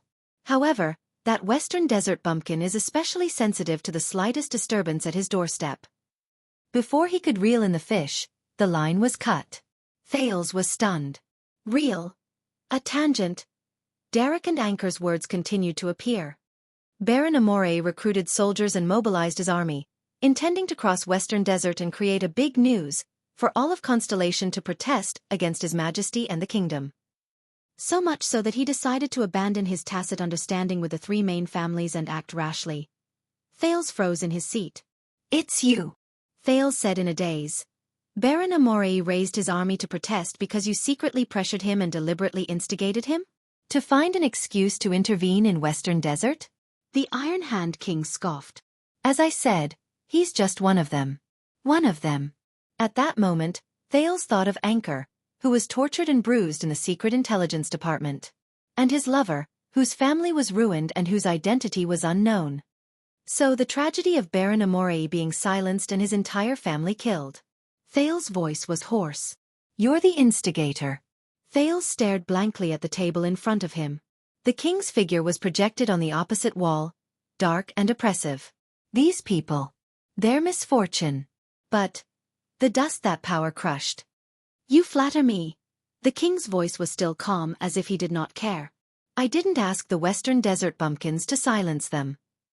Nor did I ask them to be ruthless enough to wipe out the entire family in the castle, including the militia and servants. Not a single person was left alive. Looks like they learned a lot from Williams. Silence them. Everything was wiped out. Amorei. Viral. And that miserable family in Blessings Town whose name he could not recall. And that night in Bladefang's camp, where countless families were destroyed. Nobles, these scumbags, what kind of F** king trash are they? On the land of barren rocks, the sentiments of the Raven of Death echoed in his ears. At the thought of this, an indescribable weariness came over him. The youth could not help but feel suffocated. Thales took a deep breath, trying to maintain his emotions. I understand. The prince lowered his head, avoiding the other person's gaze, holding back the disgust in his words. I see, good plan. No, it's not good. But King Kessel's voice still penetrated his eardrums unstoppably. We underestimated the Western Desert people's sharpness and decisiveness. Not only did we get a headless case with no evidence, but we also alerted them and made them even more vigilant. The king's gaze sharpened. Until now. Thales trembled slightly.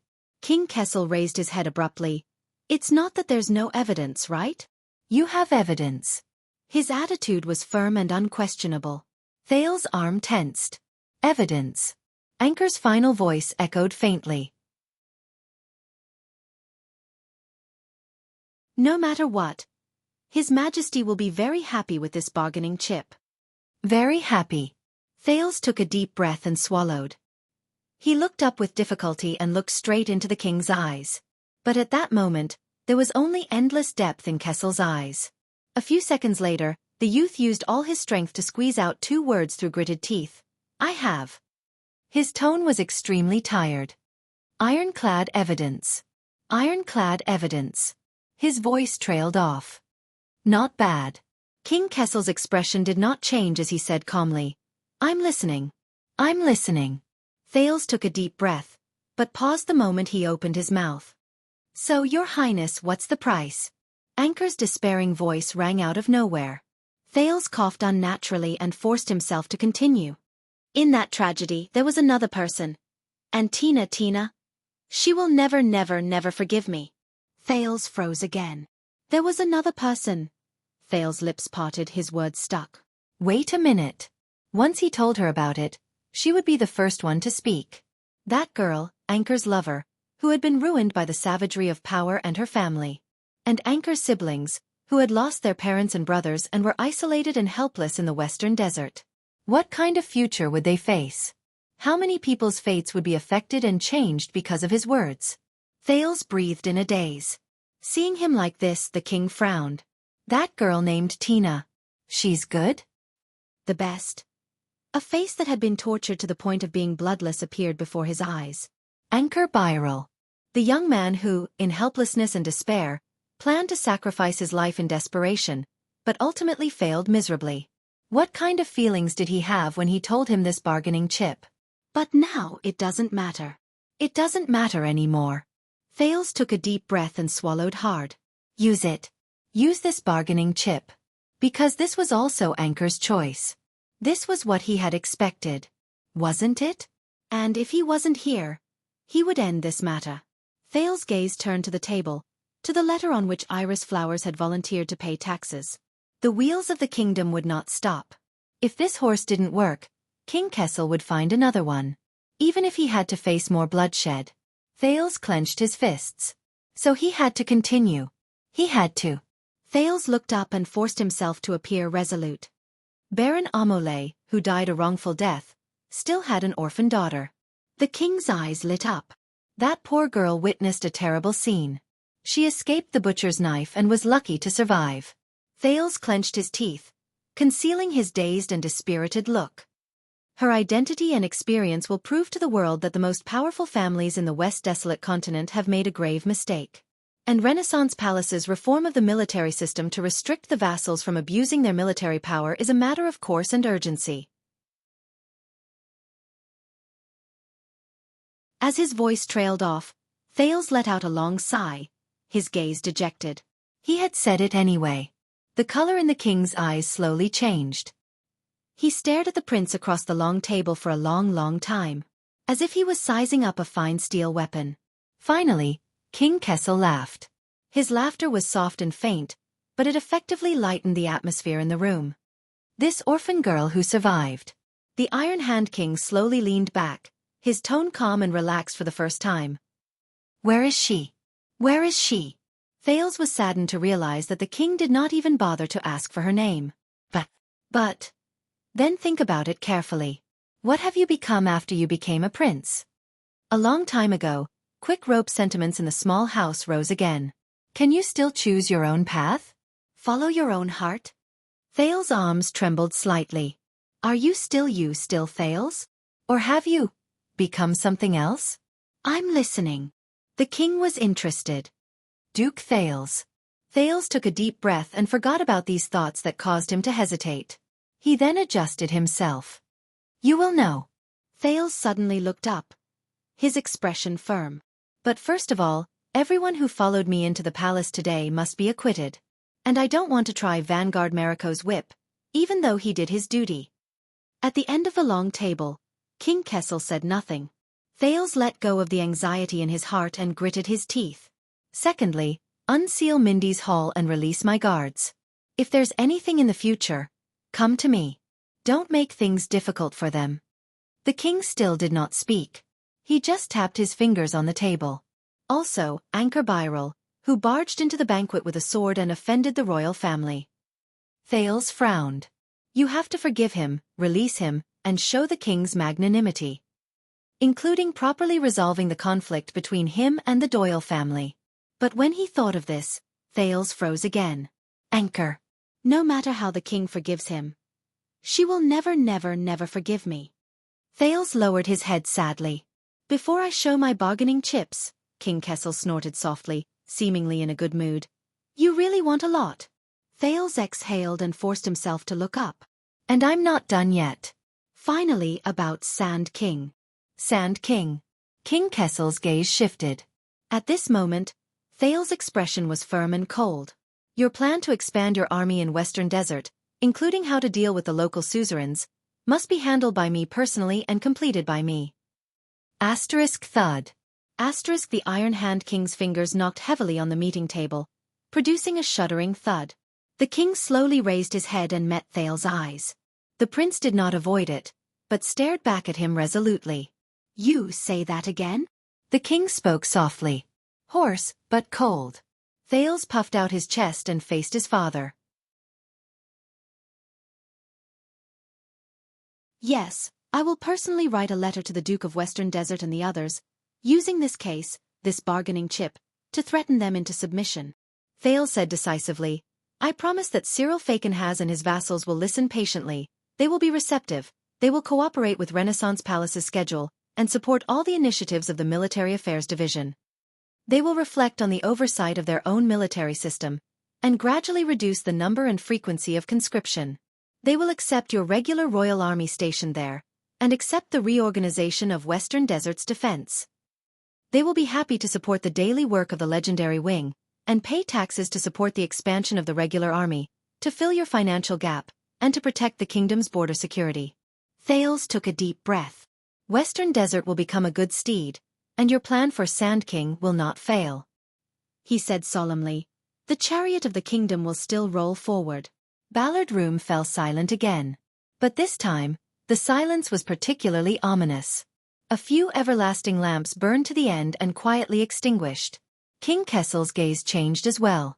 The fire in his eyes disappeared, and they were overflowing with darkness. You. He looked at the prince from afar, and his tone was playful. You'll do it? Thales nodded decisively. Me. I'll do it. King Kessel's gaze sharpened. Why? Thales tidied up his expression and replied seriously. Because of that orphan girl. I am the only one who knows this bargaining chip the best, and how to use it. He paused slightly, gritted his teeth, and told both his father and himself. Because this is the only way. The only way. King Kessel did not respond immediately. He just sat quietly in his original position, as if he had turned back into a statue. A few seconds later, the king spoke calmly. Tell me, how did you know the whereabouts of that orphan girl? Thales froze. His expression did not change, and he did not leave any loopholes. I have my own channels. Fakenhas. King Kessel spoke softly, interrupting Thales. Fakenhas. As soon as the surname came out, the prince was shocked. The king snorted and looked elsewhere. His tone was thought-provoking. He gave you far more than a sword, didn't he? Thales' expression did not change, but he sighed in his heart. He knows. The king said coldly. His gift is the reason why you have the guts to break into the palace today. Thales pursed his lips and did not say a word. Yes, the king saw through him. But with just a few words, he saw through him. From just now until now, all his little tricks were exposed in front of him. Just like in the past. But, Thales took a deep breath and slowly exhaled. Yes. Thales looked up at the king. His tone was calm and indifferent, and his attitude was magnanimous. The matter of Amole town, including this bargaining chip, was indeed given to me by the Duke of Western Desert, through some means. The king let out a snort, as if he had expected it. And you accepted it, listened to the bewitchment of that old bone, came before me, and bargained arrogantly. Without waiting for him to reply, King Kessel shook his head slowly. Stupid. Impossibly stupid. Thales clenched his fists under the table.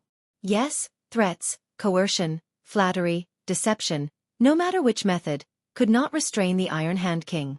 But so what? He was no longer the child beggar who shivered in the abandoned house. Not anymore. And King Kessel was no longer the tall figure he could only look at from afar in Mindy's Hall 6 years ago. To fight against an opponent like King Kessel, what he needed was not lies, concealment, or quibbling, but to rise to the challenge. Thales fixed his gaze on the king's face.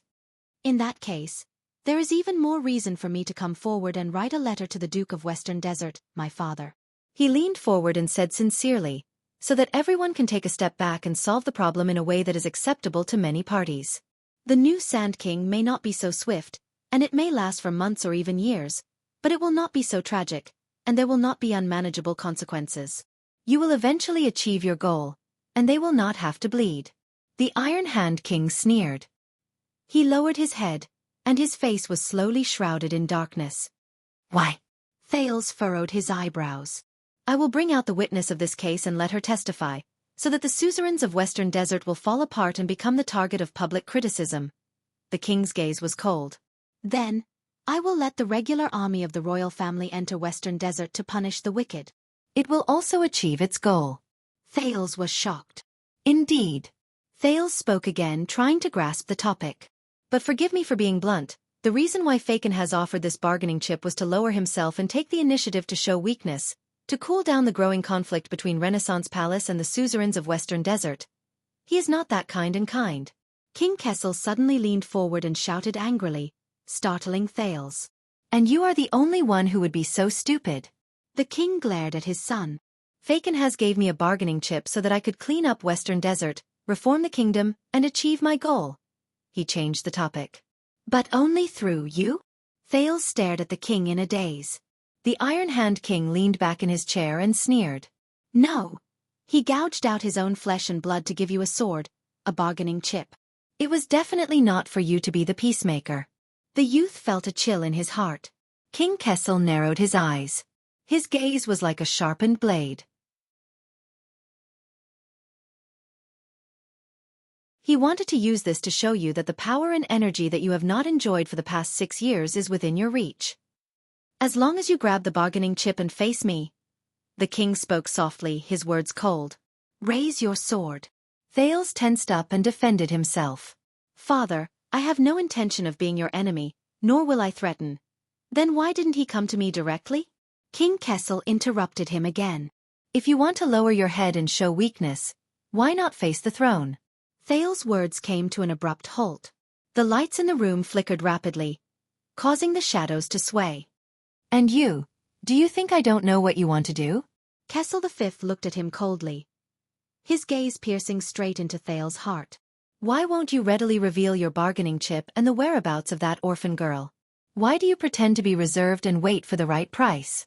And why do you insist on personally carrying out Sand King? Hearing this, Thales shuddered and felt a chill in his heart. Ballard Room returned to silence. Because you also know, right? The king's voice calmed down and was filled with a fatal gentleness. Because you also like the sword he gave you and can't bear to part with it.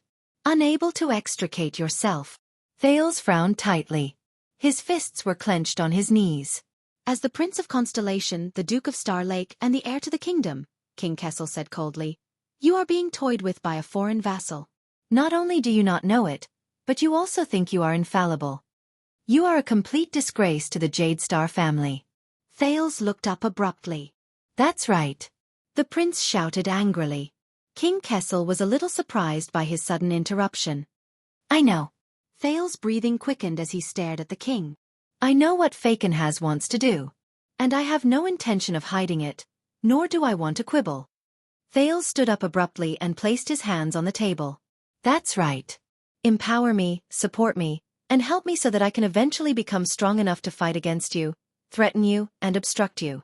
This is indeed Fakenhaz's wishful thinking. Simple, clear and direct. The king's expression became increasingly hostile. But believe me, father. The prince stared at the king, serious and solemn. If you really want to succeed, not just with Sand King alone, and not just in Western Desert, but throughout the kingdom, inside and outside Constellation, realize your grand and crazy plans and ideas. Hearing this, King Kessel's gaze changed. If you have really made up your mind, father, if you want to live for Constellation, at all costs. At this moment, cold wind blew in Ballard Room, and the chill surged.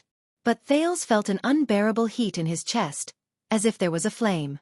Thales took a deep breath. His tone was resolute and unquestionable. Then this is the only way. There is no better choice.